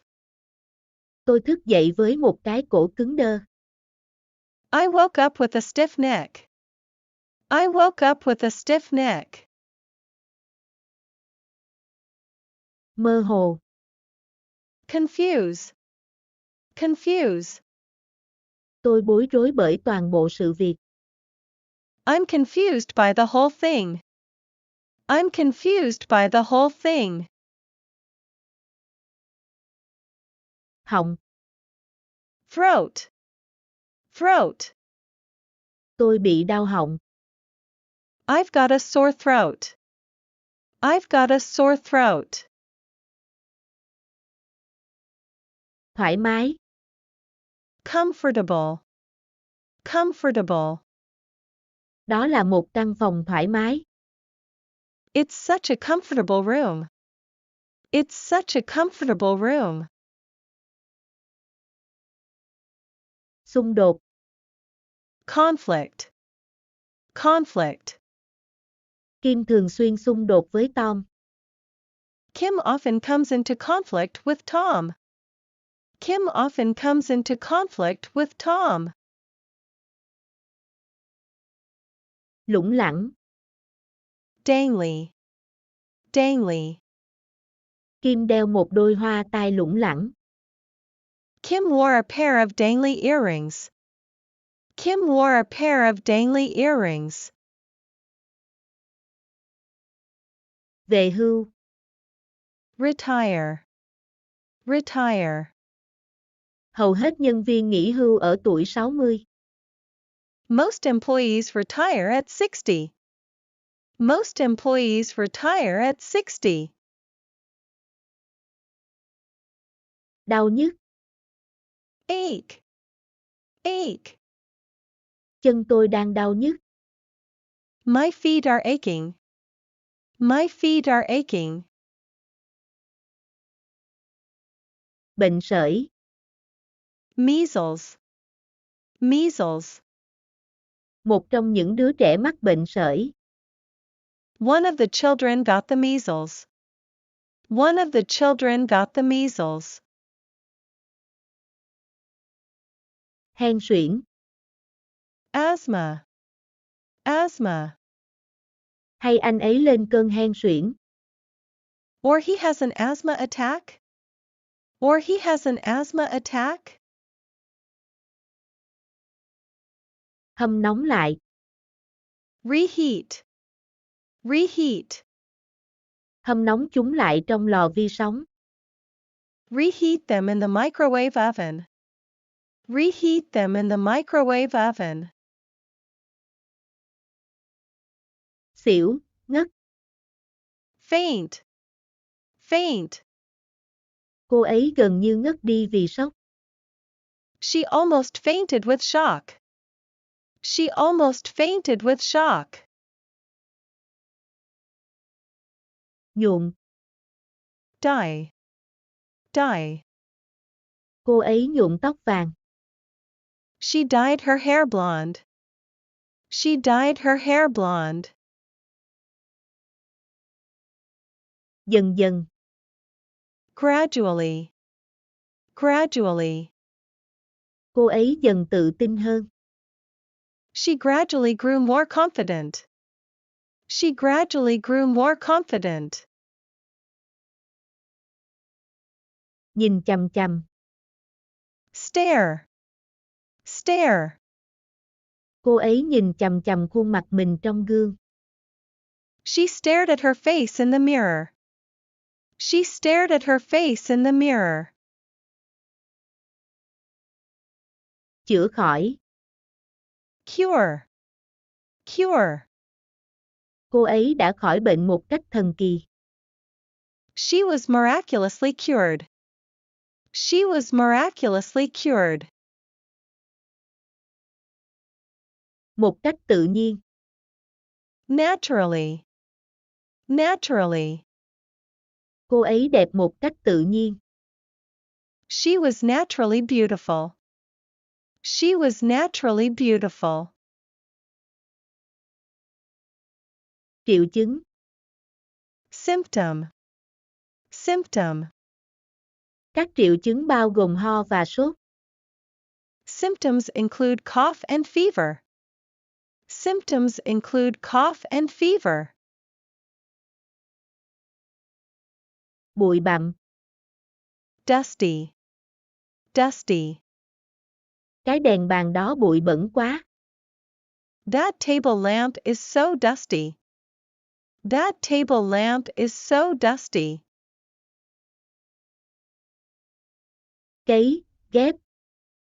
Transplant. Transplant. Cậu bé được ghép gan. The boy had a liver transplant. The boy had a liver transplant. Sản phẩm bơ sữa. Dairy. Dairy. Bác sĩ bảo tôi ăn ít các sản phẩm bơ sữa. The doctor told me to eat less dairy. The doctor told me to eat less dairy. Làm ngập lụt. Flood. Flood. Sàn nhà bếp ngập trong nước. The kitchen floor was flooded with water. The kitchen floor was flooded with water. Buồn nôn. Nausea. Nausea. Cơn buồn nôn đã đi qua. The nausea had passed. The nausea had passed. Truyền đạt. Transmit. Transmit. Các dây thần kinh truyền cảm giác đau. The nerves transmit pain. The nerves transmit pain. Động vật có vú. Mammal. Mammal. Động vật có vú biết bay duy nhất là dơi.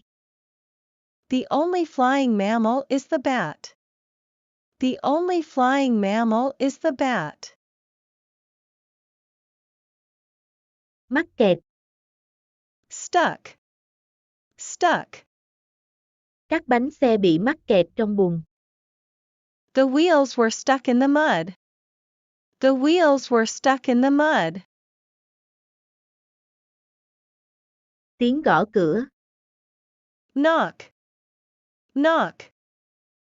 Có tiếng gõ cửa. There was a knock on the door. There was a knock on the door. Sống, thô. Raw. raw. Những con cá này thường được ăn sống. These fish are often eaten raw. These fish are often eaten raw. Có thể tháo rời. Removable. Removable. Áo khoác này có cổ áo có thể tháo rời. This jacket has a removable collar. This jacket has a removable collar. Mặn. Salty. Salty. Nước sốt này quá mặn đối với tôi. This sauce is too salty for me. This sauce is too salty for me. Chua. Sour. Sour. Nước sốt này chua quá. This sauce tasted very sour. This sauce tasted very sour. Ngon. Tasty. Tasty. Món súp này rất ngon. This soup is very tasty. This soup is very tasty. Khoan lỗ. Drill. Drill. Tom đã khoan một cái lỗ trên tường. Tom drilled a hole in the wall. Tom drilled a hole in the wall. Kinh ngạc. Amazing. Amazing. Tom có một bộ não tuyệt vời. Tom has an amazing brain. Tom has an amazing brain. Cạo râu. Shave. Shave. Tom phải cạo râu 2 lần một tuần. Tom has to shave twice a week. Tom has to shave twice a week. Bó hoa. Bouquet. Bouquet. Tom đã gửi cho tôi một bó hoa hồng. Tom sent me a bouquet of roses. Tom sent me a bouquet of roses. Cơ bắp. Muscular. Muscular. Tom cơ bắp và khỏe mạnh. Tom's muscular and well built. Tom's muscular and well built. Thở. Breathe. Breathe. Cố gắng hít thở bằng mũi. Try to breathe through your nose. Try to breathe through your nose. Gọi tên, đặt tên. Name. Name. Chúng tôi đặt tên cho đứa bé là Tom. We named the baby Tom.